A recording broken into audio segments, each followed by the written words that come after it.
Hey everyone, give me 1 second. I gotta go to the bathroom.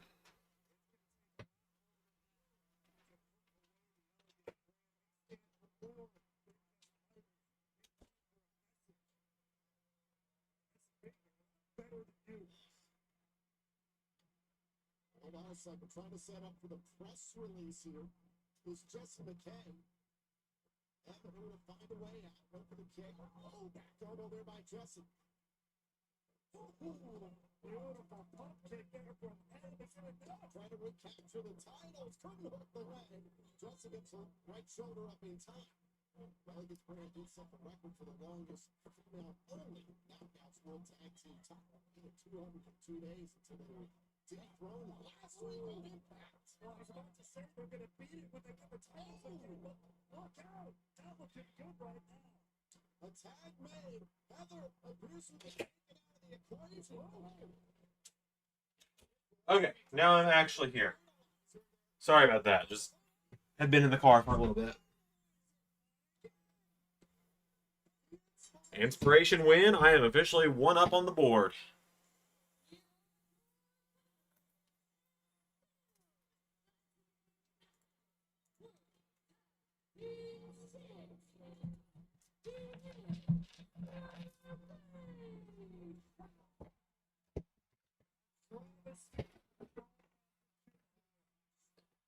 Okay.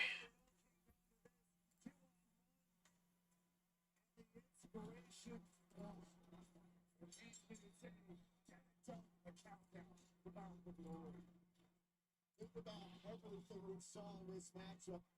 The inspiration, the team against the audience brand, and what we learned from the New Hall of Famers, the change, the beautiful people, and see the influence on all the women that were involved in this match. There's no doubt about that.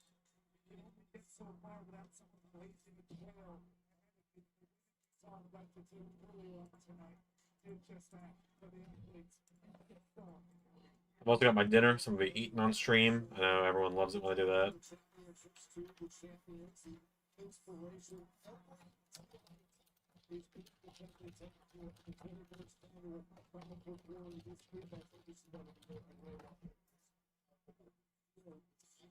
Spectacular when I was talking about it backstage. This one feels special. It feels like one of the biggest TNA events of all time. It's hard to help you to say the fact where don't think it's a year. This year is different. This year is special. The people in the world are out sports. The electricity is for you. We've got to talk about our main event still to come tonight here about Alrighty. Williams defending against Mike Santana. It seems I showed up pretty much right on time, too.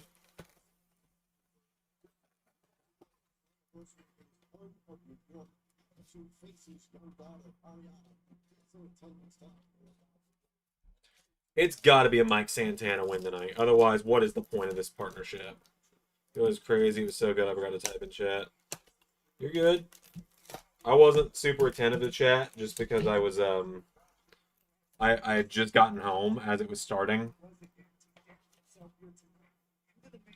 Like I had just gotten home from my weekend away, and I was having to fix the 3D printer because it was having some issues, and also I was having to constantly tell someone to stop asking stupid questions.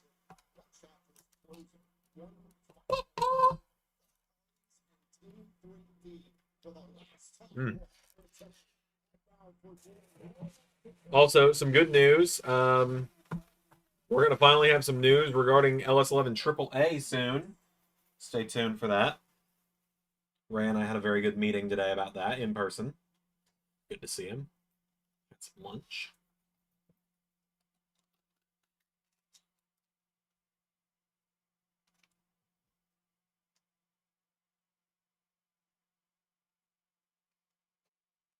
Oh, right. The actual main show is starting now.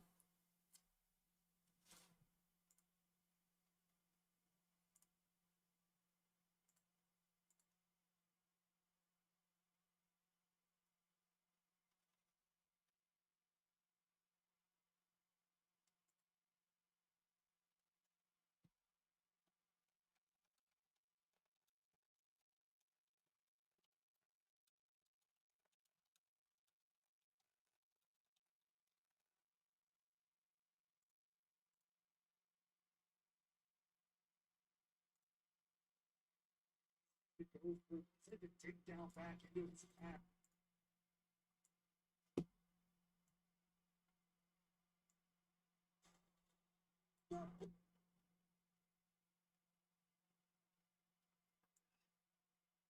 It's also nice having like my full setup again after a few days.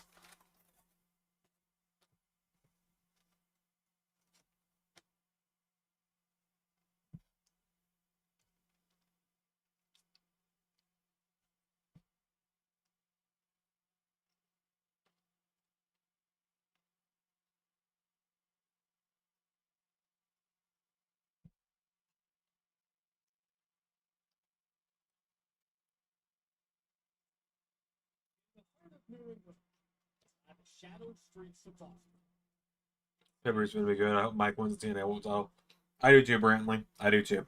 It feels like it's gotta happen. History, pride, city of champions. History whispers through the fog, and echoes of the fallen linger. A different legend stirs. Kalani winning, I'm not gonna be as upset about if it happens.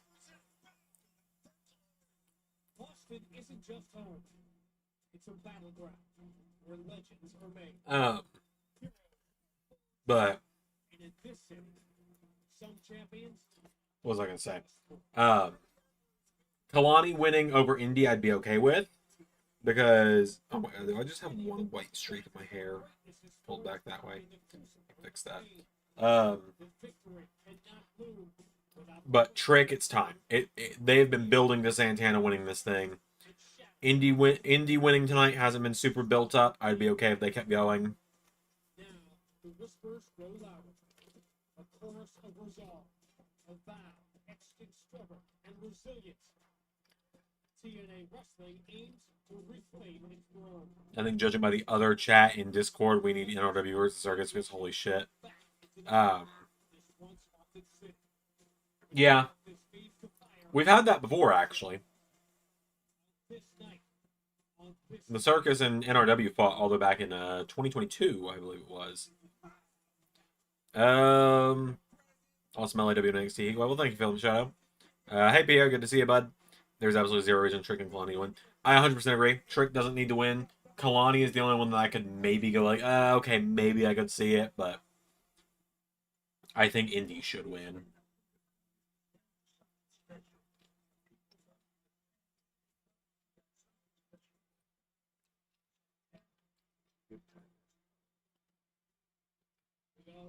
But yeah, for those that are just joining us, Ray and I had a production meeting today in person. It was great. We went and got some lunch together because to get back here from where I was yesterday, I have to pass right through Ray's town, like where Ray lives. So we just went and got lunch together. We talked about it. We're going to have some big news regarding AAA coming soon.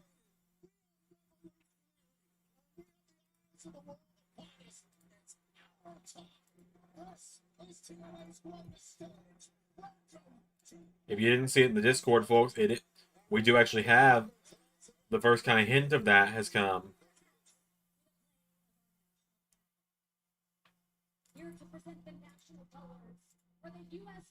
I'm good. I don't need to hear the national anthem. I'm good. I don't need blind patriotism in this world.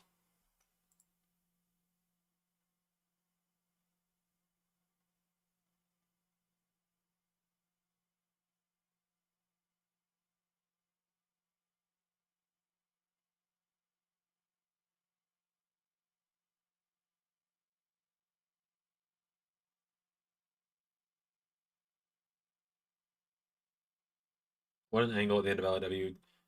That was beautiful. Also, hats off to JT, really selling it in Discord. Yeah, I'm not gonna name names. If the person wants to reveal themselves, they can. It goes to show me how good of friends I have because I did actually have someone reach out to me after that promo, being like, "Hey, that sounded a little too real. You good?" And I did really appreciate that. It did mean a lot to know that people do care enough about me to actually reach out. And to give you guys as much of an explanation as I'm willing to give, I'm all right. I will be all right. There's just a lot going on behind the scenes in my life that has been going on for a year there was a lot of deep-seated reality in that promo yesterday, and I won't get too into it, but there was some reality to that promo. This has been the worst year of my life. There's been some good to it, but yeah, take the bad with the good. And you know, it's all working out. My theme song changed for a reason. I'll talk more about that in a minute because I'm sure you guys have questions. Yep, it was Pierre. I didn't want to out you on that one, Pierre, but Pierre is like I've said it before. Pierre and JT are like my two best friends that I've made through doing all of this. I talk to the two of them behind the scenes almost every day at this point. Like even outside of the creative team, I talk to each of them like in DMs pretty often at this point. So I did really appreciate it because JT even asked after we got done filming if I was okay. He had muted himself. Like he had muted himself for that promo, and he said that he was actually kind of holding back tears a little bit with how real it was. But yeah, no, I really do appreciate everyone that. Oh God, Macklin's got the Marines coming out with him. He's winning. He's winning the belt back from Kaz. But yeah, no, I'm good. That was just me essentially taking all that bottled up anger and sadness I've had for most of this year and just getting it all out verbally finally. Because like yeah, and like some of it was about wrestling. Yeah, like genuinely the way Cena's retirement has gone has mentally hurt me this year. Because John Cena, you know, is maybe crazy it sounds to say about a celebrity I'll never actually meet. John Cena is like one of my role models in life. I I I think he's a very good guy, and I think he does a lot of good things for the world. So I try and live my life similar. I try and live my life and be a good person like I think he is. Uh, and just the botching of his retirement tour has really been bugging me. And then on top of that, I got fired in April. Like I've told that story. I got fired from my favorite job I'd ever had.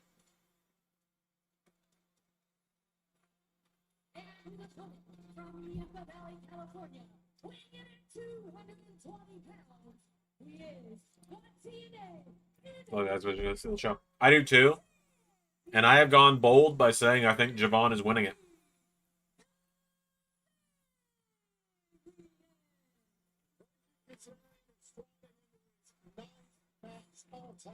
A TNA Circus Event of the Year call for glory and doing so as the TNA International Champion after dethroning Macklin, the inaugural champion. A lot of people around this country say no kings, but in TNA there is. Oh yeah, KJ and Flint are gonna tag team the Discord. Yeah, I saw that. I just didn't say much because.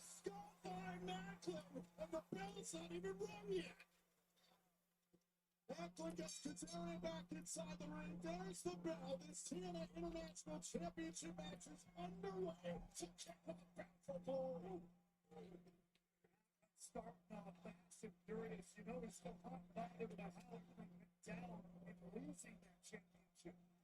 Gonna say I know we've gotten to the headlines, but Macklin had other plans. 2 weeks ago, the Victor wrote to report the involvement of AAA's illness has created a distraction for Macklin. Amongst that matchup, also Frankie Kazarian cheated to win the matchup and take. Yeah, has there been any follow up on the El Macias involvement? Now that I think about it, like he cost Macklin the belt to fucking Kaz. Was there any follow up? I think we went the same on. I didn't want to jump the gun too hard because obviously it's your show. No, I'm down with it. I'm down with you guys being a tag team. I can work with it.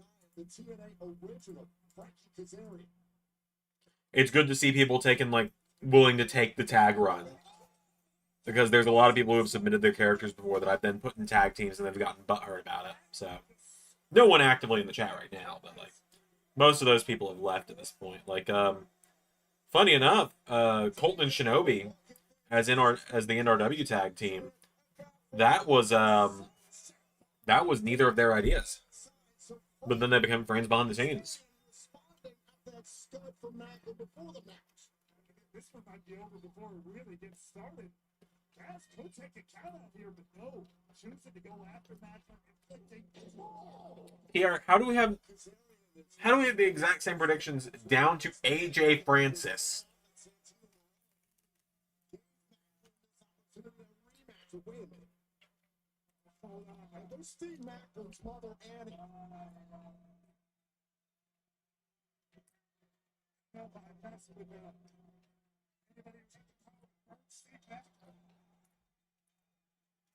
Oh, get him, Mama. Get him, Mama Macklin.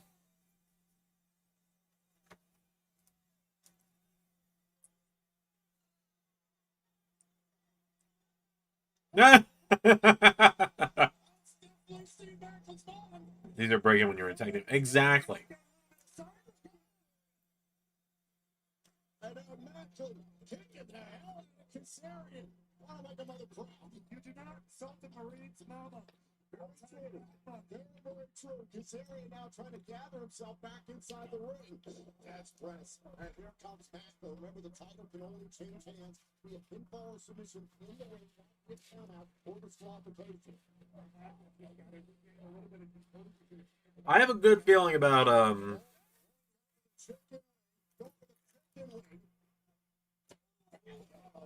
yeah, no, what was I gonna say? I finished my dinner there. Very good, very good. I normally get the buffalo chicken tacos from Zaxby's, but I got the Chipotle Ranch. It was really good.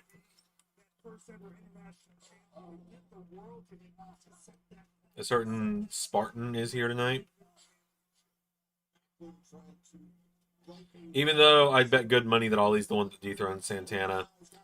Had Ollie been in the match, I would have said that because there's no reason Mustafa can't steal a spot from it. Someone. A certain Spartan. I hate to say it, I cannot think of who you guys mean by a certain Spartan.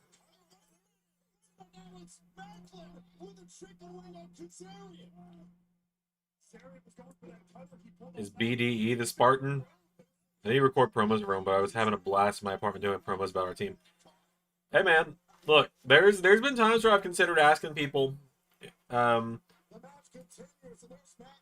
telling people like, hey, you're getting promo time on this show. If you want to do the promo yourself, you can.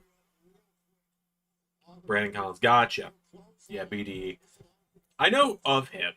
I'm just not a big fan of his content, but I got no problems with him as a person.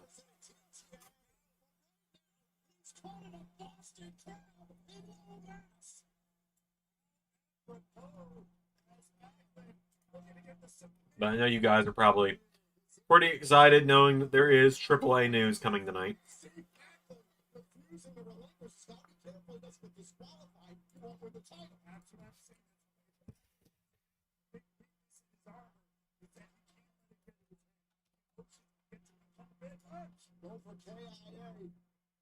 Kazarian able to escape. Kazarian does own the advantage. All-time one-on-one against Macklin. That's the little Bailey kick there. Shut out. Angels wings.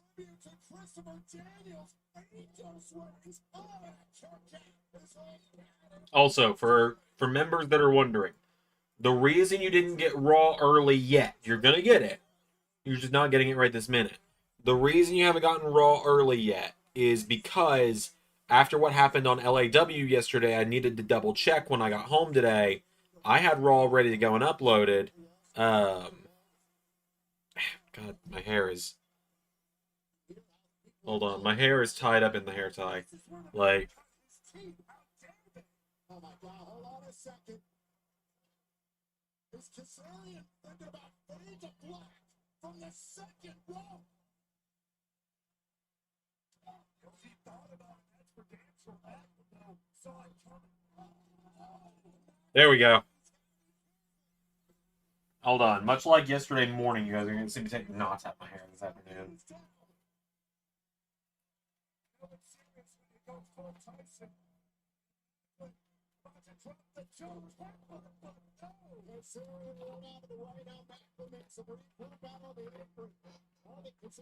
But yeah, after the Peacemaker credits debacle happening on LAW, I had to double check, and they were indeed also there on Raw.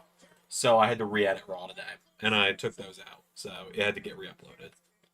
So it's processing as we speak. Wouldn't be upset if Danger showed up. Hey man, if Chris Danger shows up in TNA tonight, you already know what I'm doing. You all already know what I'm saying. There we go.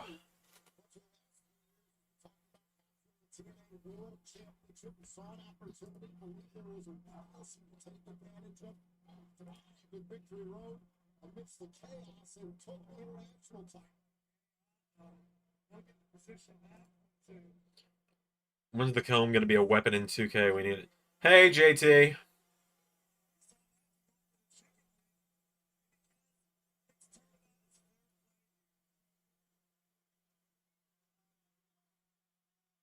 Macklin about to get caught in the crosshairs. Wait a minute. Macklin sits up. Kazarian went into the turnbuckle. Oh, was Macklin going to finally hit his tag him and bag him move?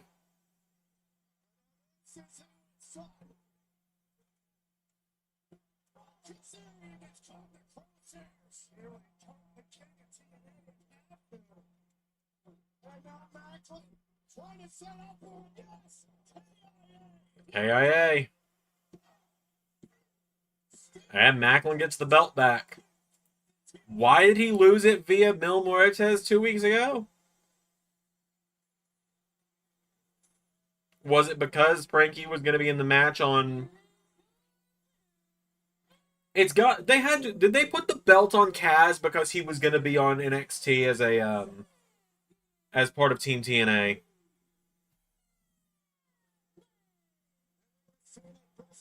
Like, they put the belt back on him because... They put the belt on Kaz just so he could show up on NXT, I'm guessing. Why didn't Macklin just be in that match then? I'm happy for Macklin. Like, this is the right choice. But also, why did Kaz have it to begin with? To spite me? How am I recovering? I'm fine. I've taken worse.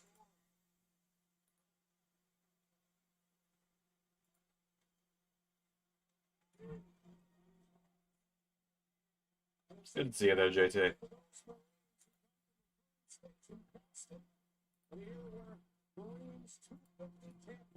Celebrate the 250th World for Berkeley on November 10th. There's Steve Macklin celebrating his championship wins with his mother, Annie. Like mother, like son. See where he goes. It's a rumor that I found out a little emotional, a little teary-eyed about it. Yes, it is.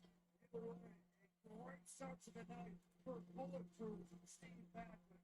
No doubt about it. Steve Macklin stands victorious while TNA's greatest stage.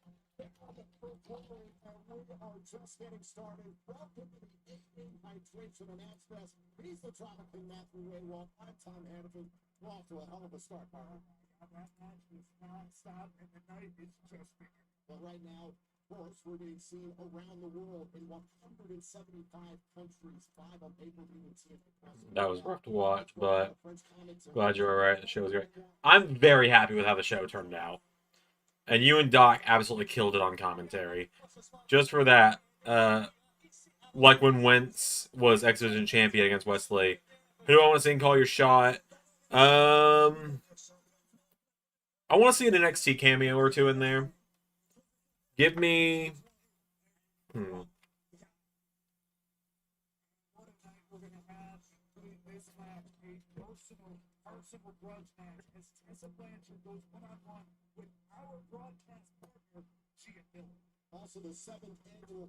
Let's see. Give me...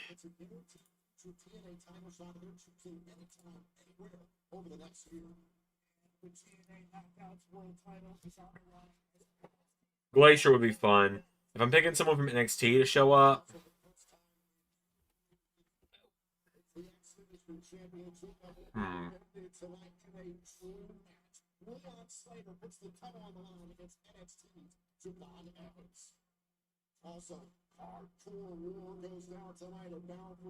I'm trying to think now. I gotta look at the NXT roster. Hold on. Oh yeah, the Hardys are defending both sets of tag titles against Team 3D. Pretty much. I mean, we already knew who was winning, but like that really tells you. Will defend the TNA World Championship against Mike Santana. For more on our main event matchup right now, we're going to check in. Excuse me. Outbound for Vikingo would be cool. Yeah, Vikingo would be cool. Carmen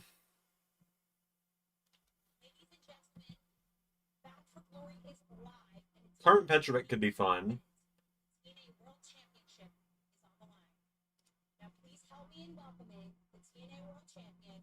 But like Doc was preempting. Yeah, that was funny. You know what? I wouldn't mind seeing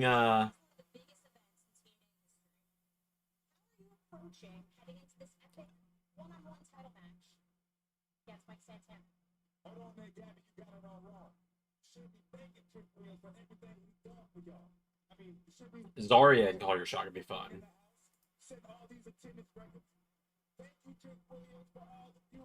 Who is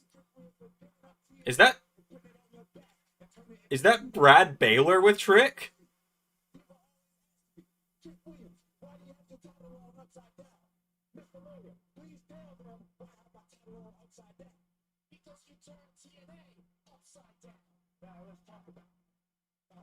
Is that Brad Baylor from Evolve as Trick's lawyer? And the only reason I asked if that is because I've got a picture of him pulled up right here because I'm moving the TNA or the Evolve guys to the NXT roster right now.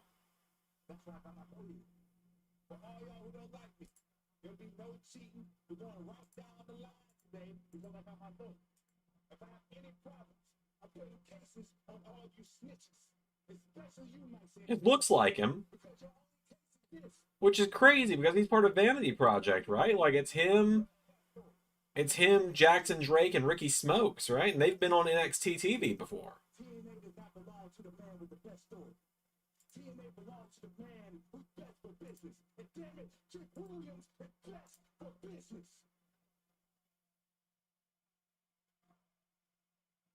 Let's talk about it.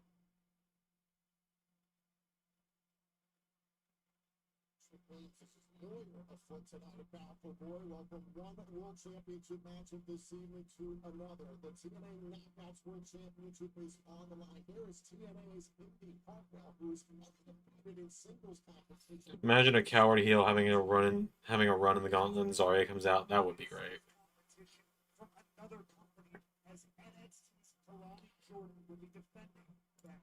Am I the only person fucking noticing this online? Still to come tonight at Battle for Glory, but elsewhere in Knockouts action, this is one that many of us never saw coming. Our own broadcast talent, Gia Miller, is looking to stand up for herself against the cunning and conniving two-time world champion Tessa Blanchard. Watch this.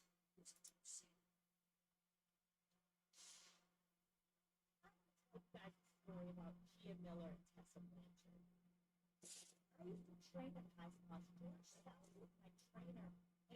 Honestly, Andre Chase and the Call Your Shot. Oh, that'd be a great shout, JT. Donovan turned and Zeta left the company, so it's back to the original three.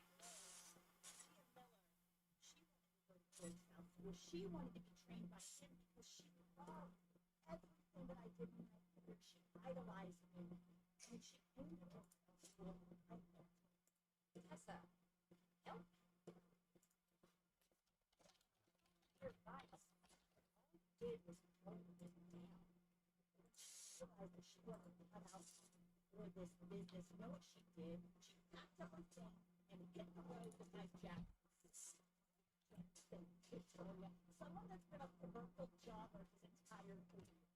Live up to everyone else's expectations for me? Or was I going to create my own? That's why I left. That's why I found Mike Jackson. Thank God I did. He was able to put me on the right path that led me right here to this moment. Gia, you are so pathetic. Like, I'm terrified for what I'm going to do to you. Don't do this to yourself. Kaz really is my Dinkelberg. Ray actually asked me about that. So when we were at lunch today, Ray was like, so what's the deal with you and Kaz? What did he do to you? I was like, oh, that's just a gimmick. He was like, is this just your gimmick now? I was like, yeah, pretty much.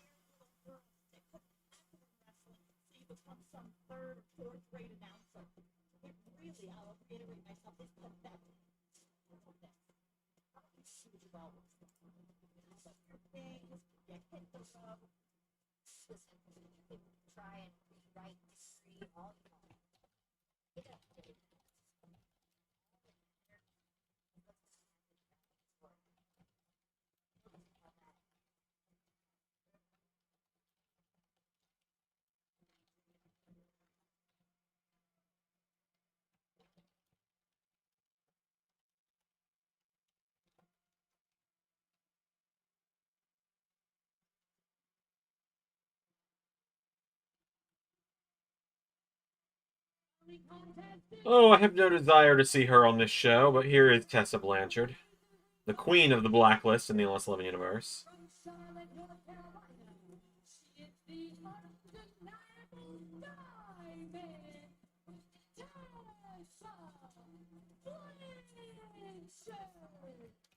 It's a tremendous amount of history between Tessa Blanchard and Gia Miller. But in recent memory, remember when National Resolution late last year marked the return of Tessa Blanchard. Yeah, apparently I'm the only one that thinks that's who that is.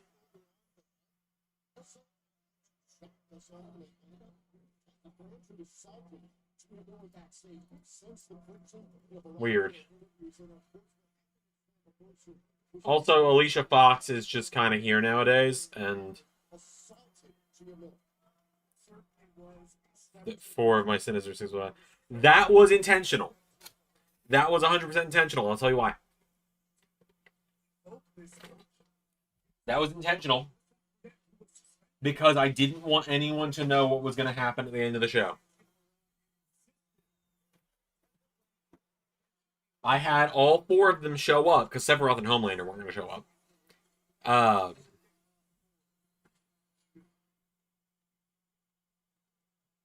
But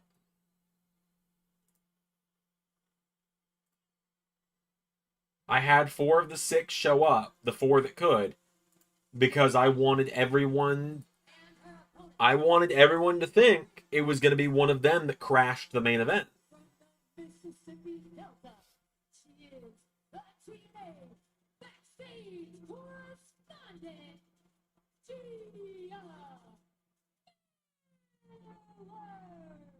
All right, Gia Miller. You know what? The attire goes hard.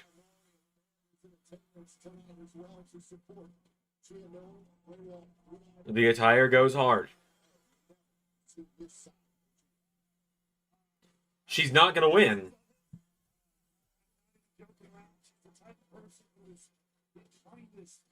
Sweetest, most giving person you will ever meet.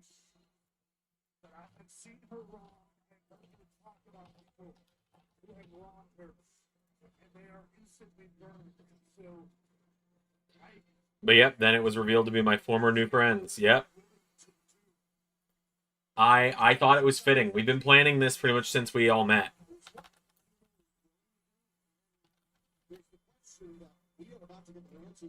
What is Gyllenhaal capable of doing?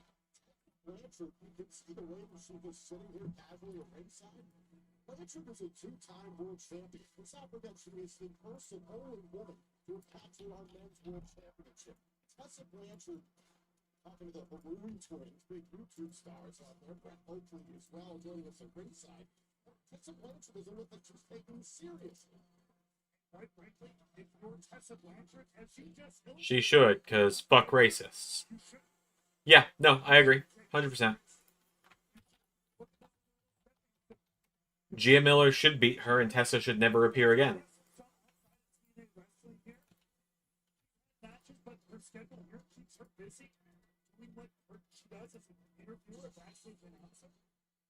There's no comparison on paper with wrestling experience that Tessa Blanchard has this one in the bag. I will gladly take the L on the predictions point on this one, though. If it means the racist doesn't win. This is diving into the deep end. This is Gia Miller leading her first match in TNA wrestling at our greatest event of the year, Bound for Glory. The pressure could be any higher. There's no doubt about it. I'm telling you, with that night of anniversary, it was too much even for me. I had to step in, try to get some kind of separation. So Gia can get the sneaky. My God. But I will tell you this: conversation. There's a totally different side of the world. It may not be about grasping skill. Look at this Tessa Blanchard person who's offering up a side headlock with a Gia Miller. It's clearly not taking Gia seriously. Gia takes Tessa down almost immediately. You can feel Blanchard get frustrated there. Made it obvious in Discord, but it was still a huge moment. It's hard to do the social media anti-kayfabe era, but you guys pull up. Yeah, I did make it very obvious it was happening as a joke. Because it was like, well, if I kind of tell people it's coming without telling them, then it'll get more interest in people being like, wait, was Xander being legit?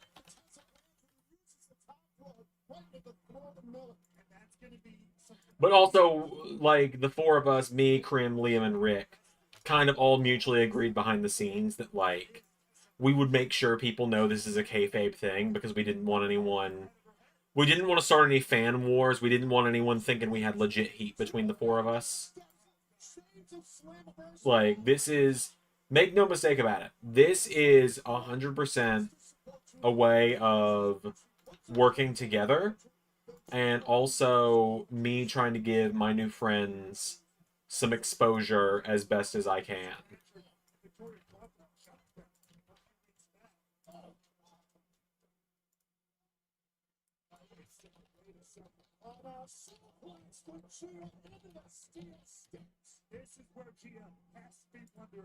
Like, essentially, this is my attempt of a way to help let my friends who are, you know, like, for lack of better terms, are not as notable yet in this branch of YouTube that we're in. It's my way of giving them some exposure and getting to have some fun along the way with my friends.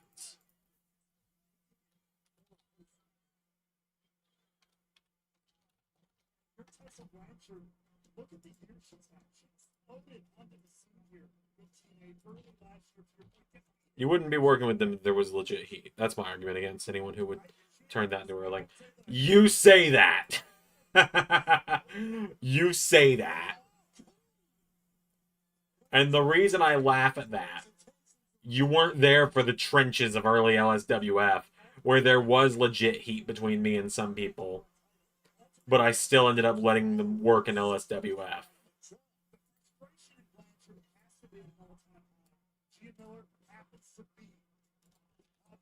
So part of why I made it obvious was mainly for the people in Discord, so they didn't think we were entering another late 2022, early 2023 situation. Because part of why LSWF didn't continue very far into 2023 was there was so much just real life drama behind the scenes of it that I just didn't want it. It became no longer fun.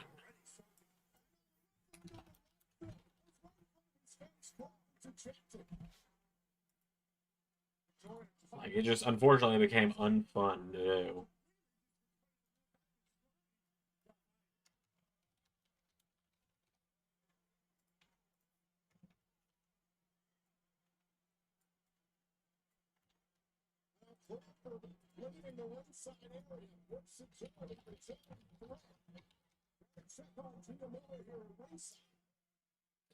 No one's wants more behind the scenes drama or fan wars. Exactly. Like, oh god. I never want to relive what happened in fucking 2022, 2023 with LSWF. That shit was terrible.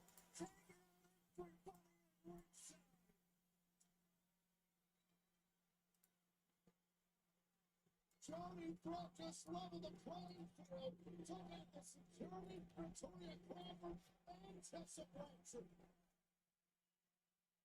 Wait a second. There you go. Oh, there's Johnny Brock. And Jody and Alicia Fox and they're gone. Look who's back. And now Chia Miller back up to her. Oh, get her, Chia. Get her. This could be the opportunity. up the ring, trying to control Gia. She can focus that personal animosity. This could be a huge moment for Gia. Imagine putting away Tessa Blanchard one-on-one. Oh, look at this, going the crossbody out of the corner. Down goes Blanchard. Is it enough? Shoulders down and a kick out. The Jordan threat to him up there. Divine time for Gia Miller. But can Tessa Blanchard weather this emotional storm of Gia? Not enough time for Gia to get back in the fight. Oh, can she hold this advantage? Gia Miller's going to have to go to that dark place you talked about. Moved right to the face here by Tessa Blanchard. So what was my favorite match for Heatwave? The women's title. Easy. Like, it was easily Vaquera versus Kalani. That match was incredible. I was so proud of that.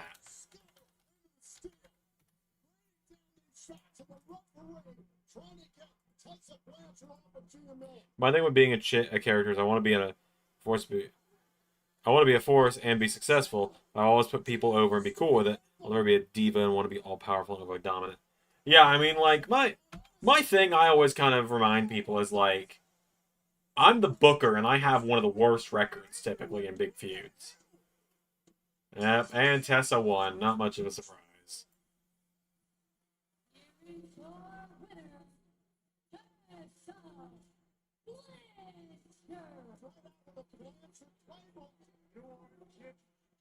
To her father, the legendary Tully Blanchard. God, I remember the exact same thing happened in Starrcade '86, a first blood match in there between Dusty Rhodes. Oh, man. Gia Miller looked like she was lining up for something big here out of the corner. And for somewhere, Tessa Blanchard whipped out all corners and attacked Gia Miller. Here's my question. Who did you have for the knockout tag titles, Pierre? Because that match already happened. So you might already be on the board. Gia Miller, a valiant effort, but tonight, undeniable diamond gets the win here at Bound for Glory.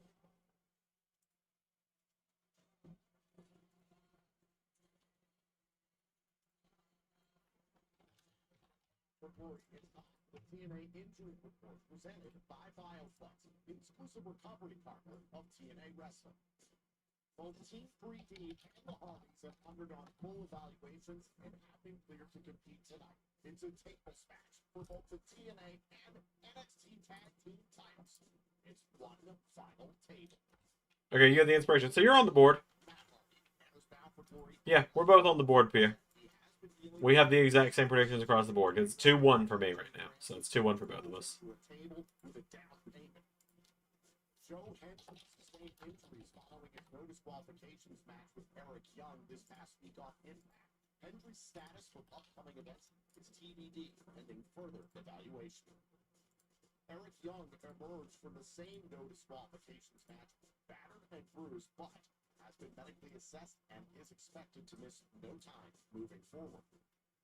Both the TNA World Champion Trick Williams and his challenger Mike Santana have been fully evaluated and are cleared for tonight's main event for the TNA World title. This TNA Bound for Glory injury report is presented by BioFlex. So far, it has been a fiery, emotional start to Bound for Glory, but now it's time to get into one of the infamous Bound for Glory traditions. Oh, time? At hand here for one of these stars. Right now, we're going to take a look back at set the field with a Call Your Shot Buckley match 2 weeks ago on Impact. We had Battle Royal. It came down to Nance Warner and Lang Lee, where the winner of this matchup got the coveted number 20 spot, the final spot, and whoever was last eliminated would have to enter the bucket first. It all came down to Lang Lee and Nance Warner. One huge opportunity on the line. All right, we're doing Call Your Shot next. That's exciting. Despite her best efforts, it ended up being the Southern Psycho himself, Nance Warner, who turned If I was a character on the LS11, I'd probably want to slow rise to the top myself. Never want to play people over. No one should really. You know, Pierre, that's actually kind of... I've always wondered why you've never submitted a character. Like, I've never pushed for you to, because I'm not the kind of guy that likes to put. I don't like to be pushy about stuff. But I genuinely have always wondered why you've never bothered... Like, why you've never made one. Because you know you get booked in a heartbeat being one of my buddies. By tossing your opponent over the top rope with both feet touching the floor. The last two competitors in the match will then square off in a standard singles match. The first person to gain pinfall or submission. All right, last year's Call Your Shot was on out of the 4 I've seen now. Last year's was far and away the worst. Given to the winner of the Call Your Shot gauntlet, a guaranteed TNA title shot of your choosing anytime, anywhere over the next year. Getting Grizz to make a character. I haven't talked to him in a little while. I'd love to, but I just haven't talked to Grizzly in a little while. Alright, laziness and the fact games are expensive. Fair enough.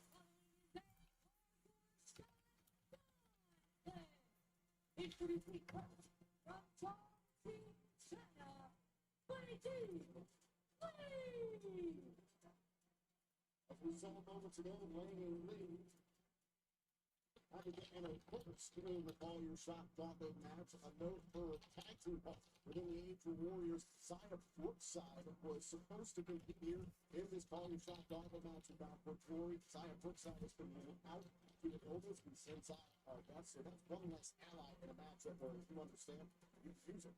No doubt about it, especially when you're starting coming in at the unenviable position of number one, have to fight all the way to the end. Lee was a veritable competitor, but it's time. That's the Alright, Mara Sade is number 2.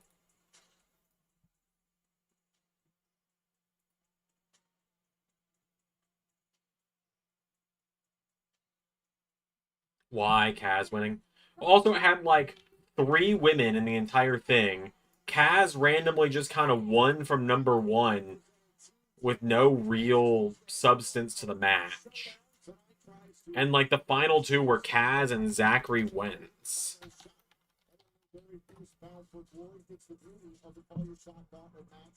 Four out of 6 previous winners have gone on to successfully call their shot and become a champion. You can choose any title you wish. For example, Jordan Grace went on to call her shot, become Knockouts World Champion. We've seen it done for the TNA World Championship. We've seen it done for the TNA World Tag Team titles. It truly is about opportunity. He was certainly a choice, yep. The unpredictability of having your shot trophy. Mara Sade, she was, of course, one of the choices for the TNA women's team. Beginning with these 2 wrestlers, Lane Lee and Mara Sade.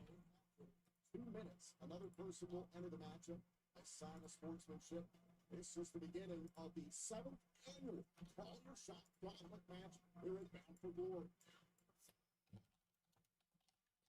Actually, you know who would be fun as a guy choice from NXT? I would love to see Jasper Troy show up. Together as these 2 kick this thing off. There's an opportunity even here. You can eliminate someone early. You have to yourself for a moment before the next opponent moves in. So better to get quick work in. Of course, don't forget, we've actually done a Call Your Shot already this season in the LS11 universe. And it was Carnold who won that one.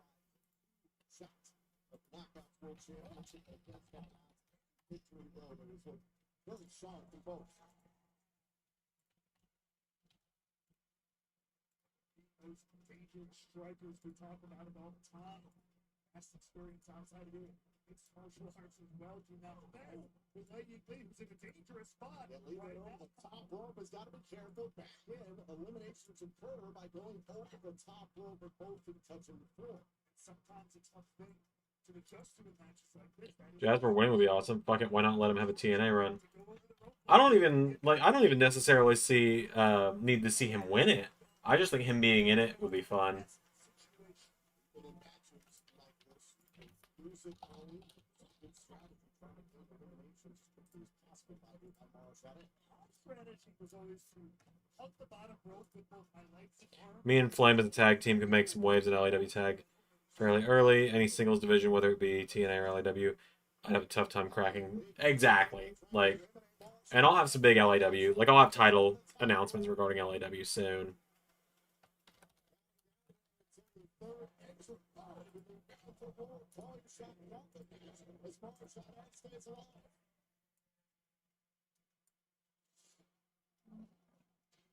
Oh boy, it's Ryan Nemeth.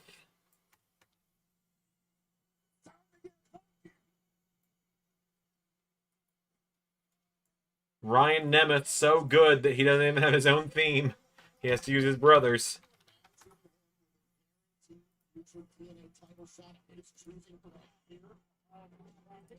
Well, it'd be nice to see one with a good guy.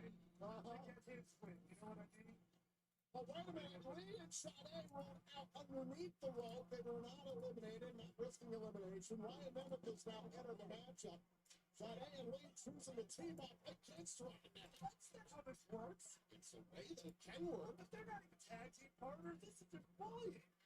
Jack, teamed up with people that were tag team partners in matches like this. Never once. Time. Ryan Nemeth into the fray. God, that timer's moving way too quick. Ryan's been in the ring for like 20 seconds. Oh, hey, so Nick can come out, I guess.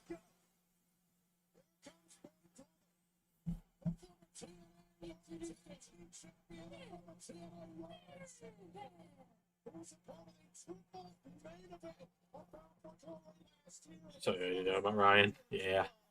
Shout out to my boy Flame for getting my guy done. It was done within a couple hours, damning him. Yeah, Flame is ridiculously good at that. He is the one that made the Dante Leon that showed up. Or Dante Leon, I learned it's pronounced.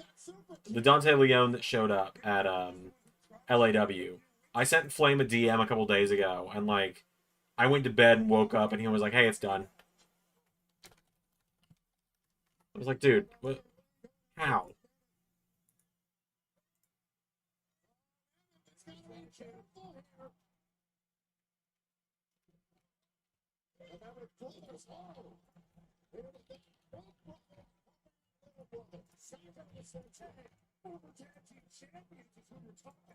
I feel like the 60 seconds when entries is way too quick.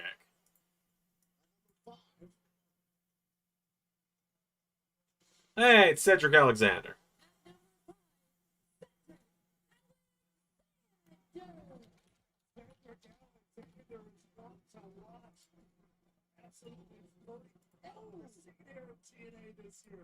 Great choice there to pick Ryan Nemeth immediately in the face, and now turning suplex to Nick.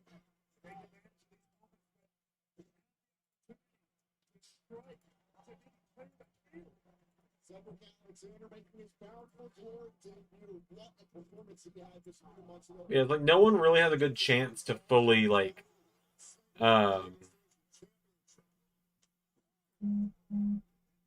it just feels like that 60 seconds isn't enough time for anyone to really have an impact there, no pun intended.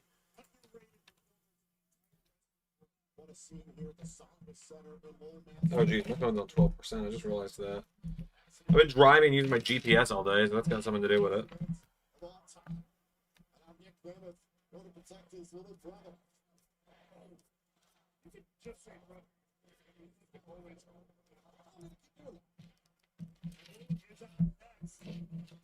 All right, here is Rich Swann.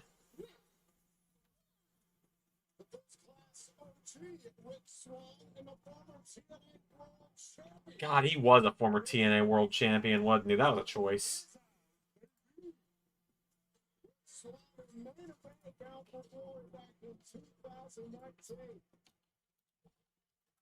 Look at this.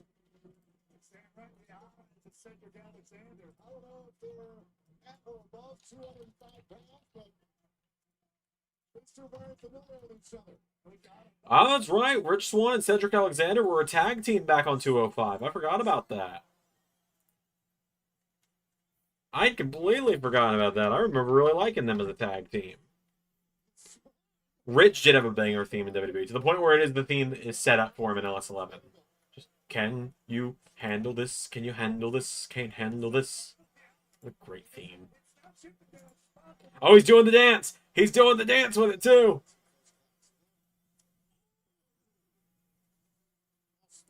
God, why are tag team partners just coming out back to back? What the hell?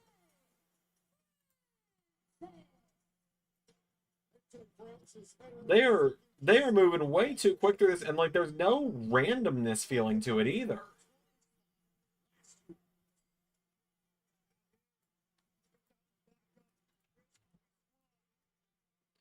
Like you had Nick and Ryan back to back. Now you've got Rich and AJ back to back.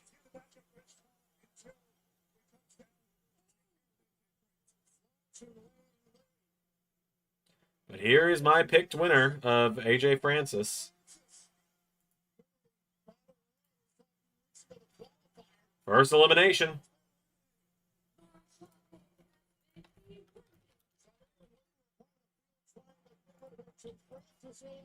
And there goes Laying Lee.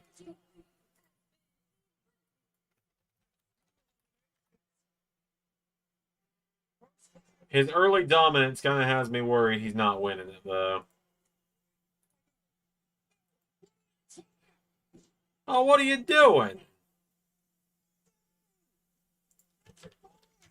What are you doing? Getting rid of your fucking tag partner so quickly, you dipshit.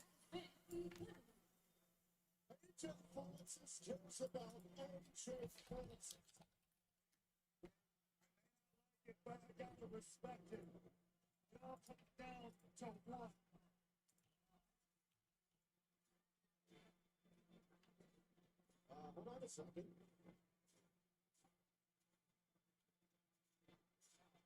We have a team of Silver and Saber. Which one's in the match? That was number 20. They're trying to realize what, but you know, it's like number 8. Those Canadian points. All right. Right now, this is Travis Williams, known as the Saint of Sinner and Saint. Now, Williams going after Ryan Neville. I swear if Sinner is out next.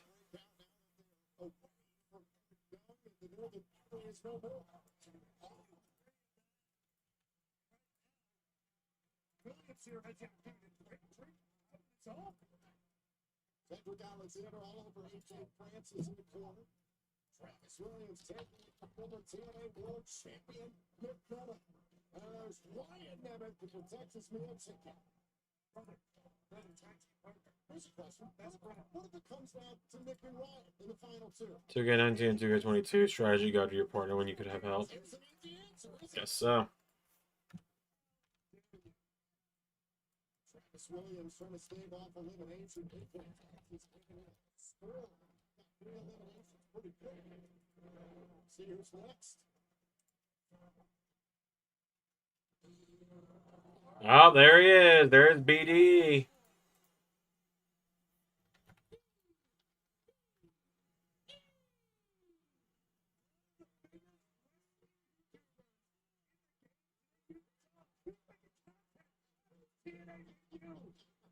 Got his buddies put over in the heroic twins at ringside here. AJ Francis on the eliminated. These two have history from Pro Wrestling Revolver. Oh, good God. Will they finish that here tonight? Oh, Whoa, holy shit. Okay, BDE, I apologize. I was unfamiliar with your game, sir.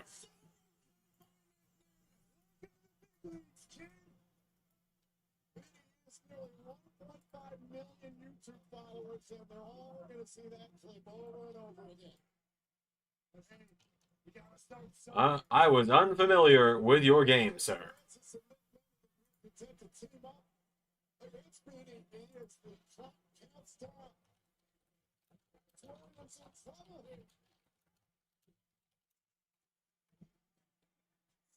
It's one of the rascals. What?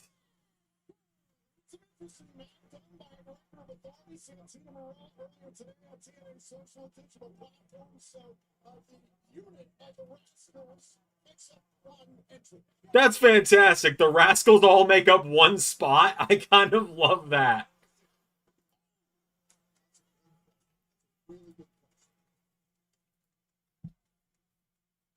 Easy to throw the math out the window. Good for sitting in St. during the coin flip.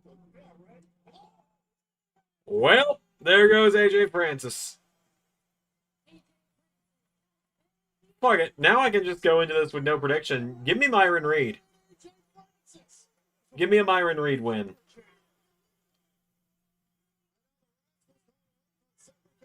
Because Santino counted the Rascals as one person. That's brilliant. Alright, who's next? Danny Luna.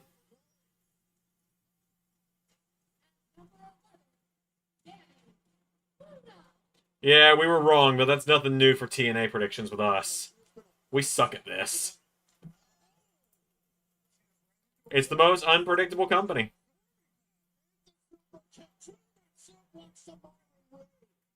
Good to see Danny Luna back.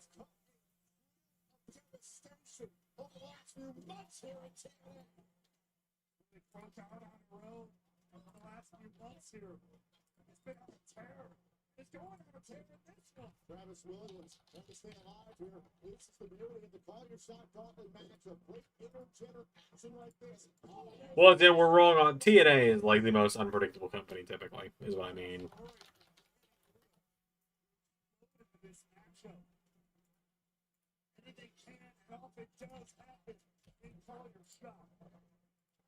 In her first Call Your Shot Gauntlet match, her second Bound for Glory match.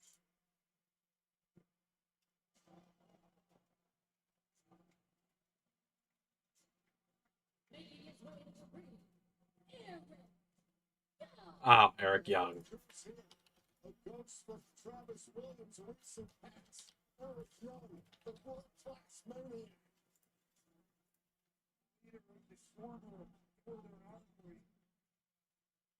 Absolute madman. Imagine what Eric Young might do. Oh, Eric Young competing now in his 12th Bound for Glory match. He will be tied with Moose and Eddie Edwards by the end of the night for the second most Bound for Glory matches of all time, behind only Chris Sabin and the TNA Hall of Famer lineup. Right there, brilliant. In the bottom of the match there on his former leader. I assume we might get a Joe Hendry appearance in Call Your Shot, because it would be dumb not to have him on the show.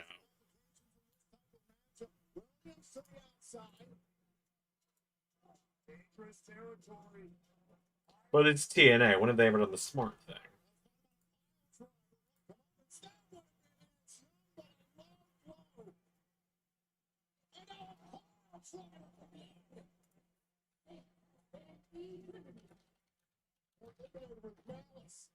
No kidding, that's a bad way to go, ladies and gentlemen. Eric Young is a bad man. Eric Young, the two-time TNA World Champion, plenty of Call Your Shot Gauntlet experience. Main evented Bound for Glory back in 2020.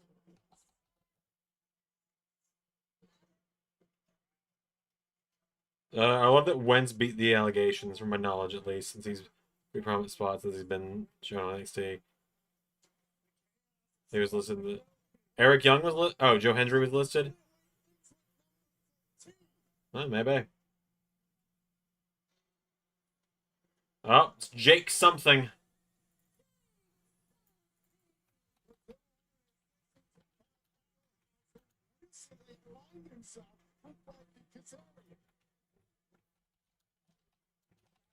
Start of the night for the king of TNA, coming in short against that losing the international title. But Jake something turned things around for him and his compatriot.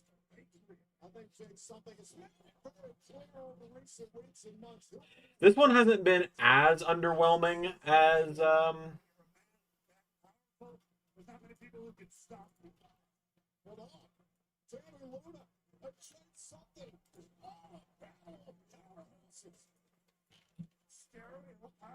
like it's not as underwhelming as last year, but it is kind of underwhelming so far. Like it's had some cool moments with like the triple super kicks from the Rascals. The cutter from BDE was cool, but like, and there goes BDE.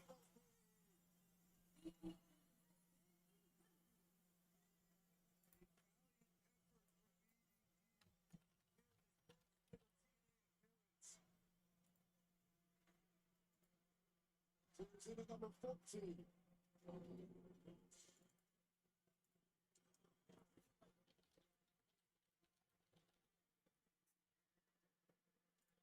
Number 14. Hey, it's Rosemary.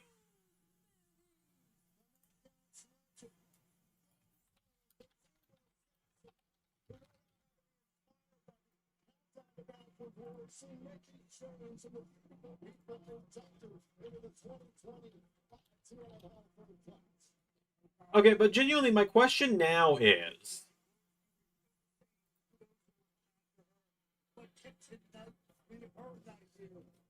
like, my question now is this, right? How do you have a working relationship with NXT and not have a single NXT star appear in this matchup? Granted, there's still 7 spots.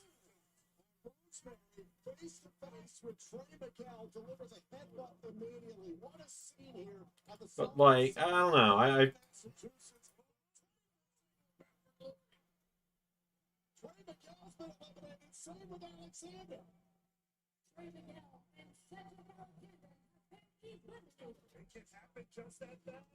Oh, for fuck's sake.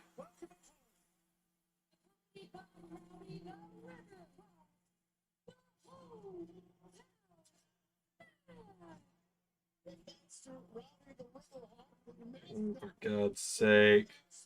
Hometown Man is genuinely one of my least favorite things in wrestling right now. This is weirdly something... You would think this would be a gimmick I would love, because of how absurd it is. It's too absurd for me, and that's saying something.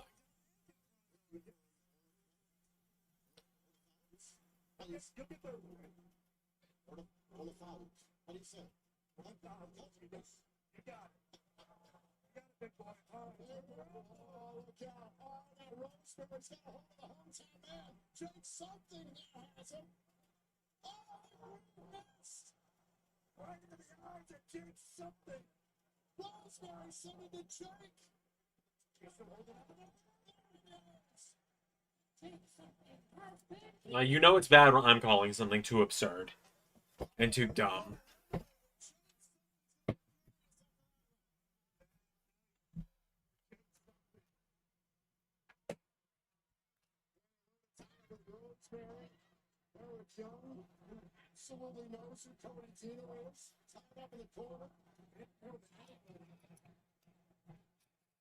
Alright, who's next? Number 15, 16? The Reality Zach Clayton.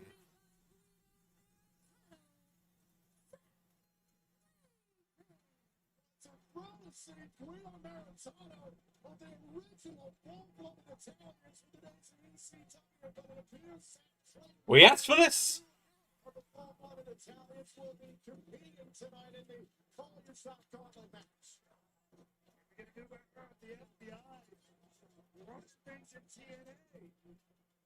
Jack Clayton was ringside at Slammiversary. I said, at a match here in TNA in a year and a half, would he take the world by storm? Yeah, great question, JT.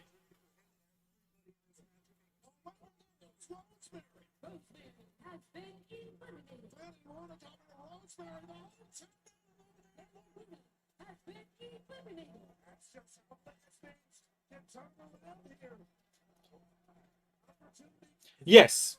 Yeah. Hometown Man is too absurd for the guy that came up with El Grande Masacano and El Exterminador. Yeah. I don't know why. It just pisses me off.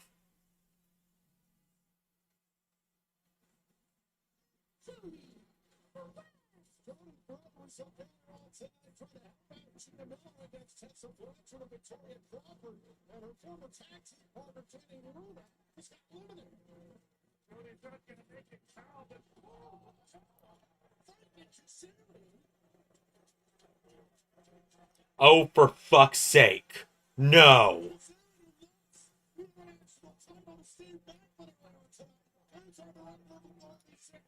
Oh, for fuck's sake. No.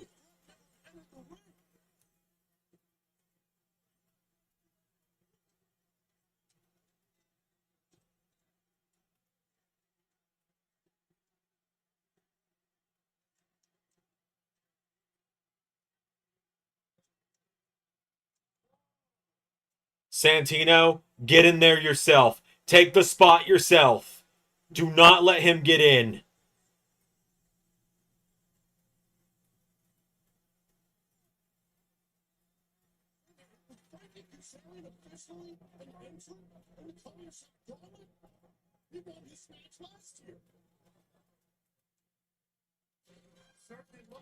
Santino's in!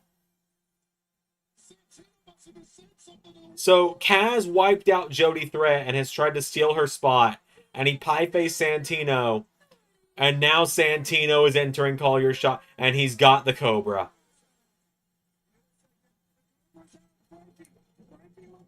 Get fucked, Kaz!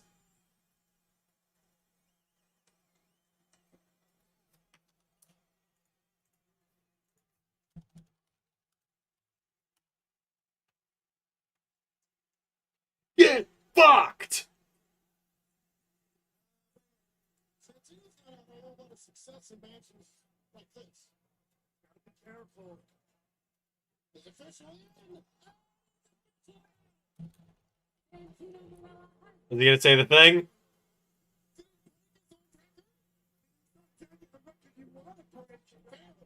He wasn't ready!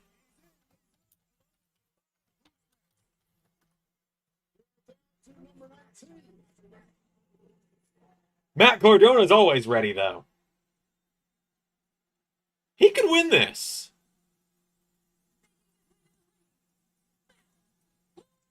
He could realistically win this.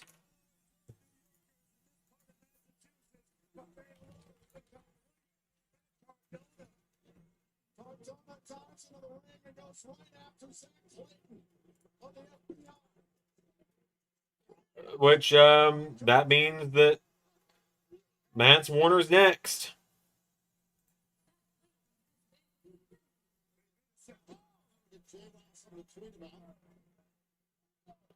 So, Mance Warner is all that's left. Looking at this lineup, I don't see either of the Nemeths winning.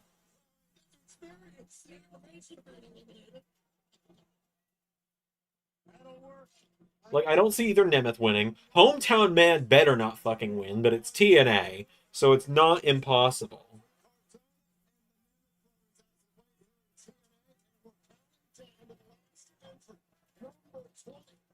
I could see maybe a Myron Reed win.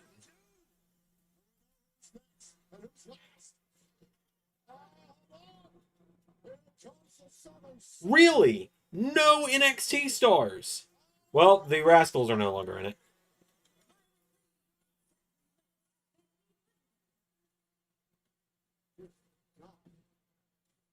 What the fuck?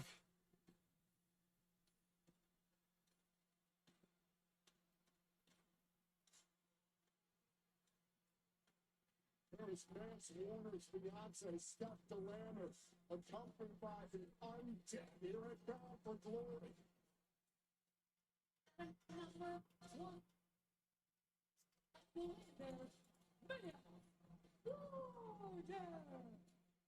our Southern Psycho certainly living up to his. Well, my whole thing is glitching out now. There's still plenty of competition in that league. Remember, missing Ryan Nemeth entered at 40 and 4 respectively. They've been in this for a while, but they've been watching each other's backs. Eric Young has been able to take it. The hometown man recently entered. That Cardona's relatively fresh. Except the lander, trying to assist Mance Warner. I don't get Mance Warner. I just don't get it. Am I in the minority on that one?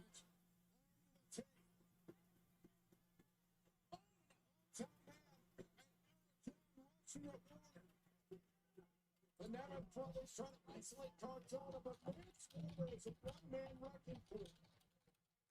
Favorite tag team partner.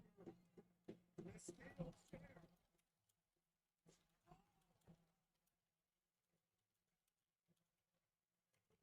Cardona attacking Warner.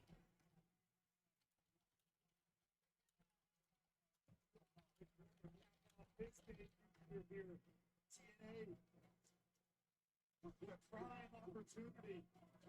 With that Cashapp trophy, oh, look out, look out. On the hometown man, trying to take advantage of Young over the top rope, Young side back inside. And that's the hometown man over the top. He was fun in the early days of LW.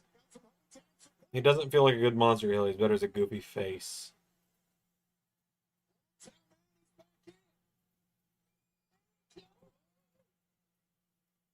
Gotcha.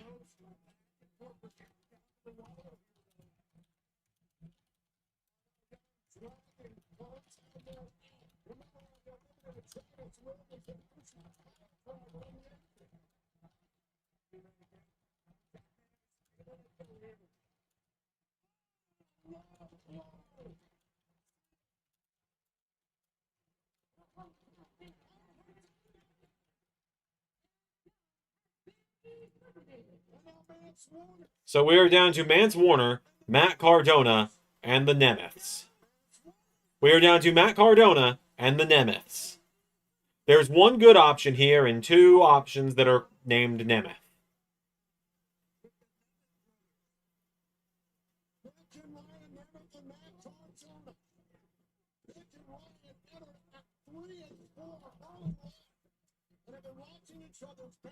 I could see Matt Cardona pulling what Moose did in 2021 if he wins this and fucking over Mike Santana. I could see Nick Nemeth doing the same thing though. But I can also see Matt Cardona saving us if Trick wins, which I don't think he should. That is not me trying to give any excuse for Trick to win. He's banging Steph Delander though, so that's like the one thing he's got going for him. Yeah.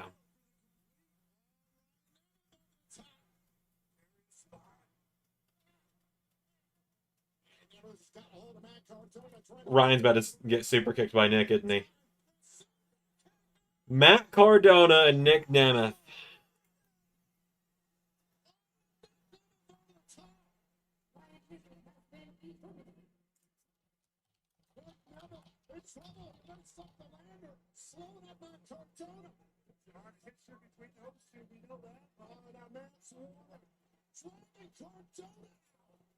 It becomes a one-on-one match, you dipshits.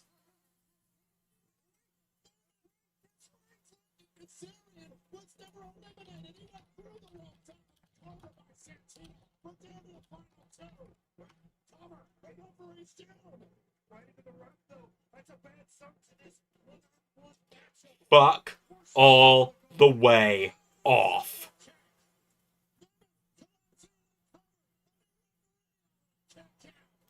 Fuck all the way off. We're down to Nick Nemeth and Frankie Cashapp, who attacked Jody Threat and took her spot in the Call Your Shot gauntlet match. Oh, slingshot to an 18. Here's the cover. Who's going to win the Call Your Shot gauntlet? I can't get by Nemeth. As with the 18-time Call Your Shot gauntlet winner, back to back. Frankie Cashapp is one of two all-time to unsuccessfully call a shot. No, Frankie Kazarian was technically still in, even though he was never granted entry by Santino for taking out Jody Threat.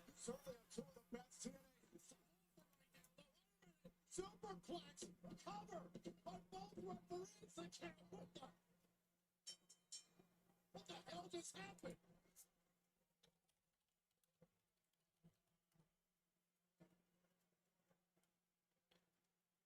Fucking lol TNA, I guess.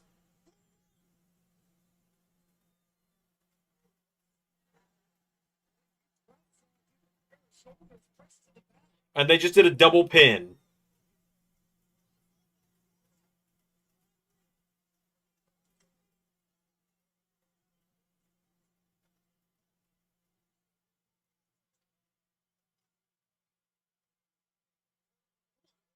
Take a look at a replay here. We had a superplex that ended up in this situation here. Nick Nemeth and Frankie Cashapp. I mean, it did look like both sets of shoulders were down. Right, they both had to grab each other. One was getting inside cradle. Shoulders for both men were down. What's the rule?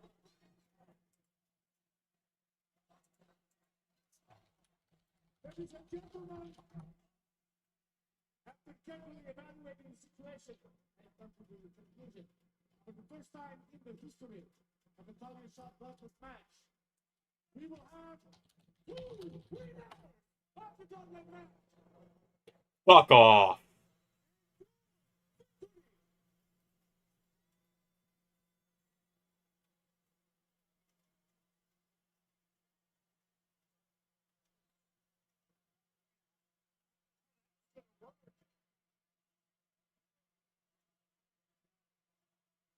This is unprecedented.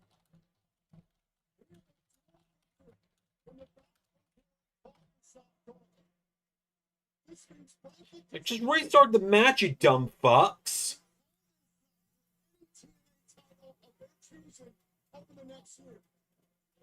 And I'm sure they're gonna get along just fine with who gets to call their shots and when. Can't even decide who's gonna hold the trophy.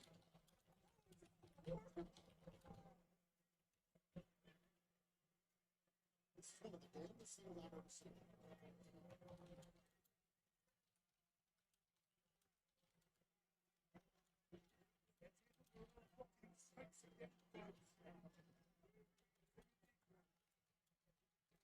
Ladies and gentlemen, we're going to try and turn our attention elsewhere after the puzzling situation in this past Tuesday. It was TNA versus this team at Showdown. This is a situation that I know a lot of TNA fans didn't set well with them as an NXT star, a reigning TNA World Champion, and Jordan was the captain of Team TNA against Team NXT in the Women's Survivor Series elimination style match.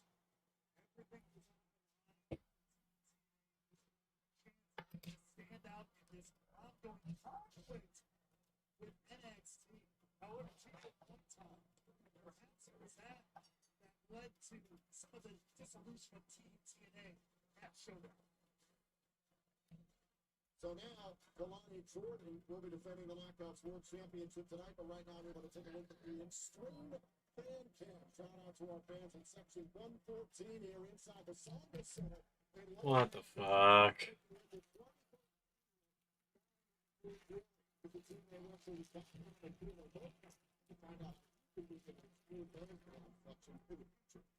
But right now, it is all about the Knockouts World Championship. NXT's Kalani Jordan defends the Knockouts World title against Indy Hartwell.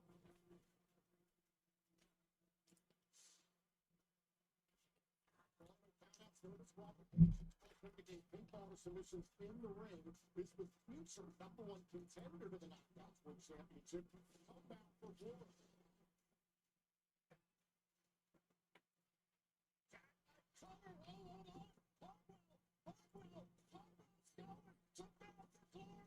We're having a battle royal and the final two knockouts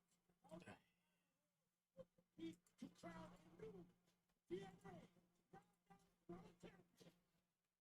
Laying leg versus NXT. Kalani Jordan with Indy Hartwell as the special guest referee. The winner is the new Knockouts World Champion. The referee is down. Kalani Jordan is your new TNA Knockouts World Champion. Tommy Dreamer is such a shitty fucking booker.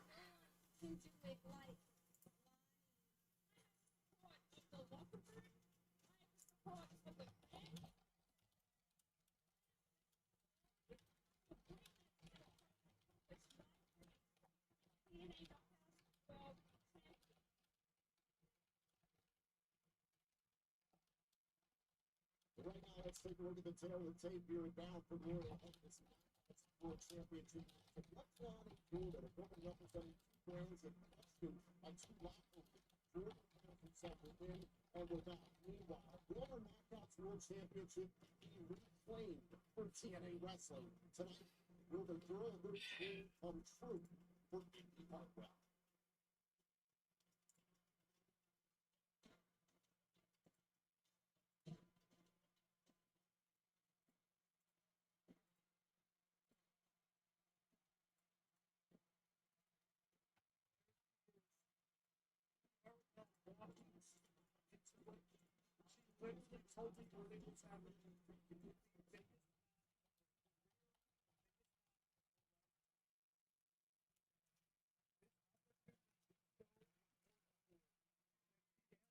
I just From Australia to get here to Massachusetts to watch Harwell potentially leave with a childhood dream in hand and becoming a knockout world champion. Maybe Harwell grew up in Australia as a huge TNA fan. All she ever wanted when she got into pro wrestling was to become a knockout, become TNA Knockouts World Champion, and get part of that for glory.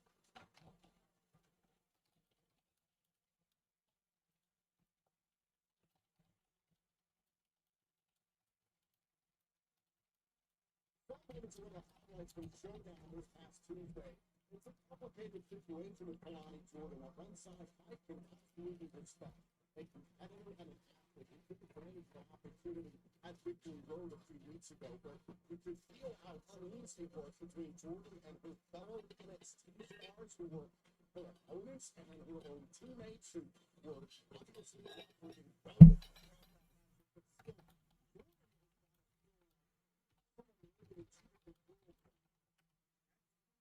That makes this whole partnership, and especially with the rise of it's what makes it interesting. But it's also, to your point, what makes it very difficult for those that present both brands.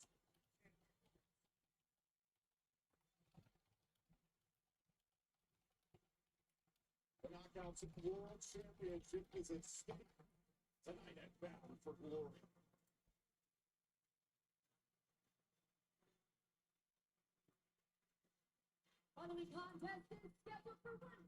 okay. So it's Delirious that's booking this crap.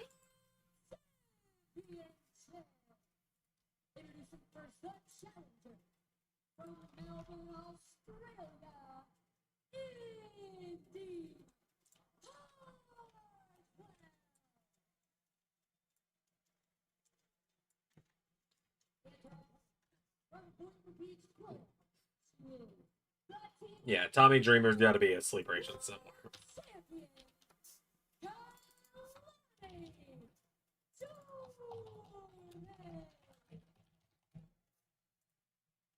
We heard earlier tonight on the Countdown to Bound for Glory from the brand new TNA Hall of Famers, the beautiful people, and Mickey James. Significance of the Knockouts World Championship, how it is consistently representing opportunity and excellence in women's wrestling since 2007. And our purpose, as this title is on the line tonight, it was introduced first at Bound for Glory in 2007.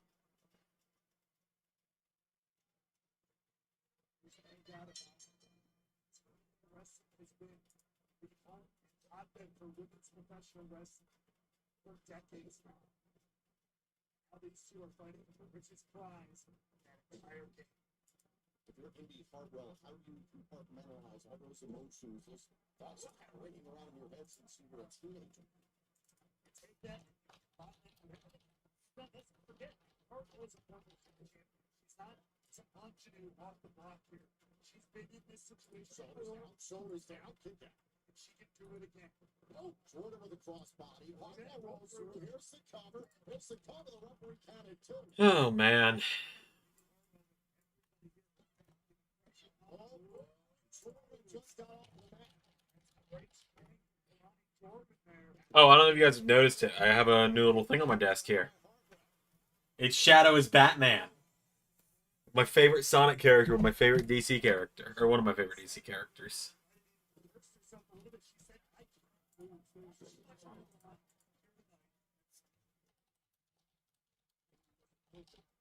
6-0 in singles action here in TNA with wins over three former Knockouts World Champions in Rosemary, Tessa Blanchard, we mentioned, and Slammiversary, and Tasha Steeles.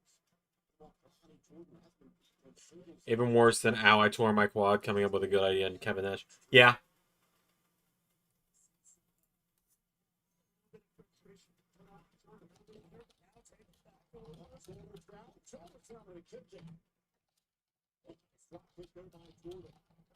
It's a mistake. Big pivot up there, and Harbaugh backing off just in time. Also, that they shared a history too.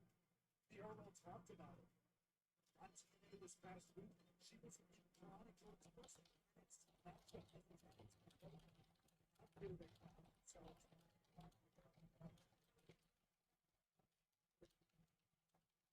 hold on a second. Oh, technically goes forward.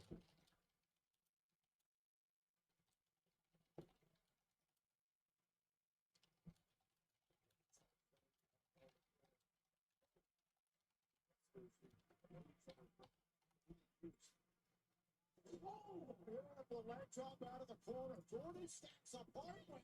Oh, and a kick out.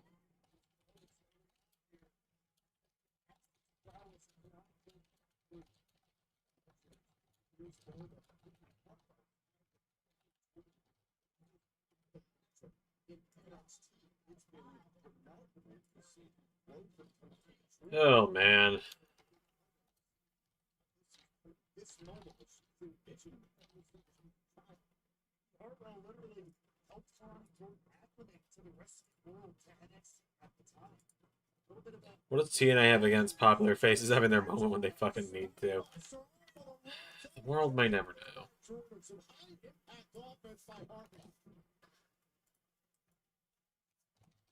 Adjustment there, great adaptation. You take a look at this incredible crowd this evening here at the Saunders Center. On pay-per-view with TNA Plus around the world. Hello, Massachusetts, for our biggest event of the year. Bound for glory.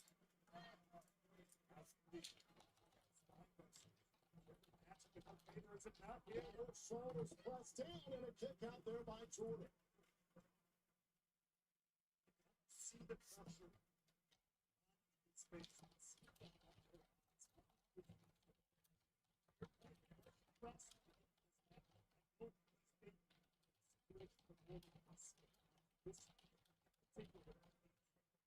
Difficult situation here for Kamani Jordan. A significant victory from this position. Jordan. What does TNA have against? I just read that. I need a file cabinet. Situation like this, nearly bent in half by Indy Hartwell, trying to withstand Hartwell. So much on the line for Indy Hartwell. Win the Knockouts World Championship back to TNA Wrestling tonight at Bound for Glory. Oh, finally. It's only been an issue since they started. Yeah, it really has. Like, dating all the way back to why didn't Monty Brown beat Jeff Jarrett?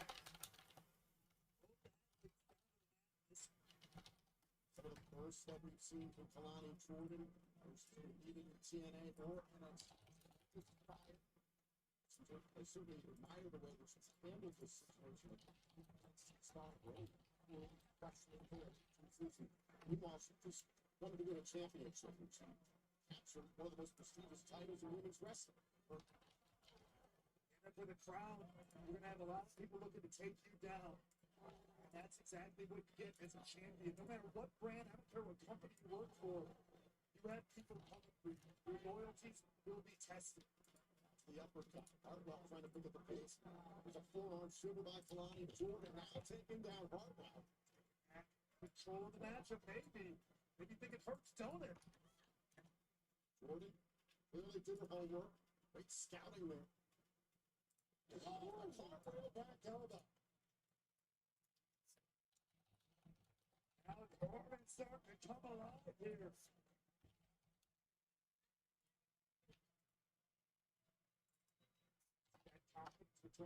Returning to Kalani Jordan. Shot right to the midsection by Kalani Jordan. Up out of the shoulders. Hartwell. Oh, he's trying to set up maybe for a Death Valley driver. Kalani Jordan with a jawbreaker. Trying to retain the Knockouts World Championship, but a kick by Hartwell, but Jordan held on. Smart move for the champion there. Not letting your opponent get an inch. Oh, look at this. Pick up the spot here with the Hartwell. Aggressive side of Kalani Jordan out here. Single leg Boston crab. Jordan wants to shut Over the last few weeks, ever since we drew a lot of people down here. He's got something to prove. And what she takes. Indy Hartwell's family, ringside, all the way here from Australia to see Indy Hartwell here at Bound for Glory.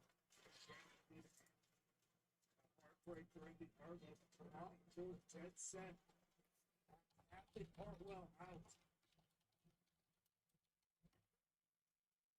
Jordan. Sucked off there by Hartwell. Champion's advantage, of course, to Jordan. Title to match changed hands via count out or disqualification. And if you have pinfall or submission in the ring. Breathing in your mouth.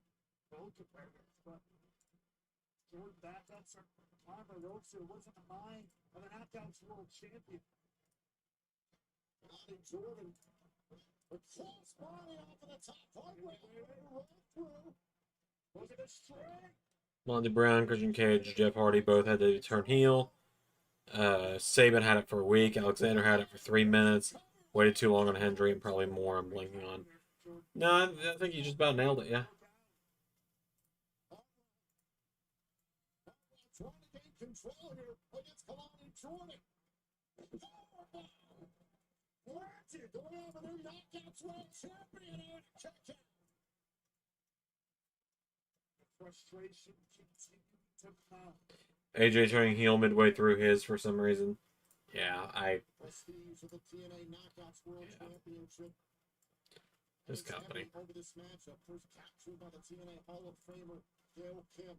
Other Hall of Famers like we saw earlier on tonight: Dickie James, Angelina Love, Alexa Awesome Khan, ODB, Tara, who we saw earlier on this evening, Madison Rain, Tana Peraza, and Jordan Grace.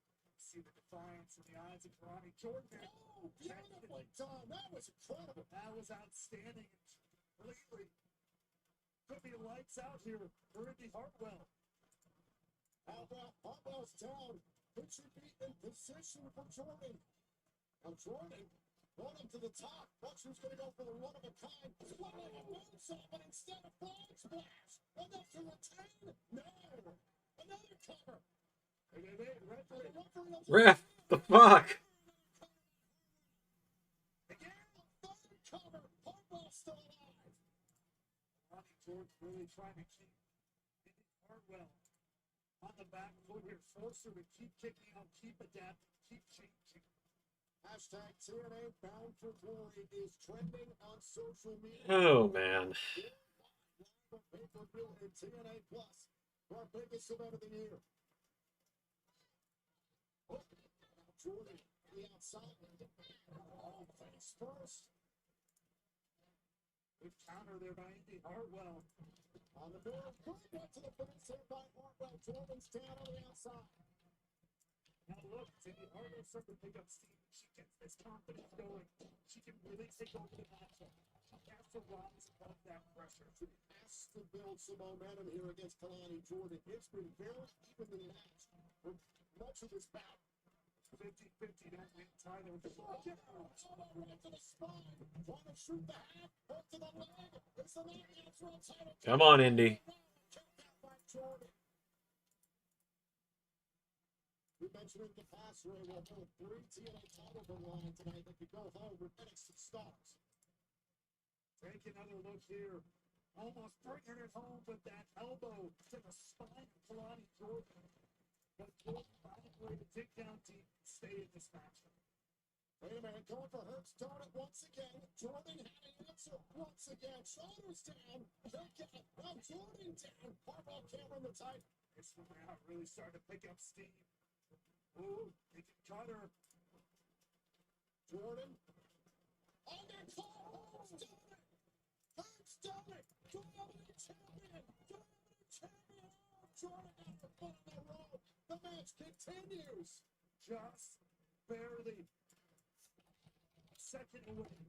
Inches away. Depending on positioning. Indy Hartwell had the match up there with Herb's. No one is kicked out of Herb's Donut here in TNA Wrestling. Indy Hartwell is undefeated in singles. Come on, Indy. I do feel maybe a little dumb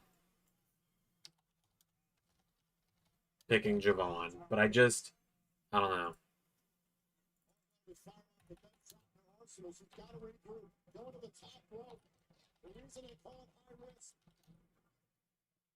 Jordan having an answer here.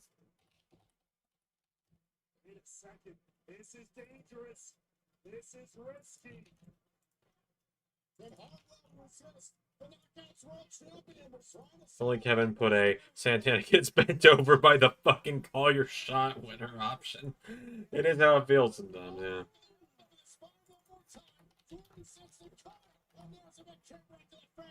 Crash landing it now.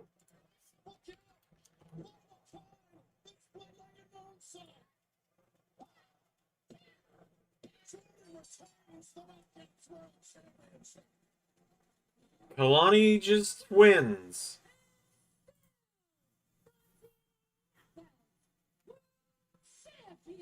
I had like a sneaking suspicion she might.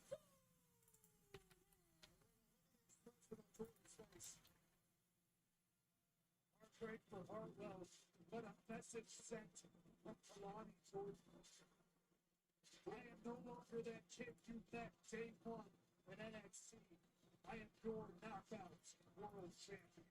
TNA President Carlos Silva awarding the championship to Kalani Jordan is going to check on TNA star Indy Hartwell, who's lost her first singles match in TNA. The greatest stage his company has to offer.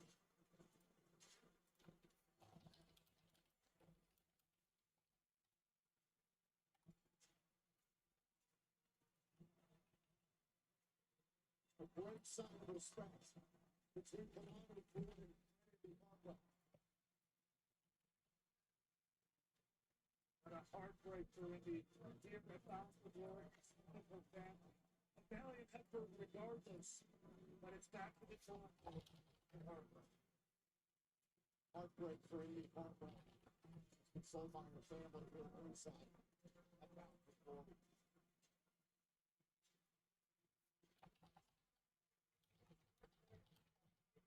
Winner, you're my big brother, best wrestler on this whole planet. I know, but we had a plan. It was simple. Pull your shot, Battle Royal. One winner, Ryan. A chance to be a two-time TNA World Champion. You still will, because we are making history. It was restart first for Jay Brown, but as you saw, my hand was raised. I'm the rightful winner, got broken inside. I'm the only guy that win this church in back-to-back years, kid. Listen, we all know your stats. Hell, normally the banners. I'm a former TNA World Champion. I'm sure as hell not to be sharing the spotlight with someone who's never been rich. Well, maybe I'll become world champion later tonight.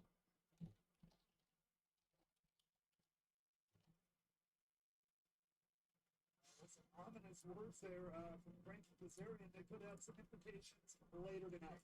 Trick Williams defends the TNA World Championship against Mike Santana later on tonight.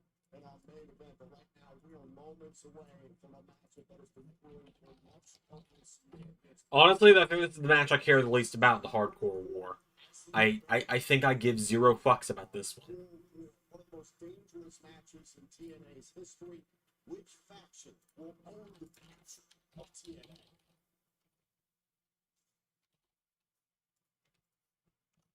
United Order 4. Become the greatest faction. TNA. Greatest faction in all TNA. We heard that it's pretty tough when we take back. We've heard all the time. The system. Order 4. The System are like, we're the greatest faction in TNA history. This is a company that has not had many great factions, I'm going to be honest. But I would take aces and eights over the System.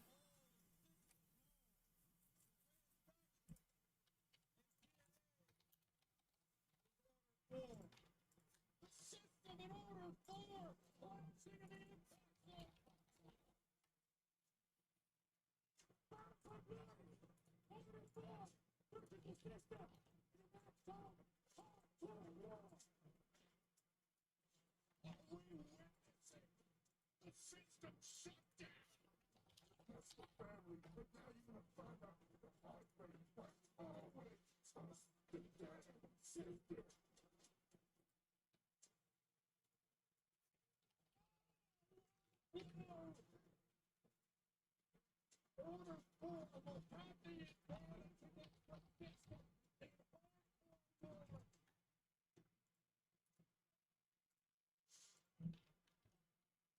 now, let's take a look at the rules for Hardcore War.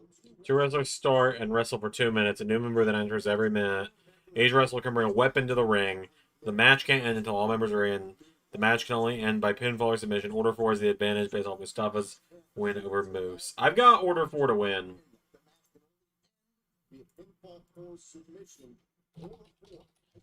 But then again, the system ended up beating fucking Dark State at Slammiversary, so what do I know?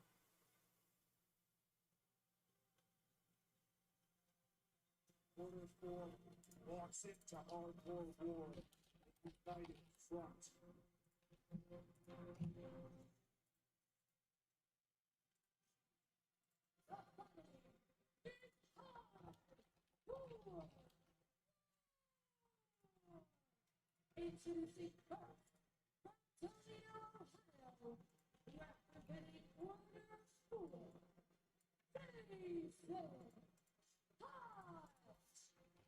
Think about everything Jason has to fight for on behalf of Order 4. The greatest opportunity he's had in his career here in TNA has come because of Mustafa Ali and Order 4. There's no doubt about it. We've always talked so much about the potential of Jason Hodge as performer, specifically in the X division. He has so much raw athletic talent and ability. Mustafa Ali saw that. And he has molded that and has raised the game of Jason Hodge, in my opinion, more than it's ever been. Jason Hodge now stands about to be faction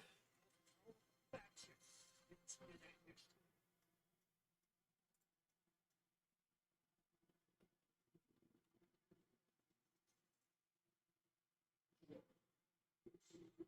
What about the mid the system win? Neither would I.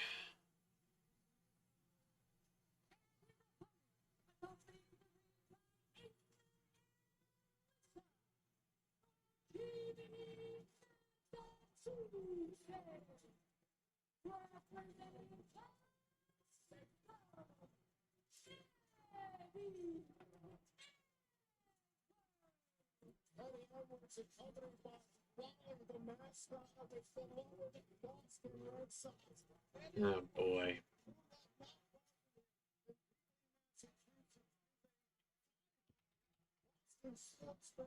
Until the top broadcast column, Ron Gordon for the voiceover to open up now the door this evening, the voice of the Celtics.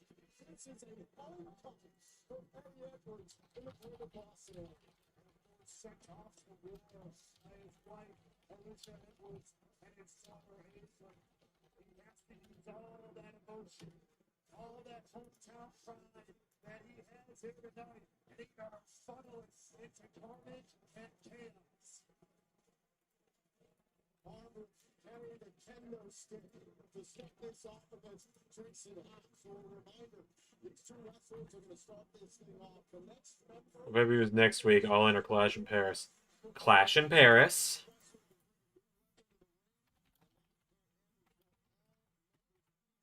All in not for another 2 weeks.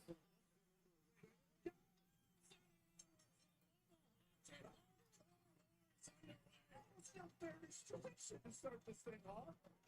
Talk to a warrior. Well, there are no disqualifications, so. Oh, it's a Santana. They said that every wrestler could bring one weapon. Well, Lawrence Pelvis counts as a weapon, apparently. The Big Green Monster has come to Lowell, Massachusetts. There's going to be someone in that mascot costume that costs the system.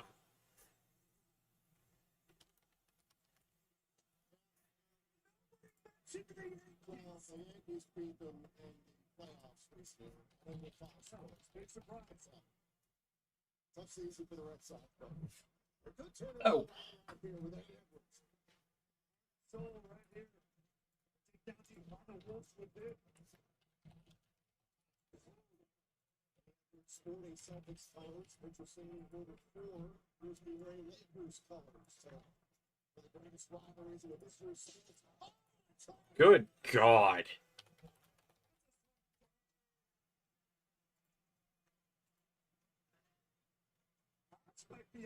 thing before it's even really began. This match can't even end until everybody's out here. See? Absolutely crushing trash can shot to the head. Now Eddie Edwards, I mean, he can take hot shot before the next member of Order 4 gets here. He could beat him up enough that actually is a non-factor. The next person to enter the matchup will come from Order 4. The match can't end until every participant for both the system and Order 4 enter. That's one of the damnedest chops later on in the wrestling. Match is one to know about it.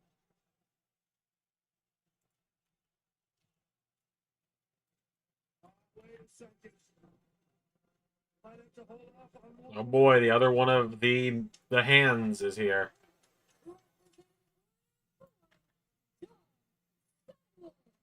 John Stockton, the longtime tag team partner of Jason Hawks, who didn't notice the great hands within Order 4. And this is where that advantage really starts coming into play. Who? Sorry, I felt the power of positive research. Every time a member of their team comes out, all that the system can hope for is to even the odds until we get everybody out here. Talk about the opportunity that Pasquale and Order 4 have given to Jason Hawks. Same could be said for Skyler. Oh, but a fair To the steel chair. And the great hands looking pretty free. Take a look back here. 2-on-1 advantage. And a favor to Eddie Edwards into the steel chair. Skyler from very vocal on social media in 2005. St. Watson's first TNA bound for glory as a fan. 2021, wrestled on the Countdown bound for glory for the Regional Media title. To the War. Oh boy, it's fucking Fandango.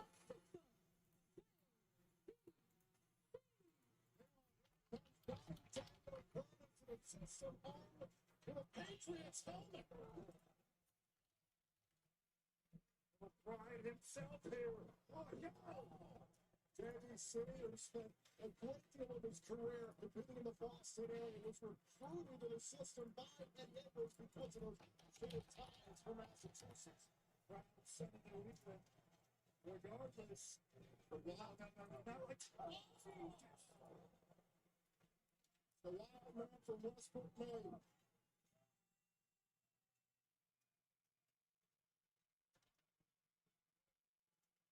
poor John Skyler. Look out.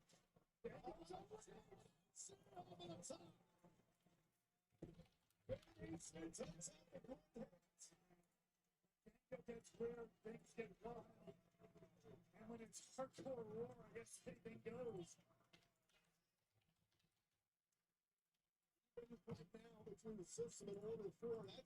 I'm getting everything put together. I am gonna make the big the big AAA announcement before the night is over. I promise.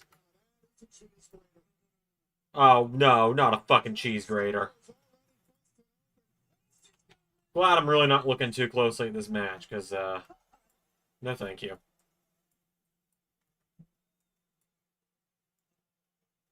Absolutely just awful. Gets up back at big time. I know Tasha Steels. Representing Order 4, Special Agent And instead it's Tasha Steels. Sporting a New York Yankees jersey, the Boricua Badass. Making it 3-2 advantage against the system for Order 4.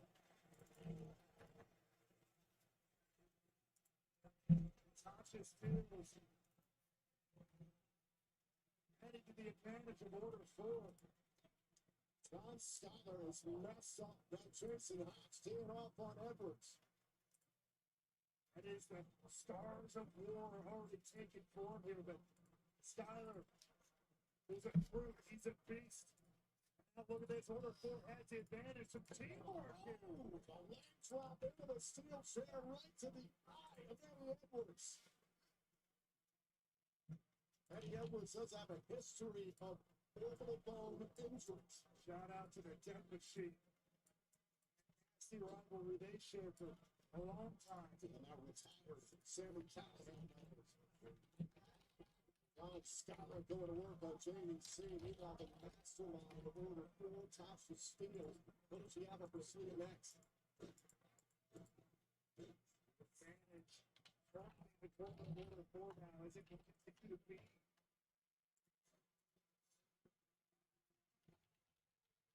And here's Alicia.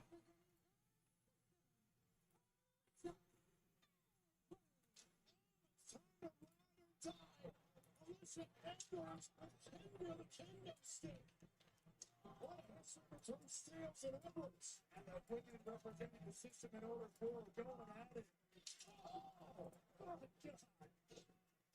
Alicia Edwards and Steels went one-on-one recently on Impact, but last year they were tag team championship partners, at least for a brief night of victory. They were. Now Styles got his foot. Oh, and pays for it.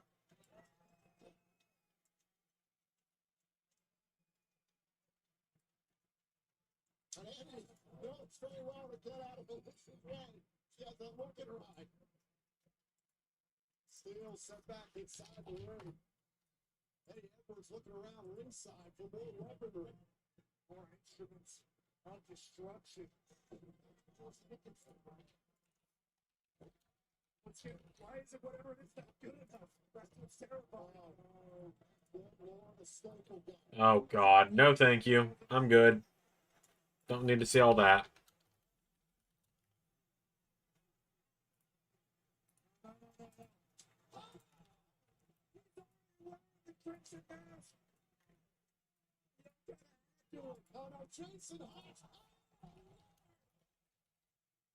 They just stapled bro's dick.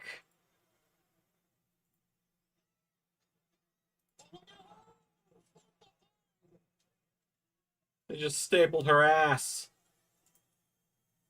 How's she gonna be able to... Nope, not finishing that sentence.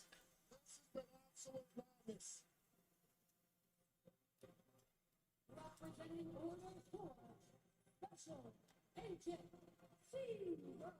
But now we have Special Agent Cyril. Making his back for glory debut. He made his TNA debut in an impromptu match at the Takeoff Victory Road 2 weeks ago. He took the system, eliminating Special Agent Cyril from the equation just so they could accomplish the victory. But taking his man off his feet has proved to be incredibly difficult. He is the hand-picked weapon of mass destruction for Order 4. Policy of Mustafa Ali.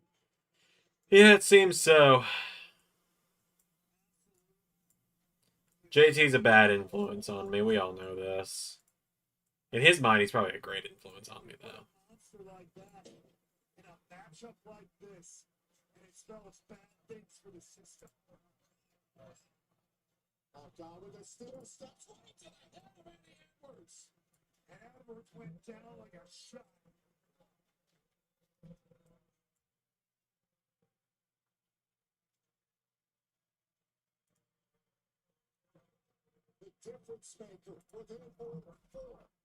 God, the sheer amount of people that are getting taken off free agency because I'm putting AAA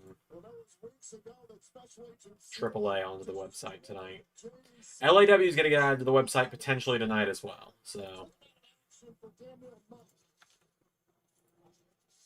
I'm going to do my best to get everything onto the website tonight. You know, I got to stay live a little late tonight. I might. I don't have much else going on, so seems like it happened to all of us to some extent. You should see what I named my Wi-Fi network. I'm like, it isn't that bad. Yeah, what'd you name it?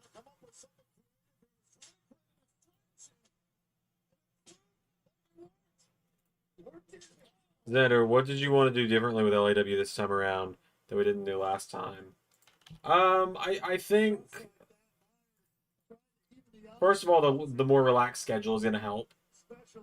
I definitely want to feature more people. Let's see. What else? I mean, a lot of it's just going to be the same. Like, it's going to be a lot of, like, business as usual kind of stuff. Admittedly. My OnlyFans, I think that's pretty good. It's pretty good. Remember, the match officially begins once all 5 have entered the contest. Look at this. Alicia Edwards surrounded by all 4. Alright, here comes Mustafa Ali.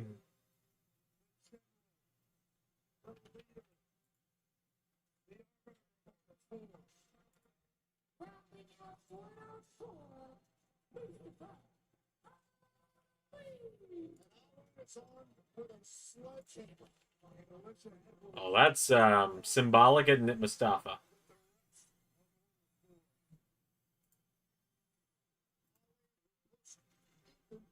To the winner this past Tuesday in Charlotte for the NXT North American Championship.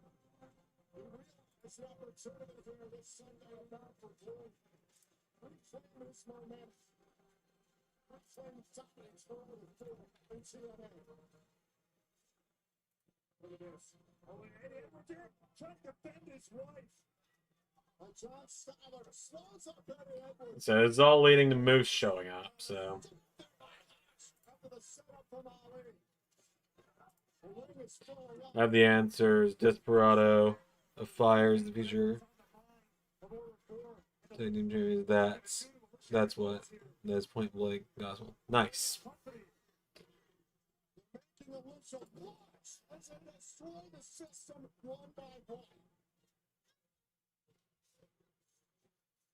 And now the last and final member. Alright, now the actual match kind of begins.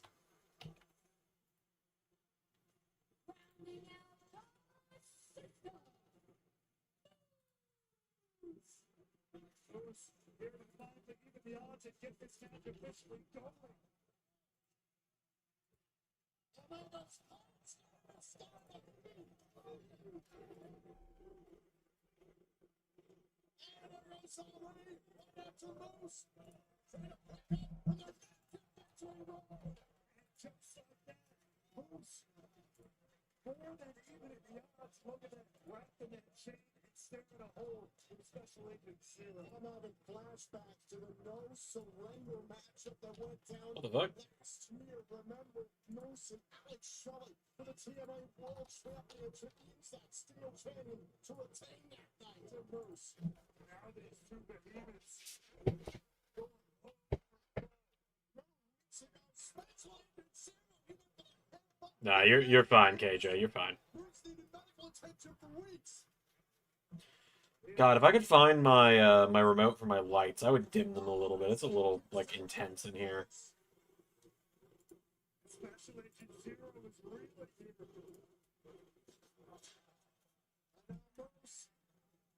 In hardcore yards, right into the environment. Now's the rest of the order for swarming. There's the system. And he's on the chair. Bruce was running to take out Special Agent Zero. Slipped on the chair. Oh, dear God. Oh, And remember now that every member of Order 4 in this system have entered, now the match can officially end via pinfall submission in the ring. huh. Take another look at this. The big man, Agent Zero, over the top, eliminating the field at ringside. That is the weapon of Order 4. What, JT? It's awesome here at the Sullivan Center in Lowell, Massachusetts. And Tyson steals a barbed wire. I don't. No, I'm good. I'm good. Those weird me out. She slides into the ring. What a scene here at Appreciate the offer, but I'm good. Those weird me out too much. Oh God, are we doing tax too? Come on.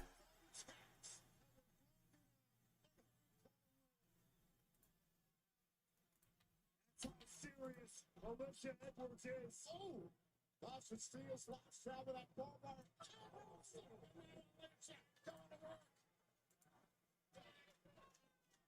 look out, ball down.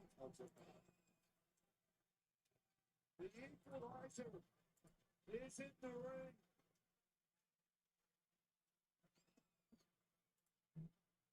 Alicia Edwards with the ball by a kendo stick. Special Agent Zero absorbed it. Oh my God. Wait. Up to about not this. Not this. Oh my God. Oh, dear God.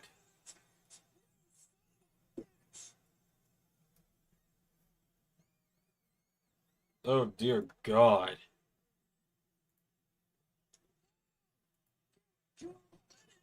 Trying to check on his wife. Special Agent Zero being assaulted by Judy C. Myers. Oh my God.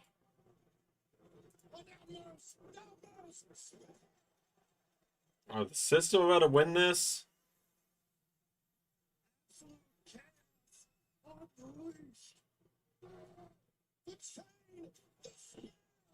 Spear with the chain. Interesting.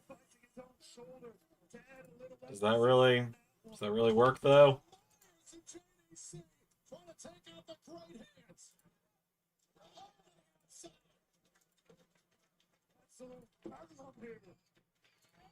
It's one of the wildest matches in TNA. Yes, it's hardcore war. Eddie Edwards checking on his wife after being absolutely. And there's Ali assaulting Edwards with a steel chair while he's checking on his wife. The heartless Mustafa Ali. Edwards made it his mission to snuff out the System.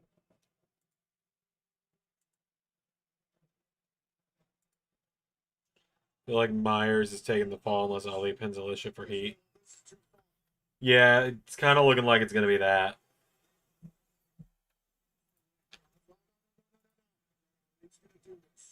Someone's got to stop this. Someone's got to help Alicia Edwards. Covered in tags.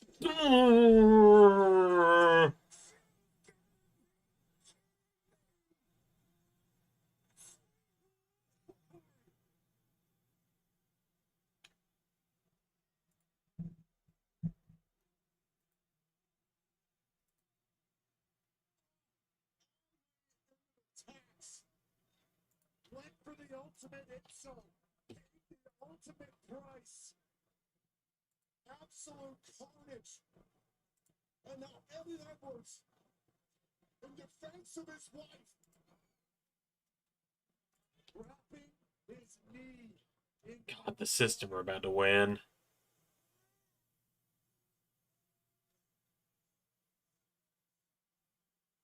Eddie Edwards with a Boston knee party.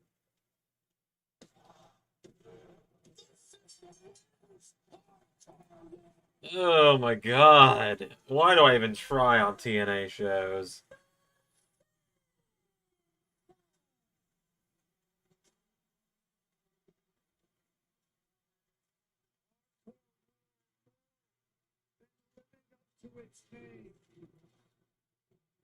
Oh my God. Getting some medical attention right now for Alicia Edwards after the devastation of Special Agent Zero. The rest of the order. What'd you just realize, JT?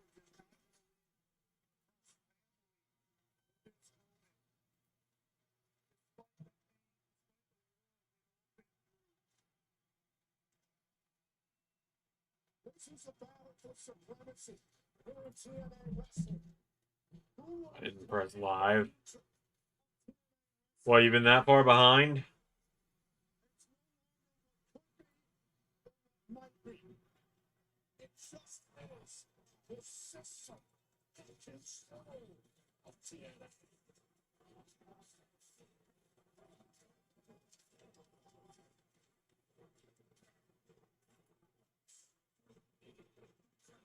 The System proving that the family ties. Been about 2 minutes behind. Yeah, that'll do it.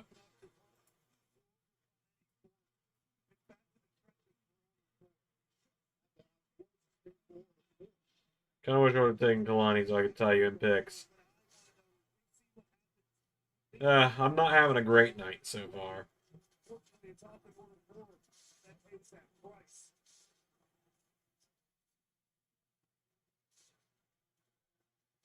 Tonight we saw hard forward war for the first time in 2 years.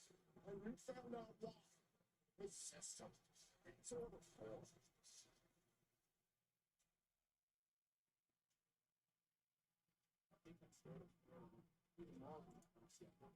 Terrified of being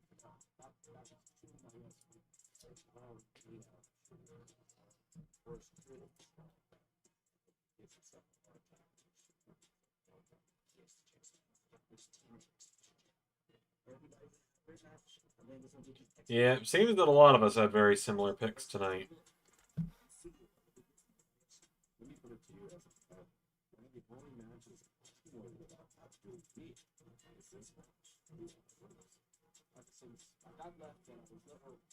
I've always had this kind of feeling in me that I'm not good enough.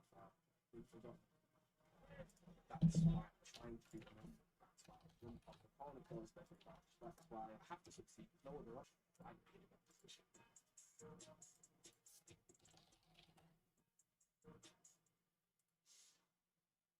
The action continues tonight here at Bound for Glory, and our fans sitting in section 115 are part of our extreme fan candidate. Let's put it in extreme on the scale of hardcore woman. This thing is never been at the ringside here at Bound for Glory. Been absolutely incredible night. Channel so far. We've already seen so much, but there's still so much to happen here. This is going to be a shifting night for us here in TNA Wrestling. Still to come in our main event, Trick Williams will defend the TNA World Championship against Mike Santana. And, oh, by the way, still to come, one final table, one last time between the Hardys and Team NXT. It's the final time. They've already established their history, their legacies. Those never, ever will go away. But tonight, it's who gets to put the exclamation point on the second. Who gets to leave here standing tall with their legacy intact? As we learn the byproduct of the showdown. I don't know, JT. It's a tables match, but it's for the NXT and I don't know. World Tag Team Championships. Did you have that on your bingo card in 2025? Hey, Josh. Anybody have that on their bingo card? I didn't double check something here. The Hardys versus Team 3D is still to come tonight. Every TNA championship is on. It's TNA. The prestigious X Division Championship. That's right. Very up and down. Very up and down. The X Division Championship against one of the most exciting competitors from NXT, Javon Evans. I don't wanna.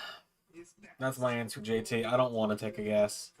I just don't. Look at the X Factors, Leon Slater versus Javon Evans. This match was just announced 2 weeks ago at Victory Road after Leon Slater stole the show alongside Myron Reed in the main event. Slater and Evans were opponents this past Tuesday at Showdown, and Slater pinned Evans amidst the Team NXT versus Team TNA Men's Survivor Series elimination match, and this will go down as the youngest X Division Championship match. I don't know what a mod for him will come out for Agent Zero. I'm not gonna hold my breath. People aren't huge on making random TNA guys, unfortunately.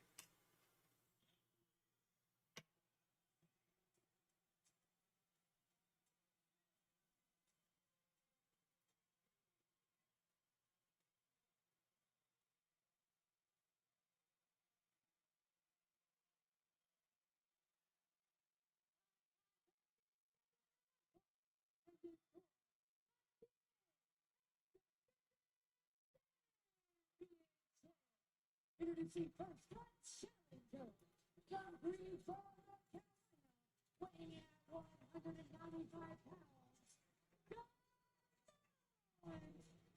I told you earlier. I thought the last promo was pretty amazing. Well, thank you. Thank you.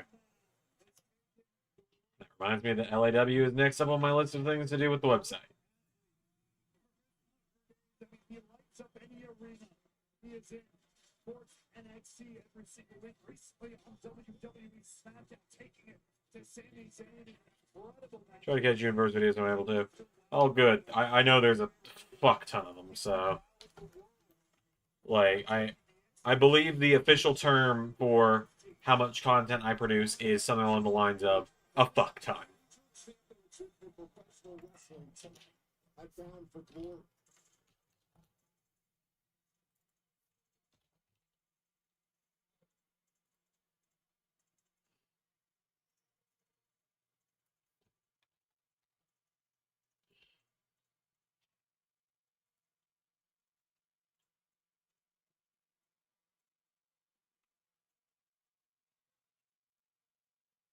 And there's a from 198 pounds. He is the TNA X-Division Champion.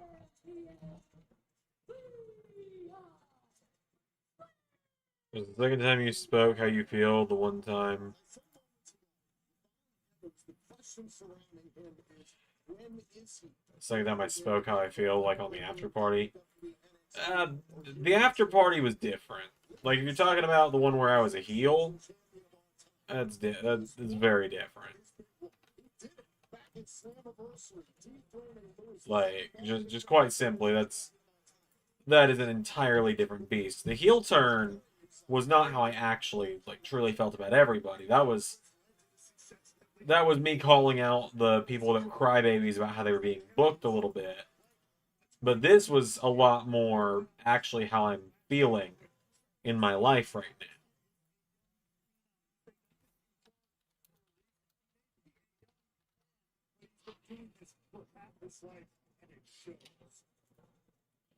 Like, just quite simply. I was kind of saying at the top of the stream. Oh man, I suppose kind of how CM Punk always talks about how that bad guy that he can be is in there somewhere. Yeah, heel Xander is lurking somewhere in there, I know. Like, yeah, I know that heel menace that I have been before is in there somewhere, and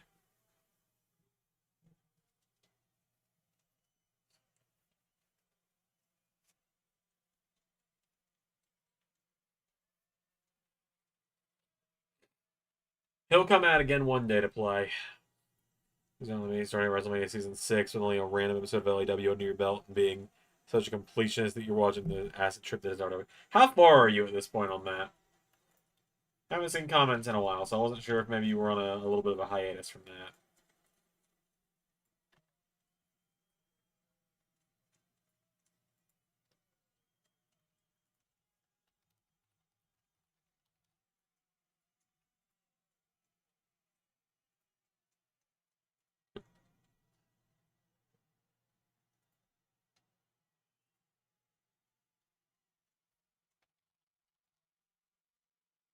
Ladies and gentlemen, Slater and Evans for the X-Division Championship at Bound for Glory. The energy is palpable.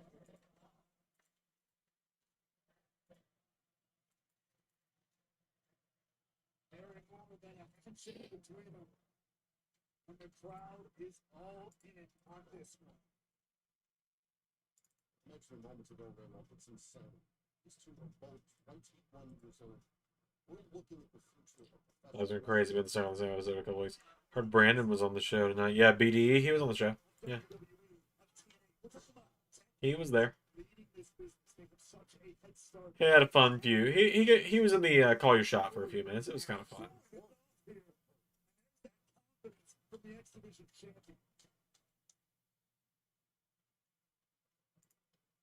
Leon Slater having some fun at the expense of Devon Evans. I mentioned a moment ago, Slater bring the Evans in a 4-on-4 elimination style tag team matchup. Hipper in the singles match. Slater's got confidence coming into this for a number of years. Got that right there. Said that took the origin on it heading into this matchup. They talk about the legendary list of exhibition champions as this matchup was getting started. Leon Slater was asleep. Literally, this weekend, last night. It's now, the pig bag is there for Jamal Evans. Evans 12 to 7 to your point. Leon Slater literally wrestled the amazing red, the former record holder for the Miss Champion, defeated him. So yes, Leon Slater has all the confidence in the world. Does not stop. Off the ropes. Evans trying to supply Slater. Kick out at one. Absolutely unreal. Let's see. You don't. I don't. Shoulder sound by Evans. 2 count here on Slater. Luckily, they only got to keep up with each other here. This is what the X Division is all about. Thoughts on Hector Flores and Almago Jr.? I don't have many opinions on them. I've only just learned about their actual feud when you were teaching Doc about it.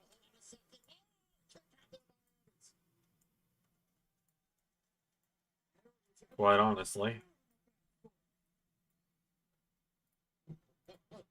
Little Spider-Man situation. Oh, they matched. Who can blame you? Devon Evans challenge for WWE's United States Championship.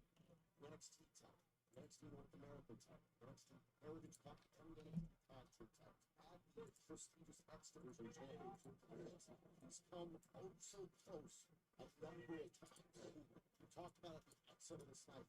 Bonnie Jordan, NXT Star, is winning the TNA Championship. Can you imagine X Division title in the hands of NXT Star? I don't want to, as much as I respect and appreciate. Lucha Death Magic Hardcore Halloween is what I think it would be hilarious.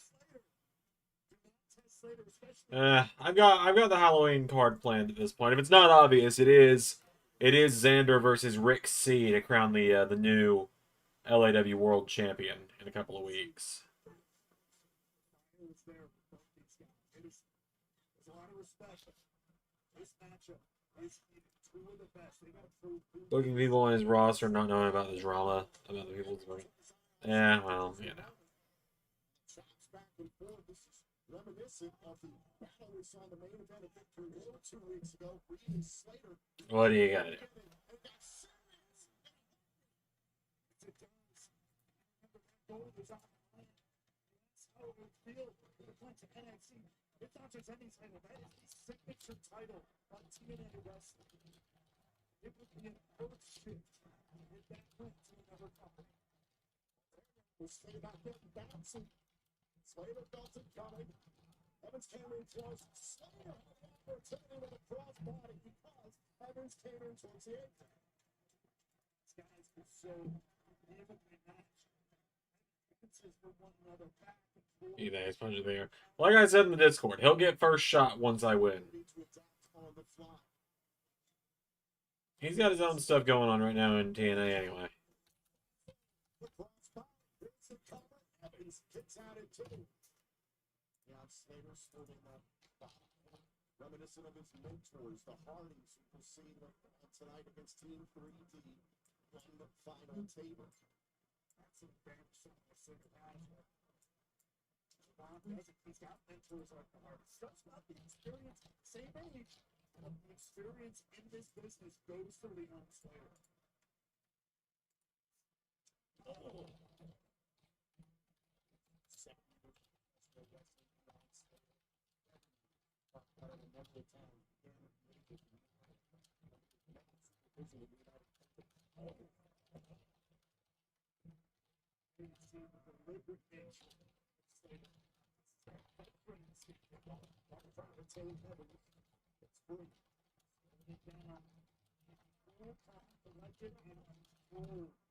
It's historic now.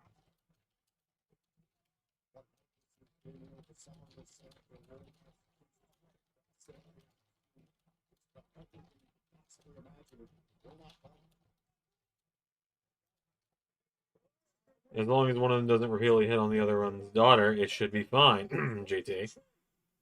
I'd have another Carnal JT situation on his hands, but that's the My Rise characters. Yeah, maybe.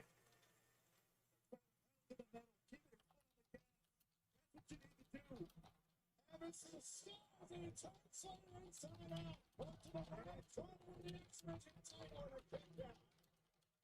What a Florida for Javon Evans. Easily put him in it, and there you see Alex Hibras trying to get him more ball and correct it.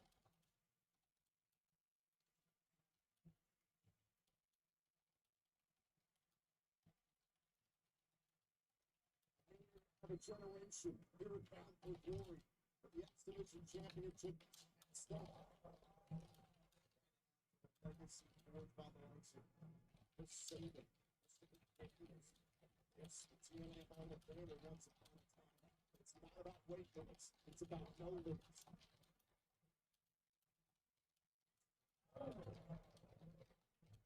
Look at that defiant Leon Slater was even in the face of getting his chest turned into hamburger meat. Oh, whipping Slater into the corner. For as much speed, finesse, and athleticism. Hold on a second. Here's the topic for the neck kick out. Slater. What speed, athleticism, and finesse. Power again. That raw, nose to nose fight back attitude. That's what's really coming out here between Evans and Slater. God, I need to have a little while where the website doesn't need any big revampings of any kind. Because this is exhausting. Making sure that whatever's on the oh God, but look at that. The finesse, the natural athleticism of Javon Evans there.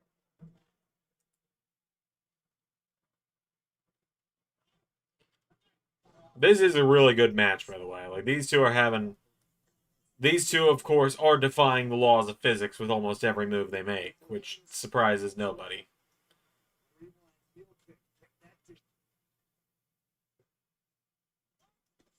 Oh, dear God.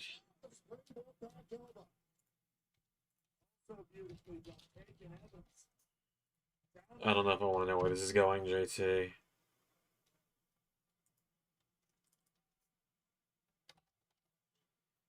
Oh, my God. Just every time someone has an advantage, the other has an answer. In the second row, Slater trying to pick in the face, ducks underneath. Oh, someone drop kick right between the eyes by the champion. Trying to retain Evans. Got the shoulder up in time. Picked off Evans on the fly there. Drawn and Leon would be a generational tag team. They really would. Like, I see huge things at, like, and world titles for both of them. Like, I see world titles for both of them one day, but also they would be this generation's Hardy Boys, and I stand by that. Trying to maybe set up Evans there for Utopia. Evans felt it coming, got himself to the outside of the ring. Shots back and forth there. Worked out. Oh, Good God. Chains of fucking Kazarian. Oh, Evans is still on it. Kazarian X-Division itself, as you mentioned at the beginning of this matchup. I don't see Hemlock in that way, JT, so I don't know what to tell you. Back at Genesis earlier on this year, and I'd be remiss if I didn't mention Frankie Kazarian was a true victor of this year's Congress Act 1. Talking mid-Kevin. So I found your channel. You are really nice. Well, thank you, Blame Shadow. I try. The last thing I want to be is just a dick to my community. There are some content creators who are, and some people are just really okay with that. I don't know. I don't get it. Just saw that our first commentary team. I look out below. And the young team just got cracked in the side of the head. Slater shut him down. Now the two of them fighting out here. Dangerous territory. Hit right to the face.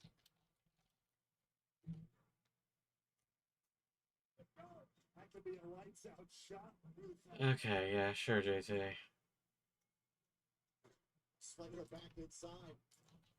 Slater, hold on, was going for that slingshot one more time. Oh, DDT by Evans. What a counter from Javon Evans there. where Slater is amongst the ropes. That situation where Evans can take advantage and go for a pin. In that case, just look for another opportunity to hit a knockout shot, which might be what he's. Love how tight the community is. Just brings us in character. He brings us in his characters for fuck's sake. I mean, yeah, I do my best, like I said. My God. What the fuck, Javon? Shout out to Jay Malachi. God. One more time. Look at how Evans lands. Fuck both of these guys for being so young. Unreal Just by the way. athleticism from the young OG. Out of two from our referee Page. Fuck both of these guys for being so young and so good at this. Get back into the ring so the match can continue. And a match. It's all about no limits. In division, it's all about no limits. You couldn't get better than these two. Out of six. Seven. Evans is back up to his feet. Evans dives back inside. Count it out. Title can't change hands on a count out. Count of 9, and Slater makes the count. But look at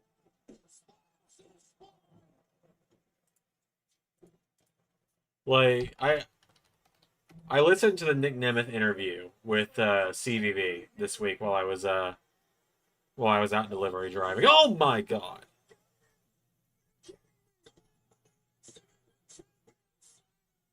Like, I listened to the CVV interview with Nick Nemeth, and he was talking about how, like, he's, like, annoyed at how good Leon Slater is. He's like, you're 22.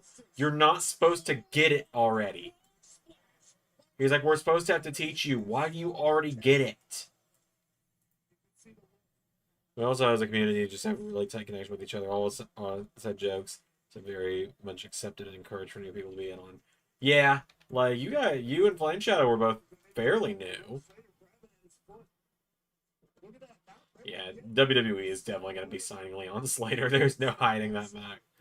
But yeah, no, a lot of people, like, I'm glad that I'm not super intimidating to people. Like, I know I might seem it when you first look at me, and then I open my mouth, and it's like, oh, he's just a moron.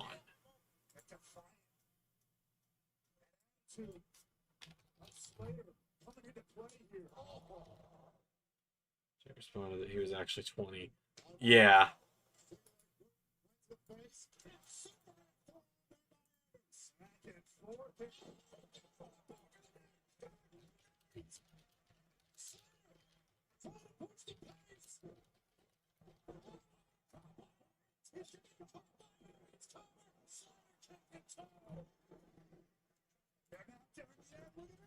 Oh my God. What the fuck?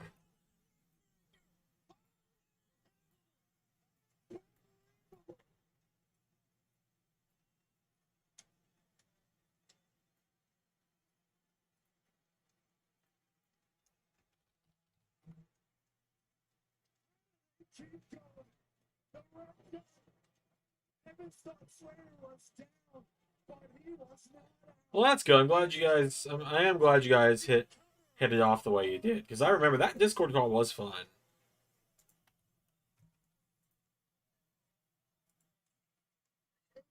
These guys are taking the laws of physics as a suggestion.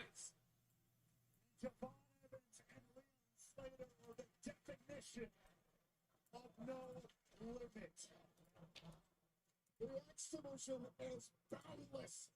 Evans and Slater putting it all on the line. The TNA Signature Championship. There's still 2 matches left on the show, right? There's still the final table and then the main event. Yeah, just 2 matches left after this one. Face to face.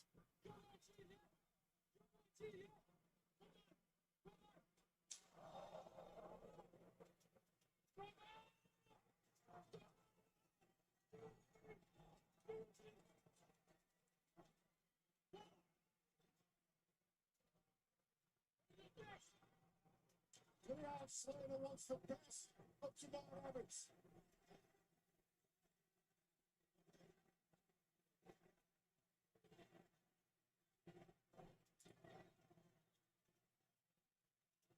Test of metal here at Bound for Glory.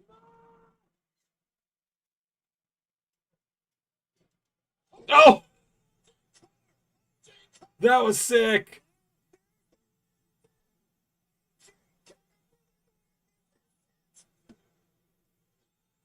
And they're still going.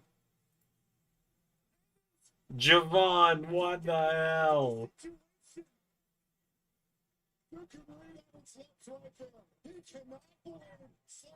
That was crazy.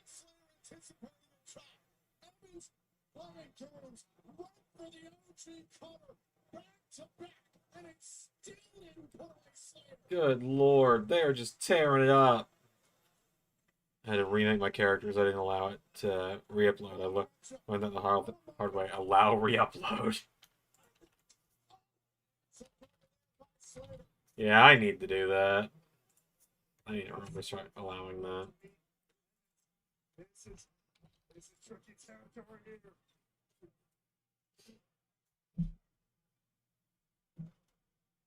Be careful. Do the best and brightest. Evans is slow. And they clinch hard to the floor.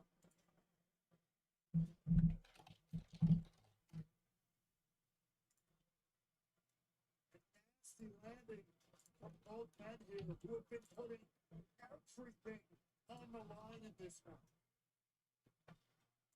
Take a look here. I don't know what was on the mind of either man here, but either way, they crashed to the floor. Back to the drawing board.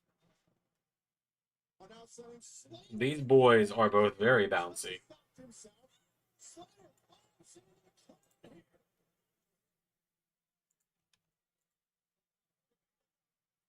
Oh god, Leon Slater's gonna like...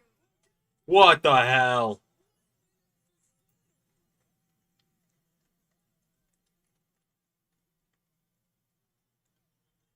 Turning it back towards the ring so this X Division Championship match can continue. Evans and Slater in a thriller here at the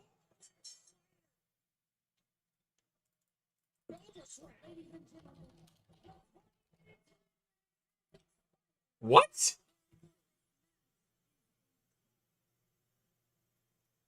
When was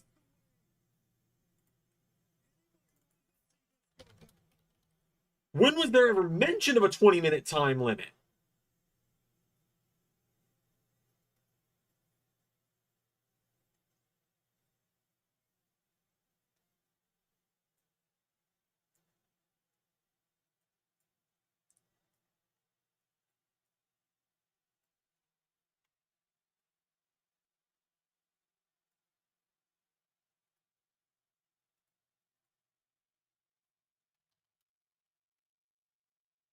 There was never once mention of there being a 20-minute time limit. Santino, I swear to God, do the right thing.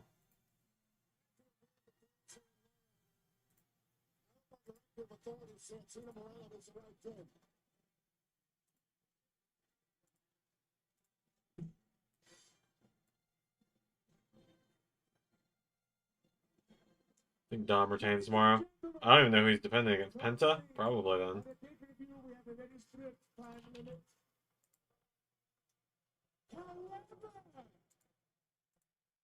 It seems to me like we want to see 5 more minutes.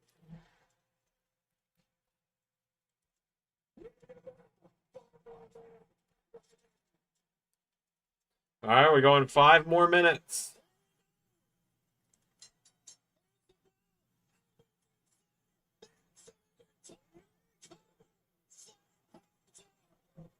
This one just picked up to 11.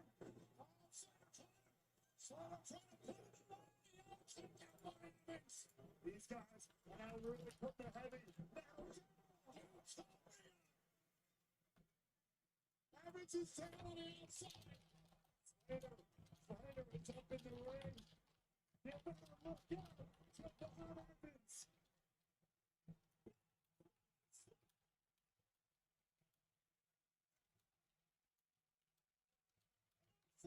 Try to get Evans back inside the ring. Step in here. He wants to put this one away. He won't need all 5 minutes. Slater wants the decisive ending to this. Yeah, what was the point of this time limit? Like, just to put a pause on the whole match? My God.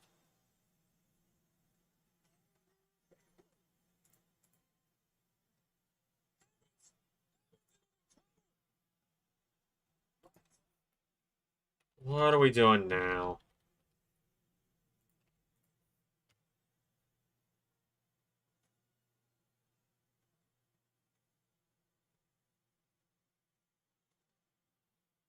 Okay, Dark State's here now.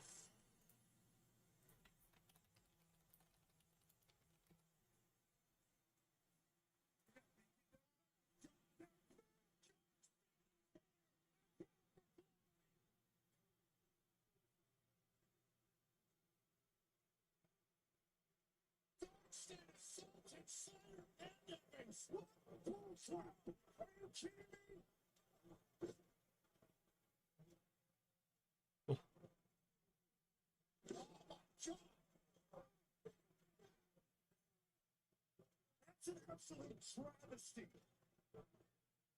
What? Don't say for the next team.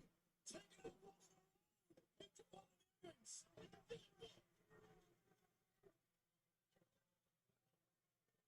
Don't say lost. What?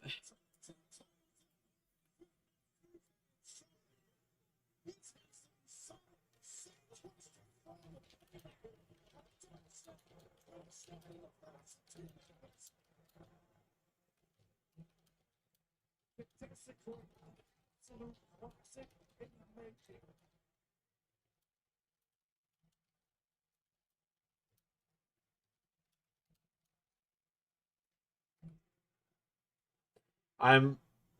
I'm really starting to think that there's a good reason why I used to get shit-faced drunk to do these watch-alongs for TNA. Oh, Massachusetts, you said it.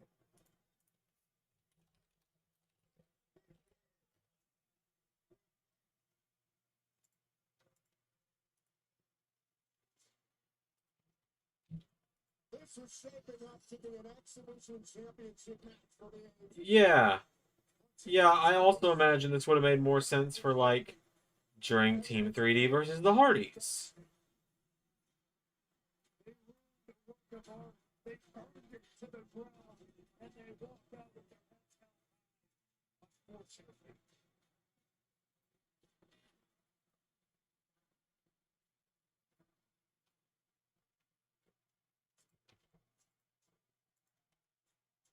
The ultimate hydration drink, delivering clean, functional hydration with natural sea salt for electrolytes, no artificial dyes or artificial sweeteners, essential vitamins, sweetened with natural ingredients. The official hydration of TNA recipe. Okay, I'm gonna just... Alex asked me to 3D print something, so I'm just gonna get the printer up and running real quick, because I just need a minute. Path of purpose. Mike Santana has worked his whole life for this. He's worked all year to right the wrong of Slammiversary. Does he get it done tonight? Santana marches into the main event trying to end the nightmare that is Trick Williams as our TNA World Champion. Will TNA finally come to an end tonight here at Bound for Glory? Trick Williams defends the TNA World Championship. I just hadn't wanted to listen to the whine of the 3D printer for the entire day.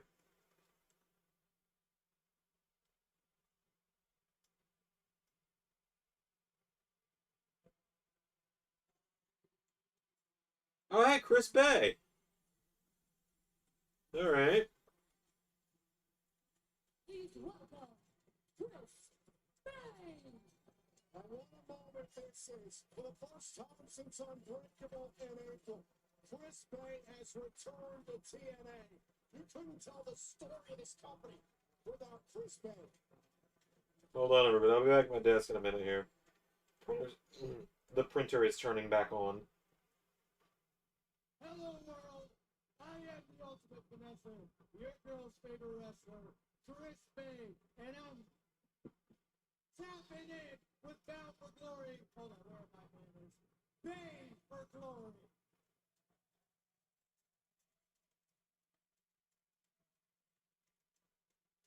And they slipped a paper in my pocket before I came out here, so I got some news for all of you. Okay, there we go.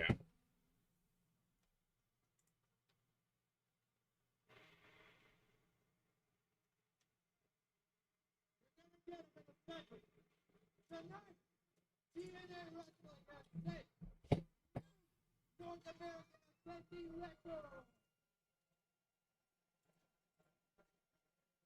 A new attendance record for TNA.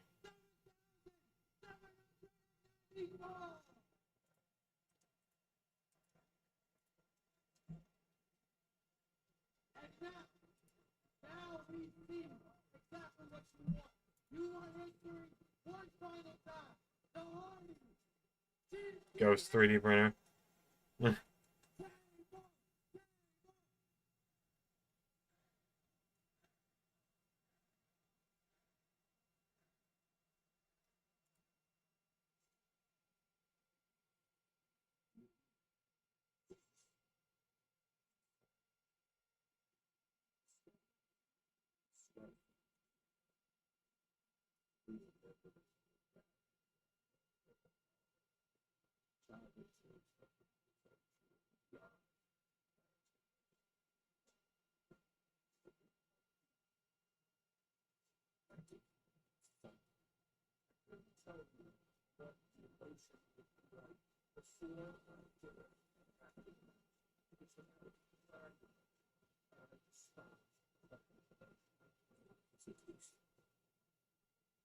Yeah, good for them, I guess. Yeah. New attendance record of people shouting bullshit at your company.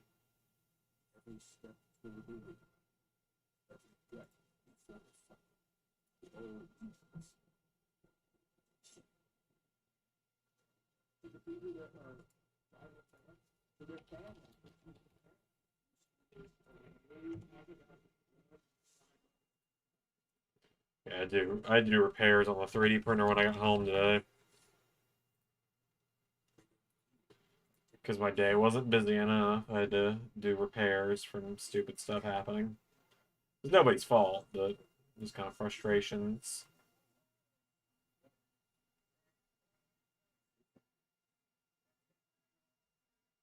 It's working over there, right? Yeah, it's working.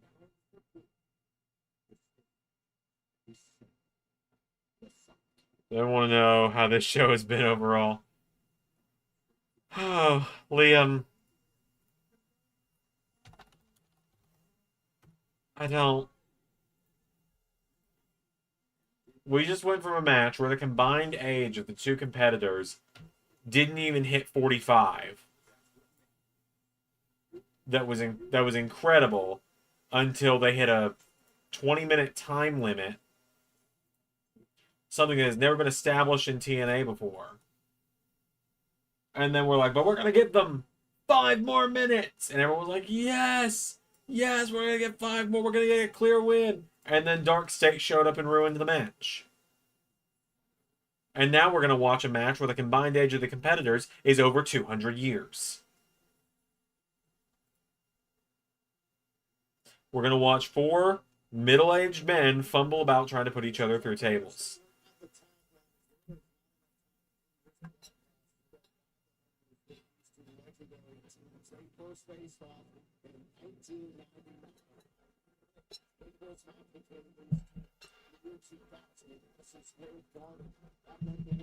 Of the Hardys, 11 years since their last matchup here in TNA Wrestling.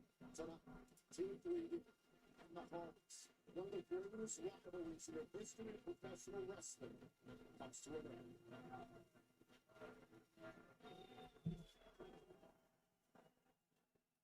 No faith that Hardy's Dudley's been a good match.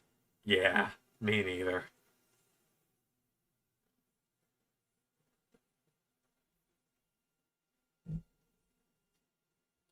And like at this point, I'm in. Could I see a Javon Leon too?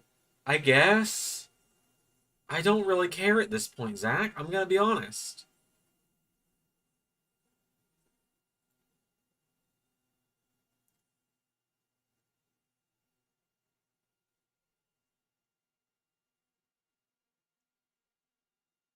My bad, dog. I wish I had your optimism.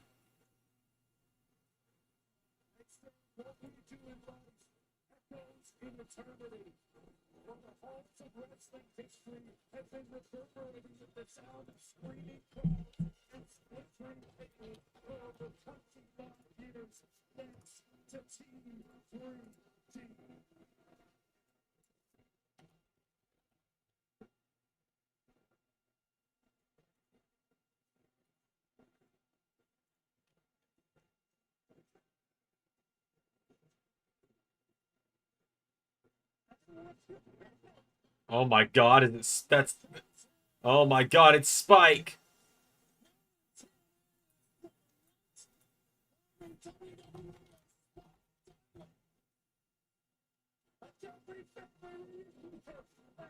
I see LIW versus TNA. I think we got to reestablish LAW's existence before we start running any brand versus brand stuff, JT.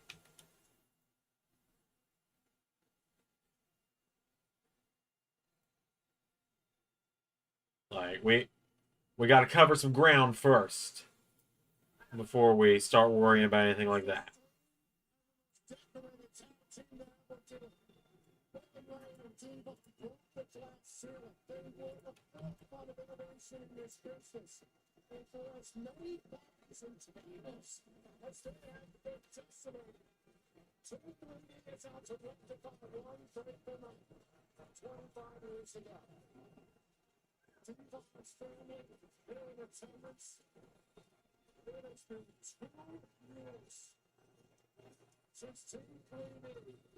Jeff was the only one in the match, my honest opinion, you can even still go. Yeah.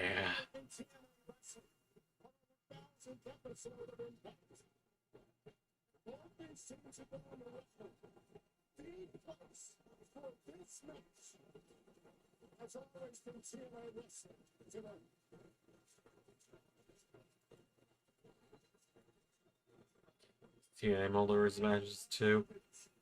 I've done multiverse matches too. That already happened. I swear to God it happened.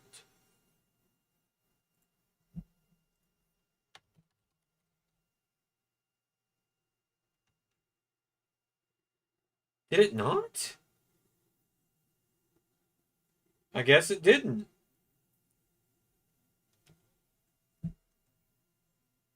Did I really not? I could have sworn I did. I don't know. I don't know. Maybe one day. It's not at the top of my list of things to do right now. I've had a desire to see Bully Ray wrestle since like 2008. Yeah.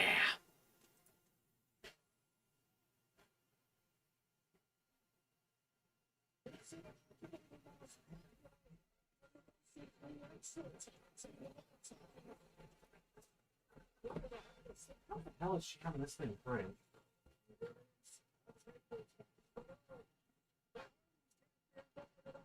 You know what? I'm not gonna ask. I'm just gonna hope it works out for her because I don't feel like hearing about it if it doesn't. I'm very tired, if you can't tell.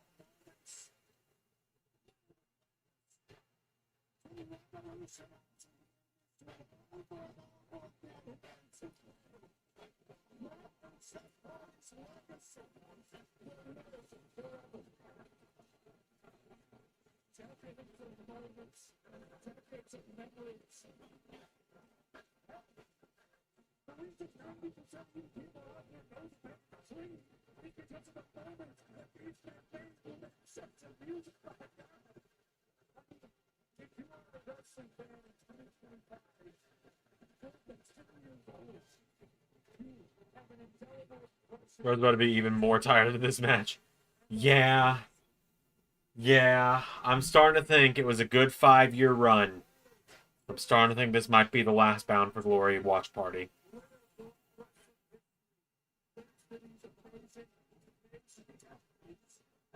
Like, this might be it for me. I think Joe Hendry's gone at this point. Like, we're going to see him on Tuesday. And soon it's going to be announced his TNA contract's up. Like, any day now, his contract is up with TNA. In fact, I would assume it's going to be up roughly around now.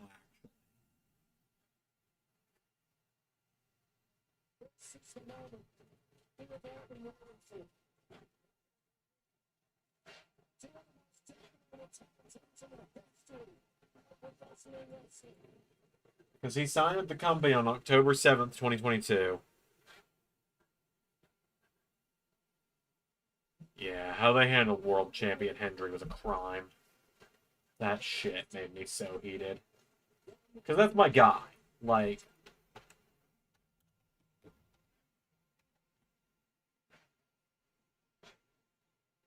Joe is my guy. Like, he and I have, like, an actual connection, like, in real life that we have made. Not, like, it's somewhat parasocial nowadays, but, like...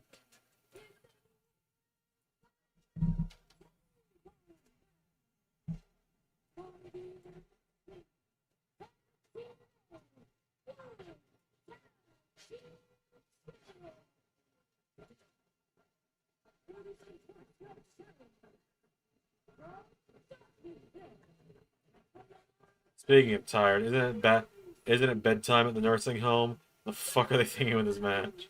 Jeez.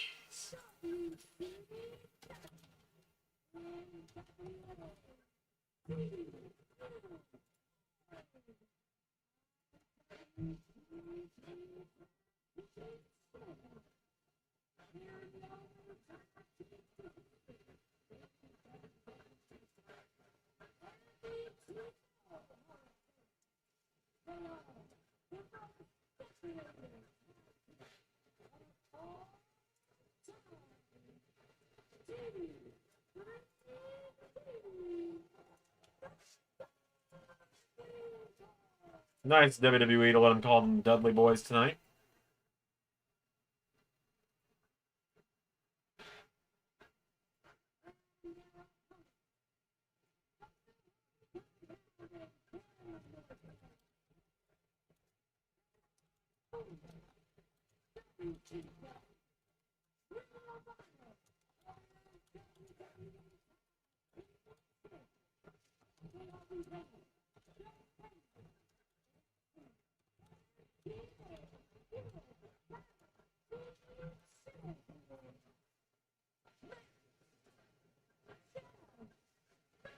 To be for real, the only reason it isn't a ladder match is that somebody right behind wants to allow Devon to try and climb.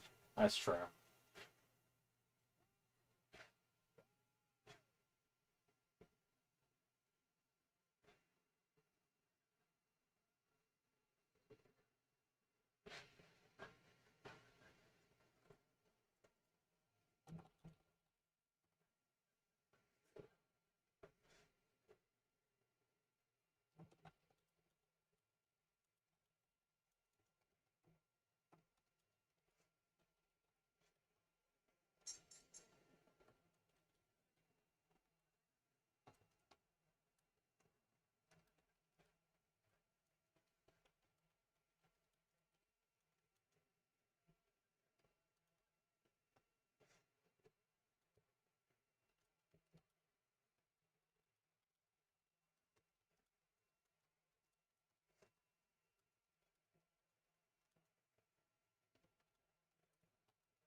The same thing they're doing with Santana now. I'd be shocked if he heads to WWE either after his contract. Yeah. He was red hot Slammiversary. They chose Ziggler. They kept the momentum going to Bound for Glory. He was because of JBL. Remember him? Me neither. Then he wins it way late, but it's cool, but still late. Yeah, like Delirious is living up to his name with how he's booking.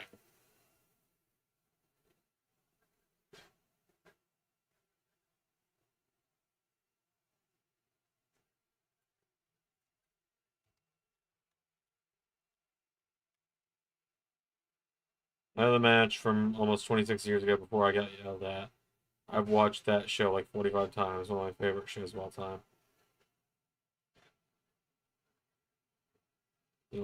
I I have no idea what you mean about before you get yelled at. I wasn't gonna yell at you. I don't even know what we're talking about, honestly.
People have been all over me lately for my opinion, so I'm covering my ass.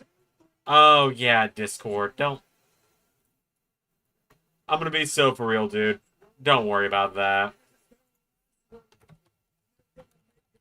I'm the only one with the ability to actually, like, permanently remove someone from the Discord. You're fine. Opinions are like assholes. Everybody has one and they all stink.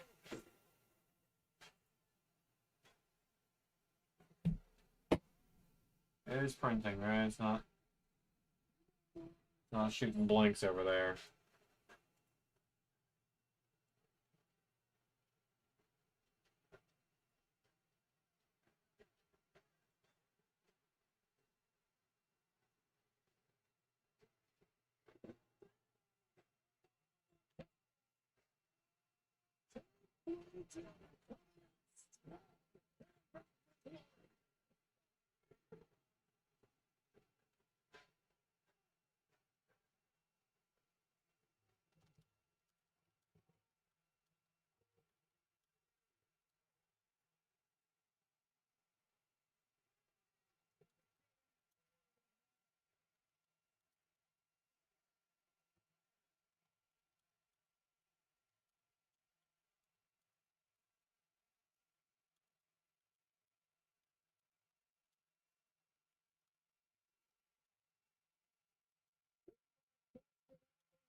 Hold on, just making sure this is working.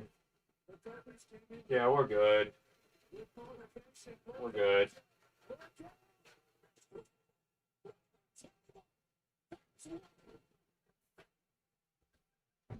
Oh.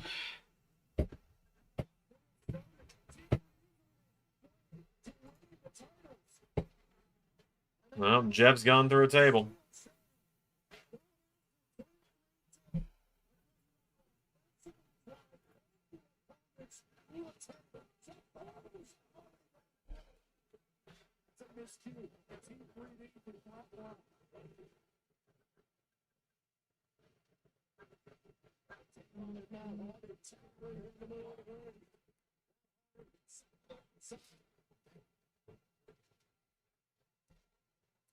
God, I still have to make a thumbnail for Raw, too.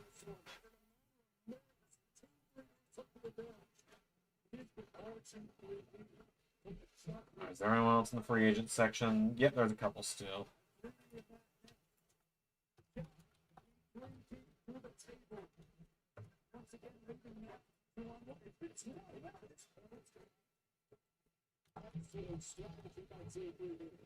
Very happy you know who didn't get involved and Seth won on his own.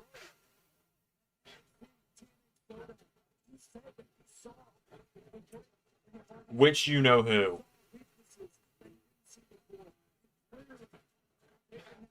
Punk? Roman? Heyman? Oh. Never mind. The guy that I've been invited to, I mean, nothing. The guy that Rick is doing a stream about on Friday. I haven't been invited to. I don't know what you're talking about.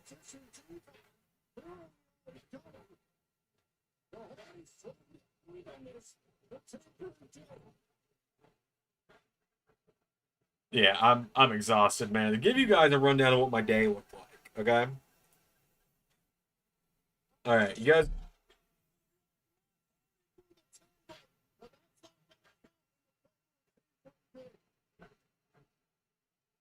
Okay, you guys want to hear what the fuck my day looked like, real quick? I'll tell you.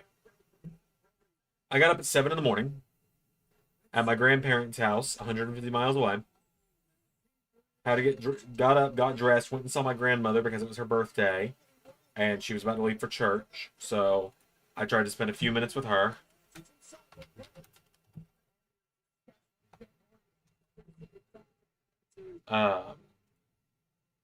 Right. Okay. Spent a few minutes with her for her birthday. She had to leave for church. Got in my car. Kind of had to speed off a little bit. Off to my other grandparents' house because I'd been in town for a couple days and I hadn't gone to see them yet. Got to their house just in time before they left for church. Just spent about 10 minutes with them. Got back on the road this time at about 8 o'clock in the morning. Drove an hour and a half to Raystown. At this point, it was 9:30. We weren't supposed to meet up till 11. Went to a couple of stores, which is how I got my Shadow as Batman Funko. Had to kill time. Sat in the parking lot of the restaurant we were supposed to eat at for an hour almost. Ray wasn't running late or anything, but I was there for like an hour just kind of waiting.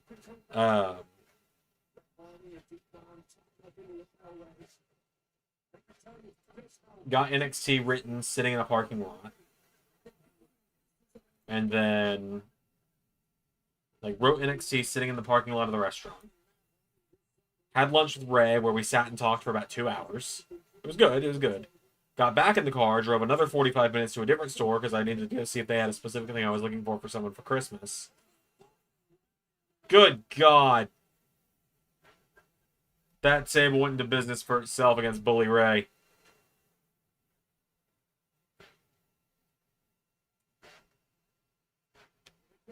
Finished up at that store at like 2:30 or so. Got here back to my house at 3:30. Had to stop for gas at a Costco because I have a Costco membership. Ray was calling me to check on me because our lunch made him sick. He was calling to check on me. So as I was getting parked and getting my car set up to be pumped, I was on the phone with Ray. Gas attendant at Costco decided to come over and be like, "Sir, can you hang up your call?" I was like, "Dude, I am working on it." All right. Just because of the whole "don't be on your phone when you're pumping gas" thing. I was like, "Dude, just give me a fucking minute. It'll be fine." Hung up with Ray, got my car pumped, drove another 20 minutes back home, got home, had to perform surgery on the 3D printer. That took about 45 minutes to get done. Came over here, sat down, had to re-edit Raw, re-upload Raw. Hemlock and I had to go get dinner. Got back here just in time to go live. I am so tired. I have been go for days now. Probably for months, honestly. Also, not to mention, had the return of a beloved indie show last night, where 3 marks jumped the barricade and decided to lay me out, whatever that was about. You know, you know.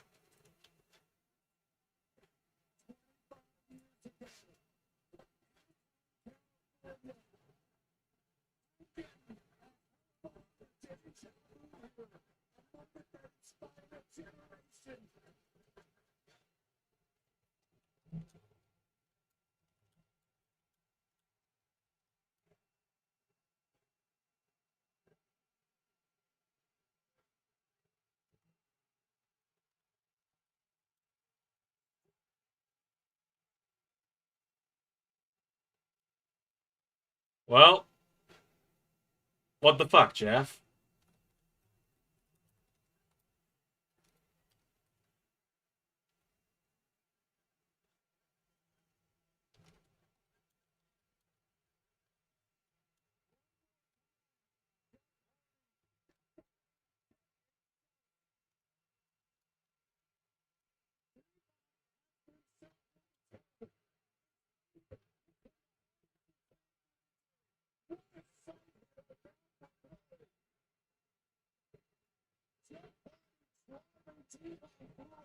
Kind of did just do Scott Hall's denim get up, so maybe you have a point, but hush.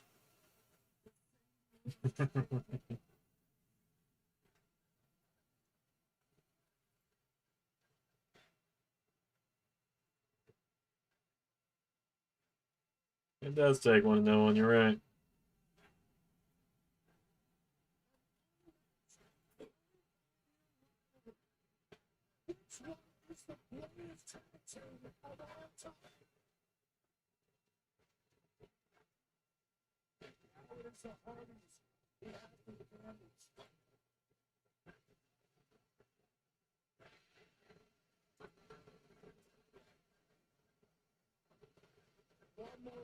Anyone else on this list that needs to get moved to the LAW page? Yes, text still needs to get moved. And Zen number 3, actually.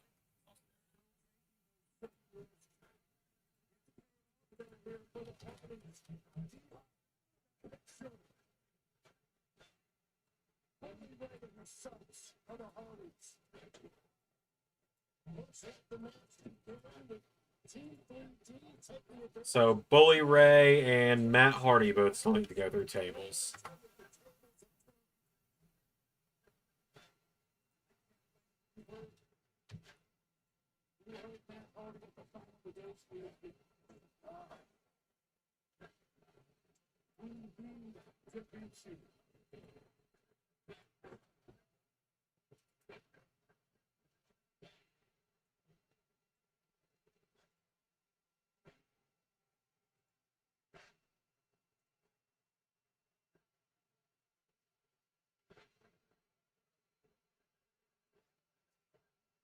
The rosters aren't huge for AAA and LAW right now.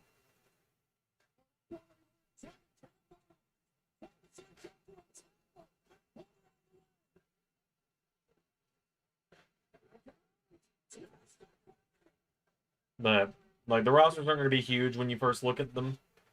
I'll go ahead and tell you guys that, but the rosters have got to get fleshed out more, and I got to get renders for some people that don't have them yet.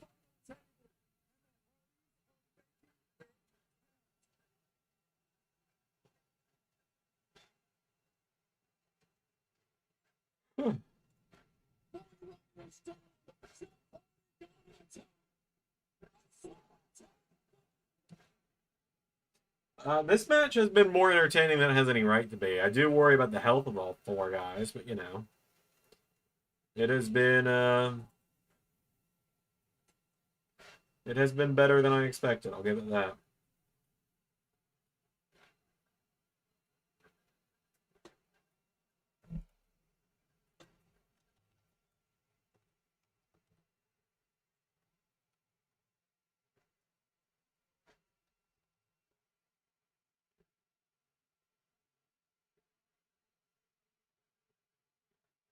Yeah, Devon ain't moved since he went through the table. He ain't getting dug up.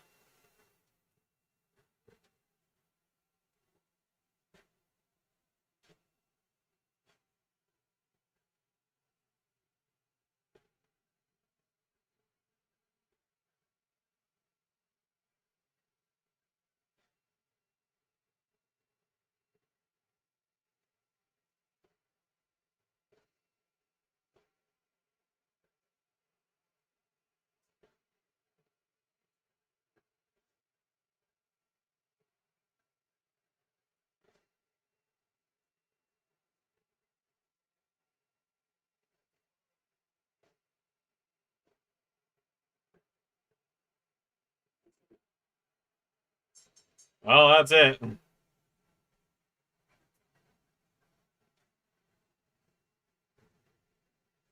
That was All right, then.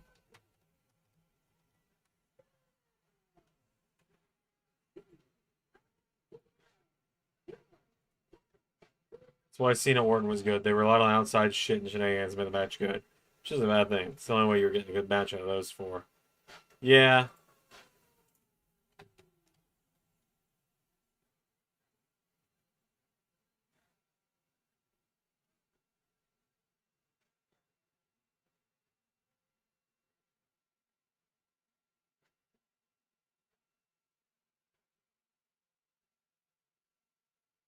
Oh, and there's still the main event to go.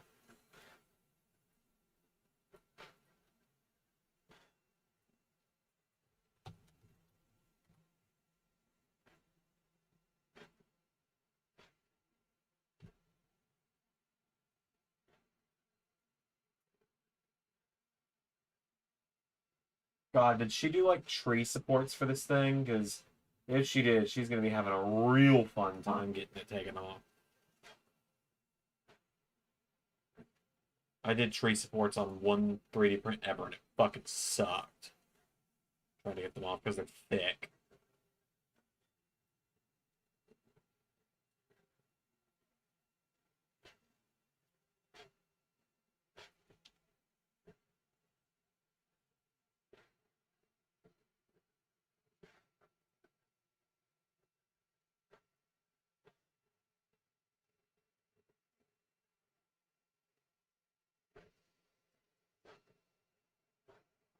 Santa Ana doesn't want to hold it longer than 4 minutes. Carlos Silva hears you, and he says 4 minutes and 17 seconds. He's got you.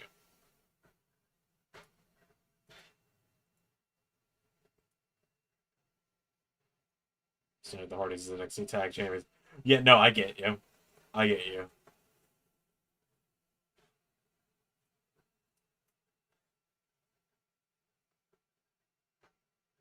You're absolutely perfectly valid to feel that way.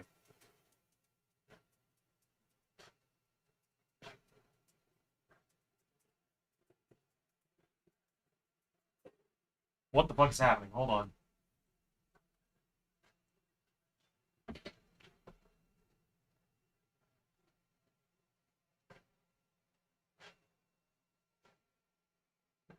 Okay, we're good. That was just the filament spool kind of resetting. We're good. Whew.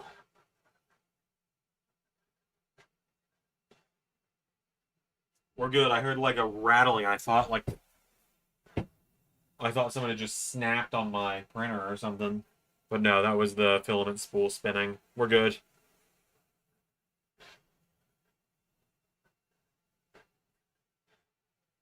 It's been a weird show.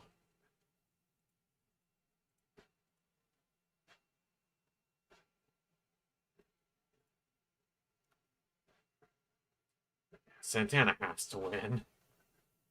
If he doesn't, what are we doing here?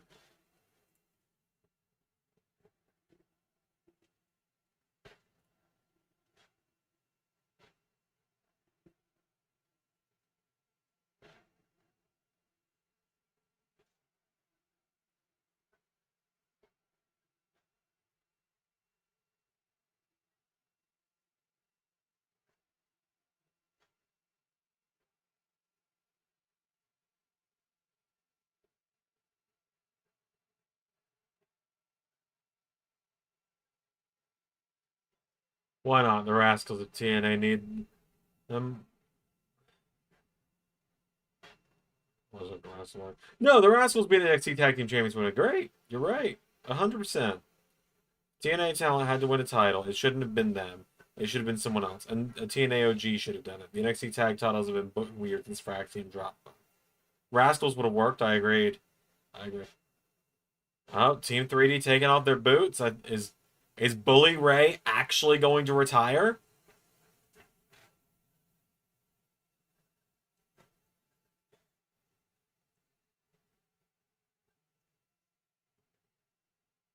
My God, is Bully Ray actually finally retiring?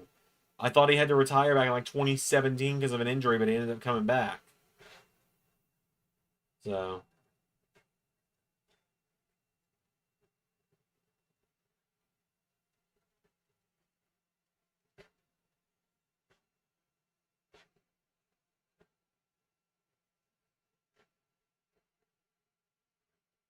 Yeah, no. If TNA needed to get titles for NXT, which they kind of did, like NXT has had their women's title twice now, and their men's title now.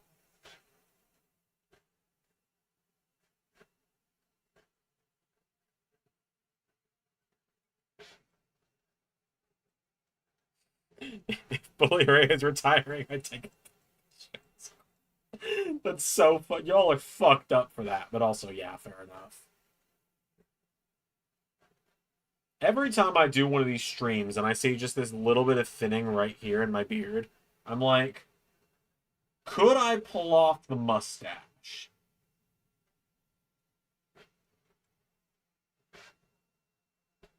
I used to pull off just the goatee. But could I?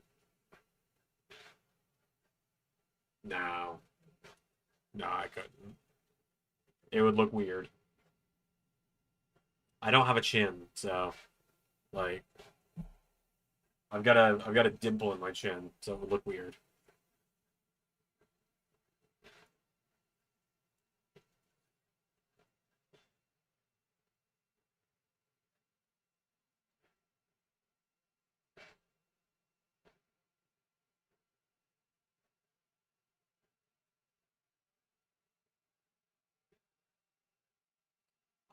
I've done just stash before, but it was before I grew my hair out. And you can find a video where I'm just stash as well on Xander LS11. It's called Becoming a Pro Peggle Speedrunner to defeat Doug Doug.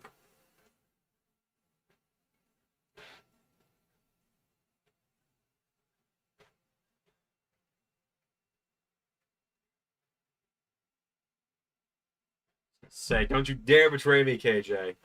Nah, Bully's a piece of shit. People forgot he said Mox should have apologized for having to go to rehab. Don't even get me started on what he pitched for Mox to do as a heel. Yeah, no, I get you. I get you. I 100% get you.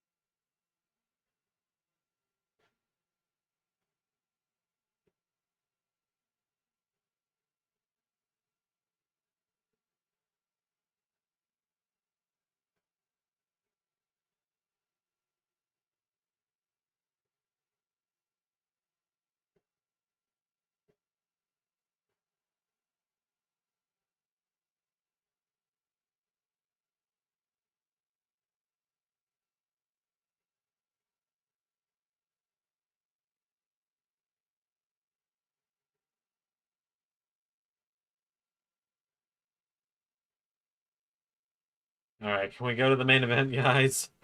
It's time. It's past my bedtime. I'm an old man. Everyone knows this about me. Seriously, fuck him. Him and Booker made look fucking go unwatchable after a little bit. Somehow Booker was actually worse. Because Booker T's a fucking moron nowadays. Booker T is, like, as a wrestler, one of my favorites of all time. Like, as a legend wrestler, one of my favorites that I love to go back and rebook and do better stuff with. As a commentator and like a behind the scenes person, my god, there's no one worse. Oh yeah, man. Oh yeah.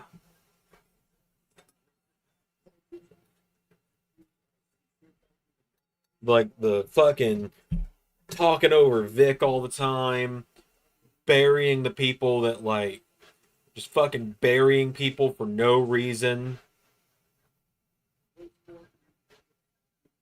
Like the way he'll talk about Joe Hendry on commentary or other people as well that he'll just fucking bury on commentary for no reason.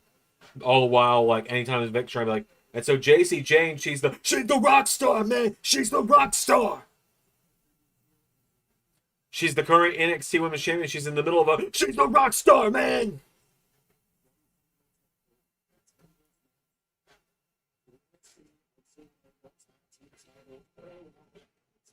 We get it, Booker.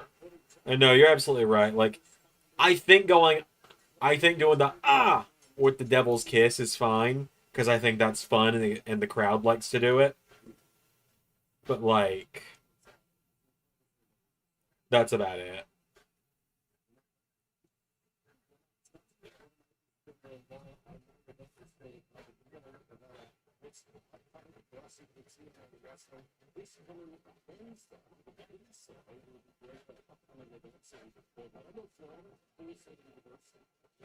Oh, God. Nightmare commentary team for me is Booker T and Pat McAfee.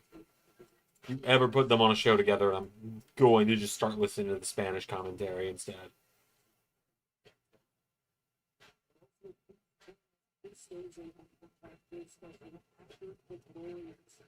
Like the what the Devils is. I'm fine with that. That's not super sexualizing. It's the same way that, like, when a big movie title, you're like, oh, on commentary for it. Or, like, with Finn, when he does, like, the in the corner, go chopping him and punching him and chopping him and punching him and chopping him and punching him and chopping him and punching him. I don't get to do that much anymore. Also made the Devil's Kiss all she's worth to certain people. Not everyone, of course, but God, it gets annoying. No, I agree with you, Liam. I do see where you're coming from with that. I do get where you're coming from with that.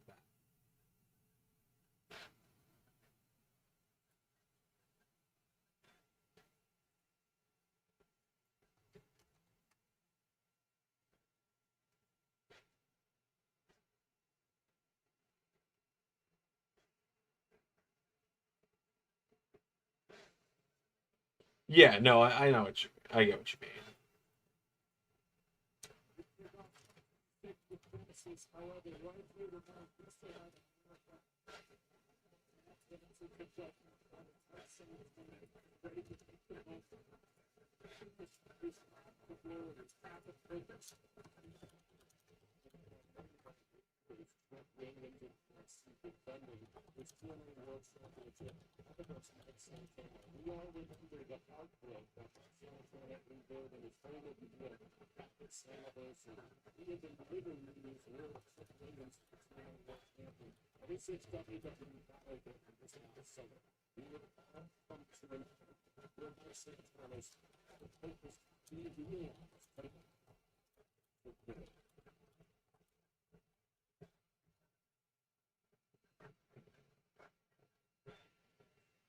Can they coexist? Bucket. Jeez.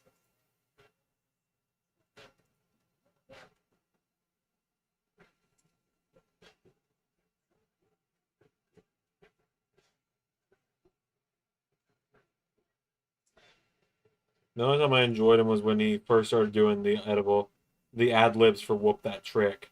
It was cool at first, then it just became too much.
God, so I am setting up the LAW belts on the website now.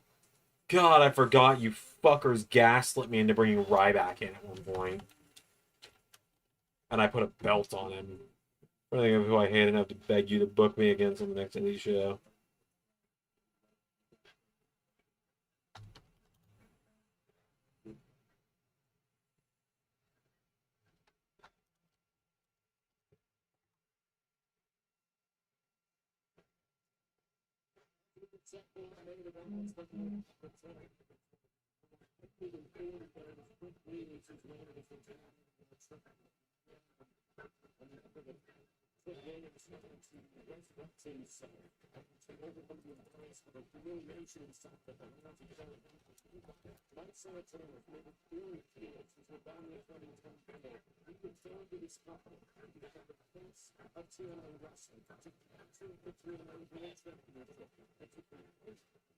JT did what?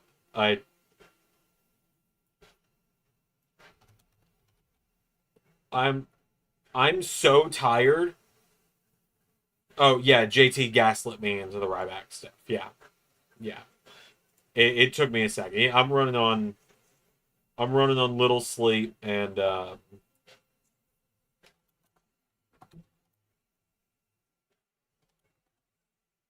I'm running on little sleep, and I am running on so much stress. I am just 240 something pounds of stress at all times right now.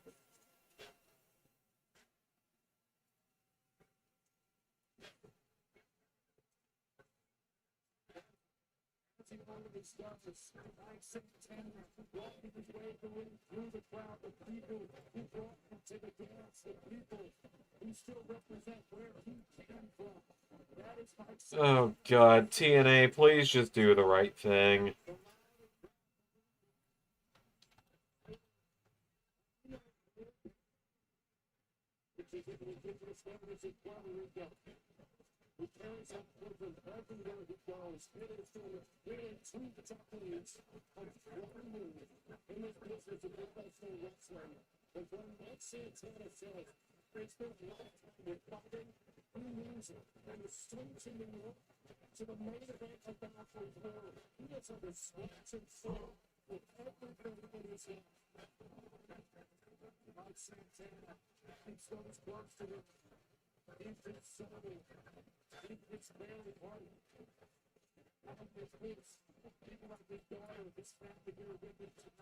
I went to the mall today and got $4.99 AEW figures. Jericho, Sammy, Jade, and Red Velvet. Well, nice, cool. How does that look like character image good using Grok? Well, that's good. I don't super endorse using AI for anything. I use it for the renders just because it does help. I don't like super love using it. I know I use it for my theme. I know I use it for themes as well, but like it's such a we got Conan. Can we get Conan on commentary? Give me sleepy Conan on commentary.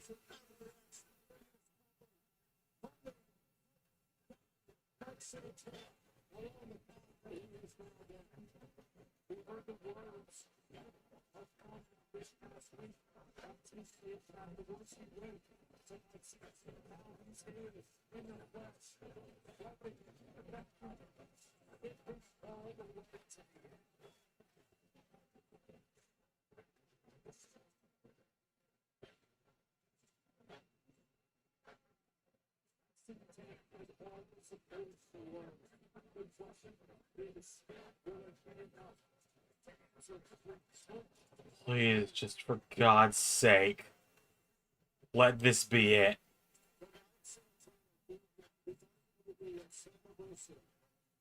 Just let this be it.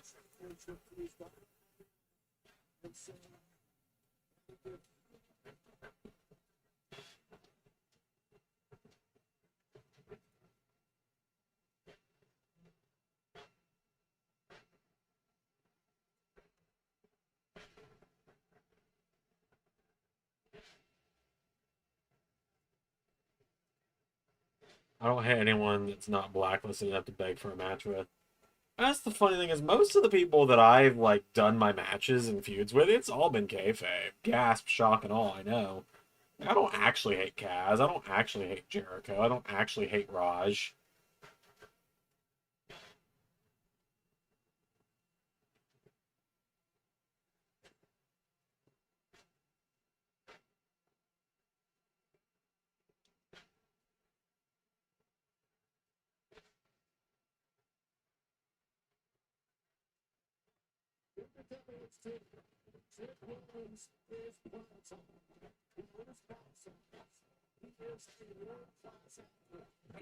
Anyone else? Where's the LS11 blacklist? I mean, I'm not gonna like make a website page dedicated to here's the people you'll never see on the channel. Like, if people ask, I tell them like some of the names that are on it, but there's not like a physical one anywhere.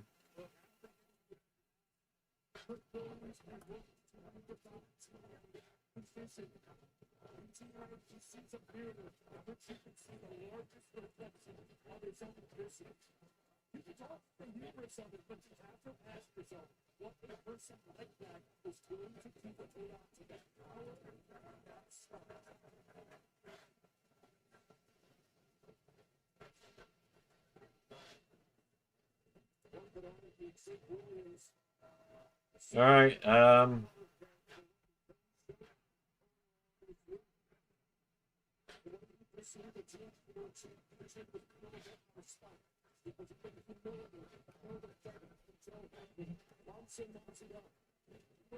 Let's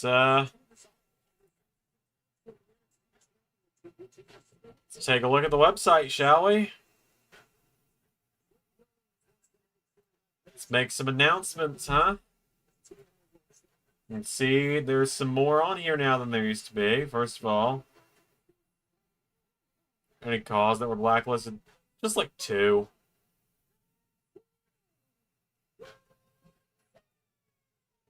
Like 2 people's calls have ever been blacklisted, and that's been it. One because he decided to outright insult me as a human being, like constantly making fun of my appearance and my weight and stuff. After I had repeatedly said, hey, can you not do that? I'm pretty sure like made an insult about my wife too, and I was like, all right, yeah, we're not doing this anymore. And then another guy I ended up blacklisting because he just was constantly, it was never good enough. Like, won a big match, got a title shot. It was like, well, I want to invoke my title shot now. I was like, I have recorded like 5 episodes of this fucking show. You will wait your turn. You will get your match when I booked it. I was like, and let me guess, I lose. It's like, now you do, yeah. You're a dick.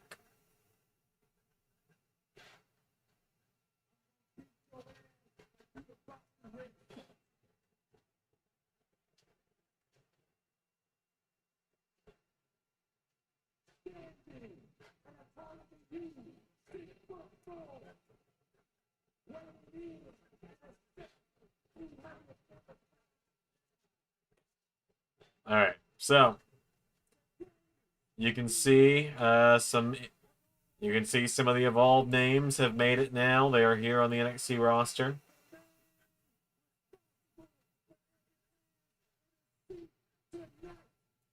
You can see like Callie Armstrong, Keanu Carver,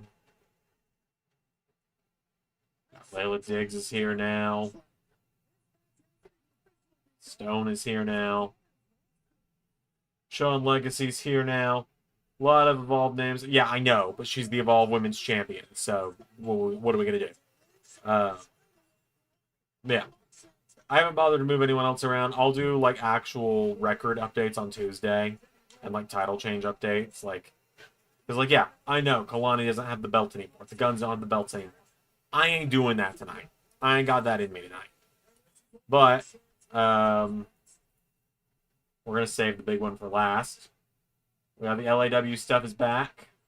These are all just going to take you to the Evolve belts. Don't worry about that. It just does that. But you can see it's kind of a small roster right now, but I've moved everyone that was on the website that is now considered an LAW star to the LAW page.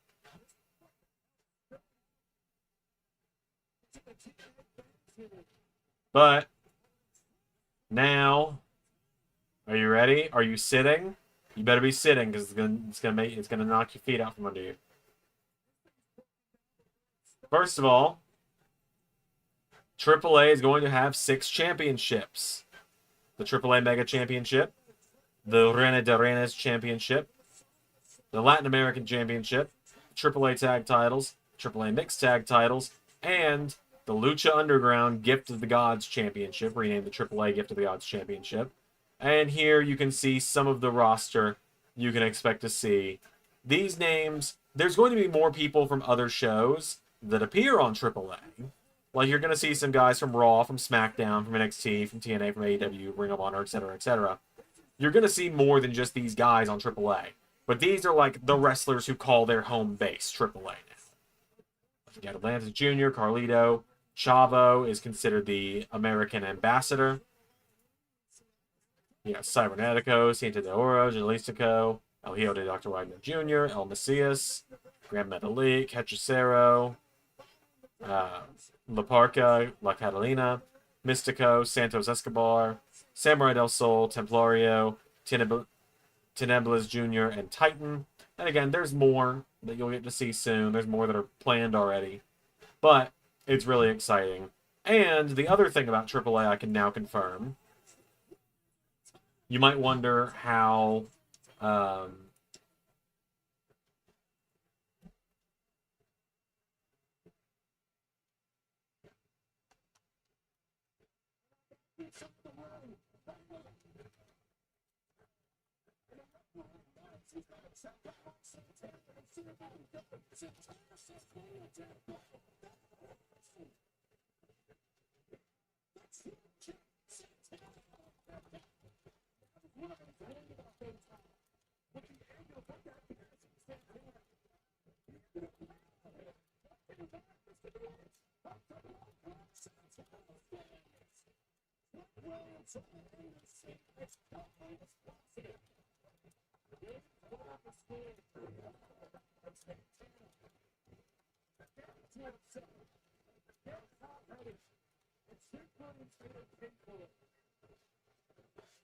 But yeah, so you might be wondering, Xander, how did suddenly... You might be wondering, like, Xander, how did suddenly you go from a couple weeks ago on stream being like, I don't fucking know anything about TNA, or about AAA, to now being able to be like, and now AAA is coming soon.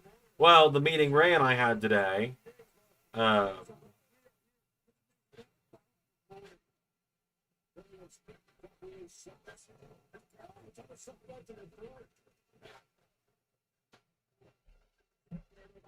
we had that meeting today, and now I am the executive.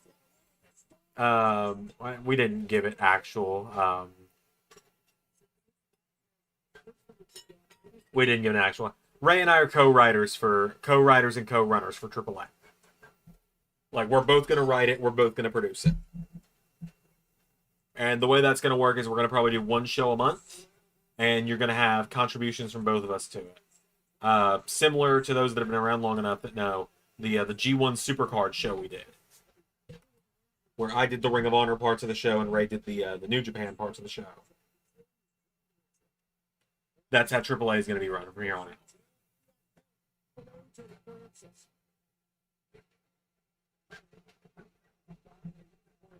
Chavo's the GM. No, there's more to it. It'll get explained when it comes out. Chavo's not the GM, though.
I don't even know if calls are allowed in AAA.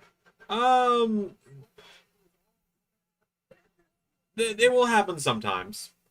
Like, it's gonna be a little bit more sparing than it is with TNA and stuff, but there's gonna be some crossover here and there. But the Gift of the Gods title, I know a lot of people are probably.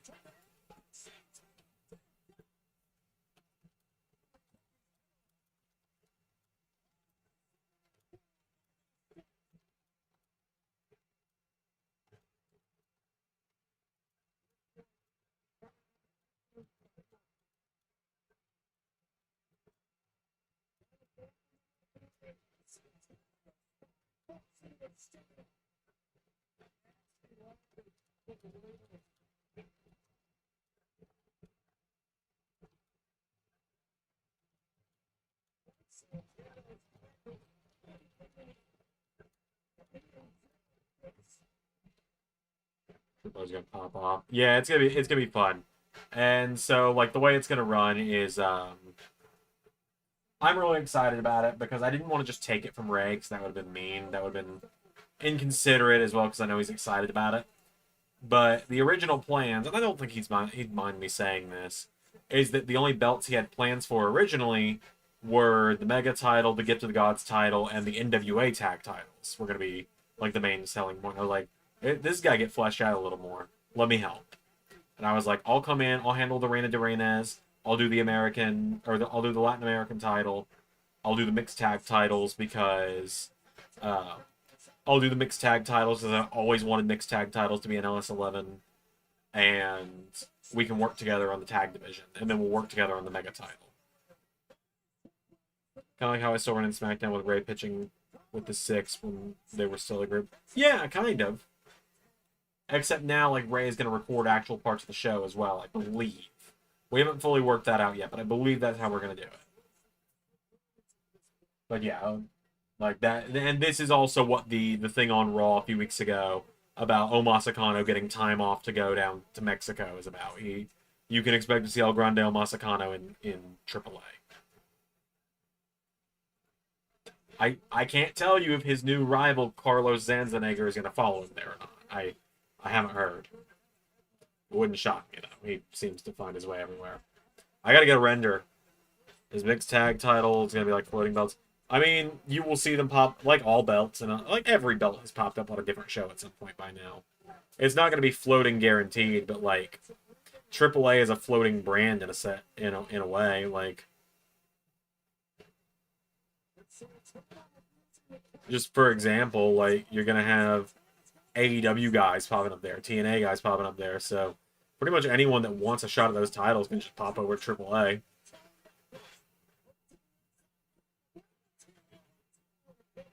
Alright, come on, Santana.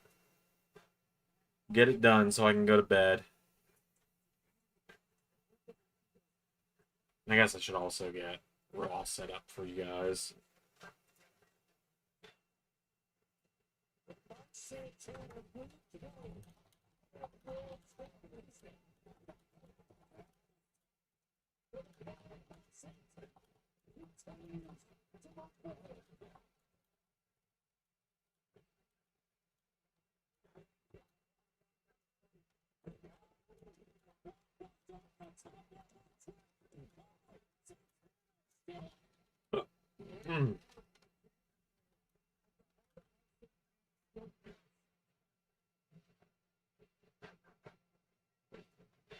Imagine if Carlos and Cammy won the titles. I'd be so happy.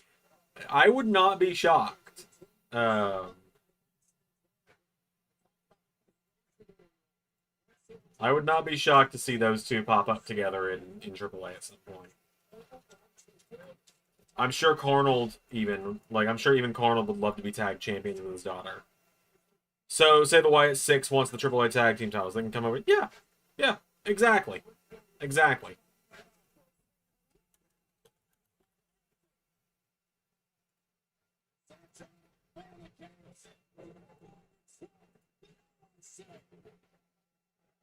Yeah. Anyone can show up in AAA pretty much for the most part.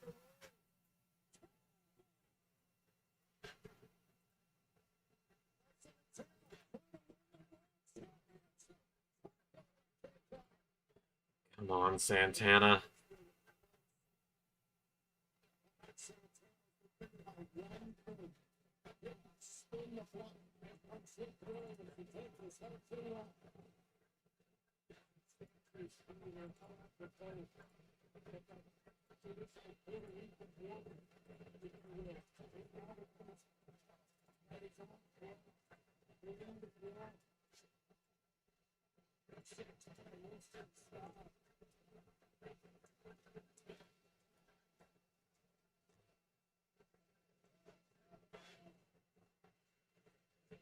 Oh yeah, there's a lot of potential mixed tag teams in LS11 universe.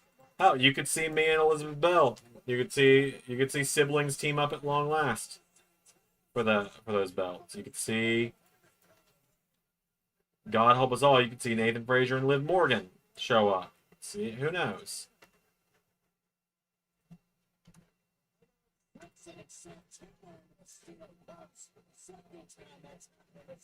Yeah, I mean, don't put it past Arnold to show up. I can already tell you that with Ray co-running the show, you can expect Cornell to get nowhere near the mega title, but with the belts I run.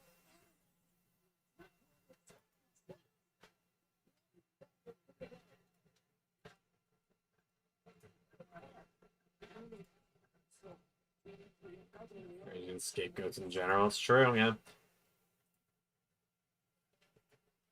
I didn't talk to Ray at all about even Bullet Club. You never know.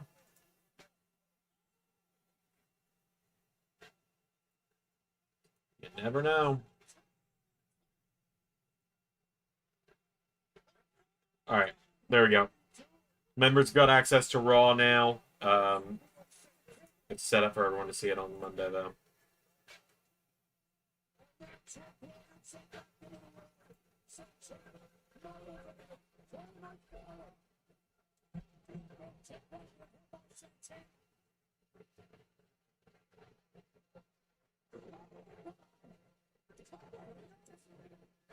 It's true. Anything's possible with Bullet Club.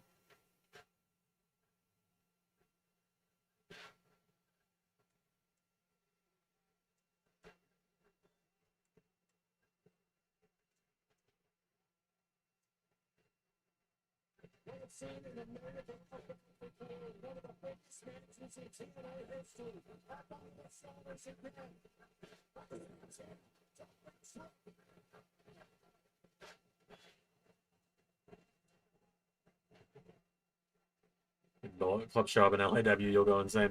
Never say never.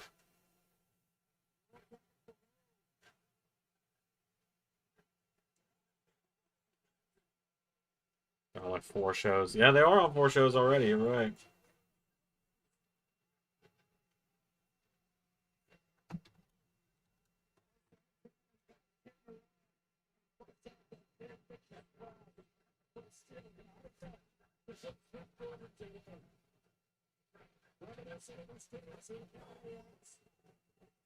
Yeah, I mean, they're on AEW, they're on TNA, they're on Ring of Honor. It's only 3 so far. 3 out of, what, 7, roughly?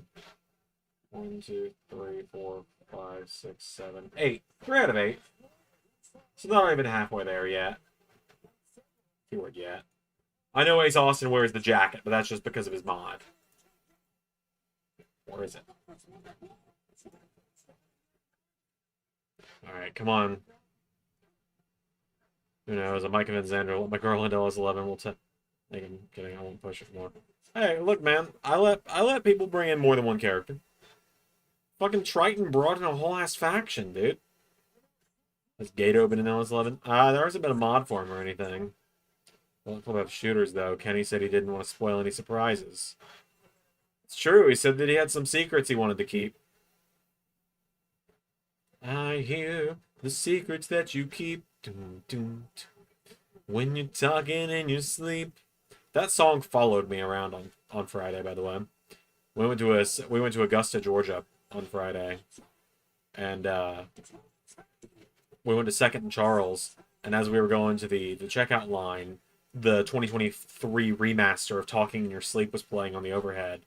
Then we went to the Target up the road, just on our way out of Augusta, and a cover of Talking in Your Sleep was playing. It was weird. And then when I got in the car to leave to go back to my hometown on Friday night for my college reunion, it was the first thing that came up when I hit shuffle on my playlist. So Talking in Your Sleep is following me around. Like,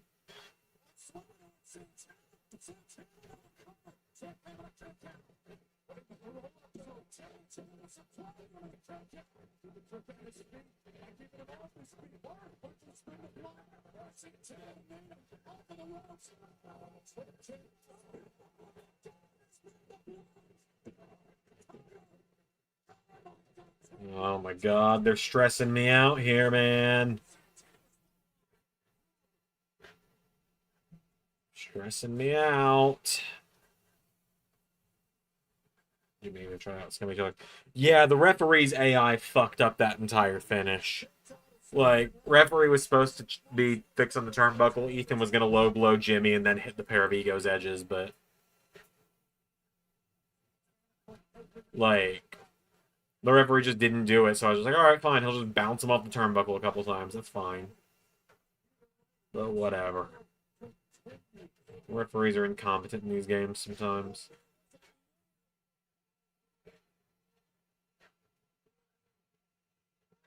What, this fucking lawyer character is getting introduced randomly.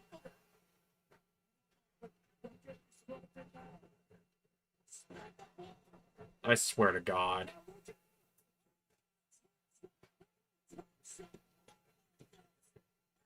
Thank God.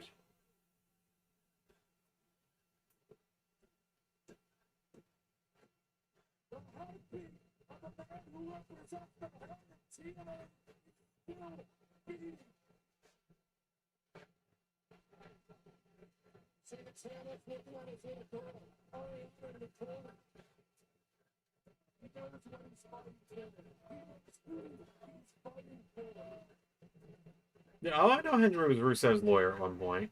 That being said, Joe Hendry didn't then come into play in a world title match later that night, after being introduced on one night as a no-name lawyer. He was just there for a talking segment.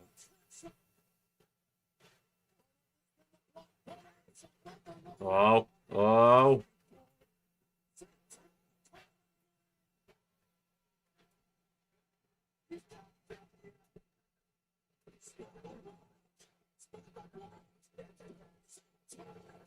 Oh, thank God he did it.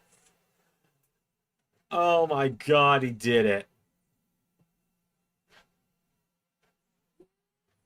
They actually did it.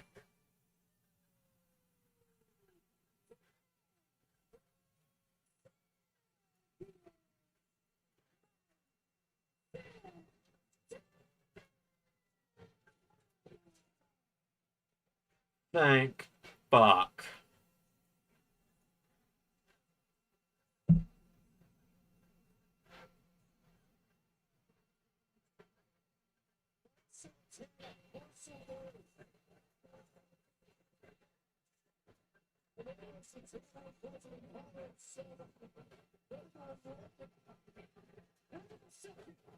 No.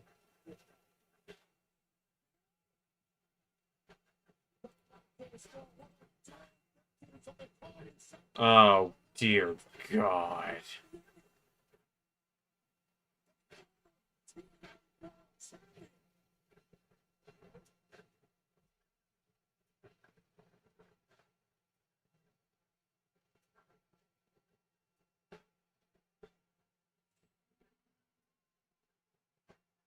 Elijah! It's Elijah! Elijah saving TNA!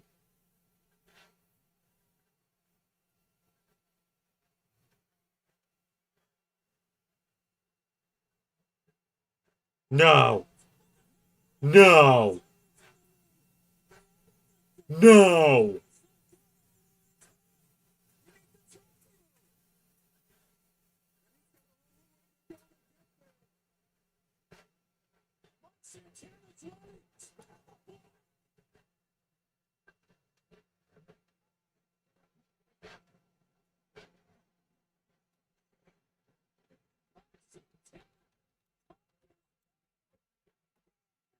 Get fucked, Kaz.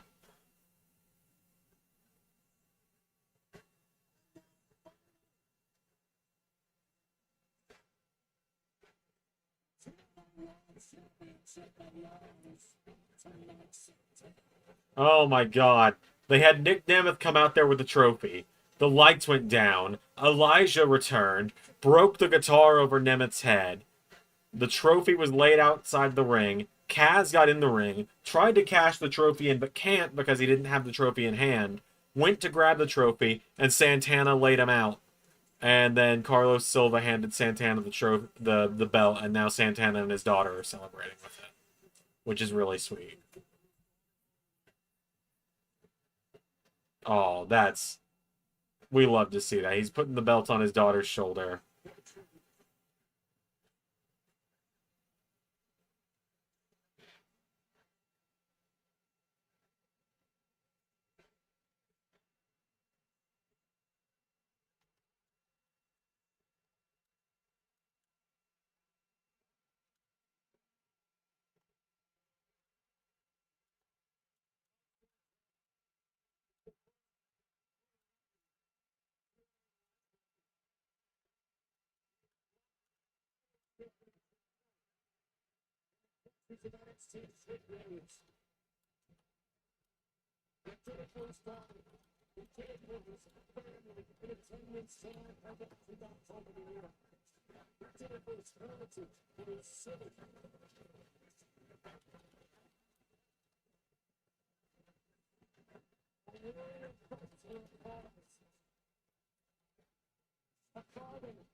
All right, he did it. Trick to main roster, or does he do a feud with Ricky? Oh, God. I think I just want him to go to main roster at this point. Bro's been in NXT for way too long.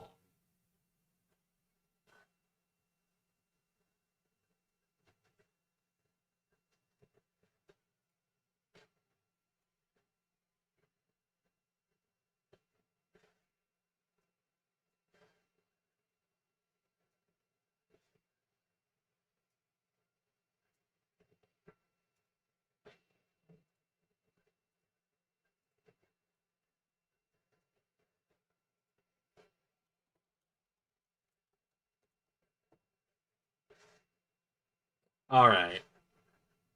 I'm going the fuck to bed now. I've got to be up. I've got to be up in a little under 7 hours, a little over 7 hours. Um,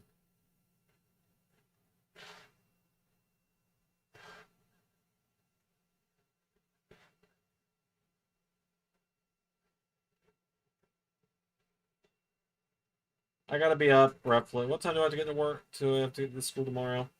7:45. So I gotta leave here by like 6:45.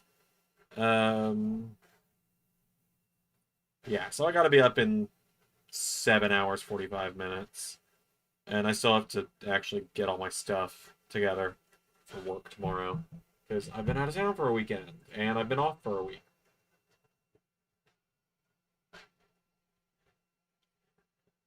All right.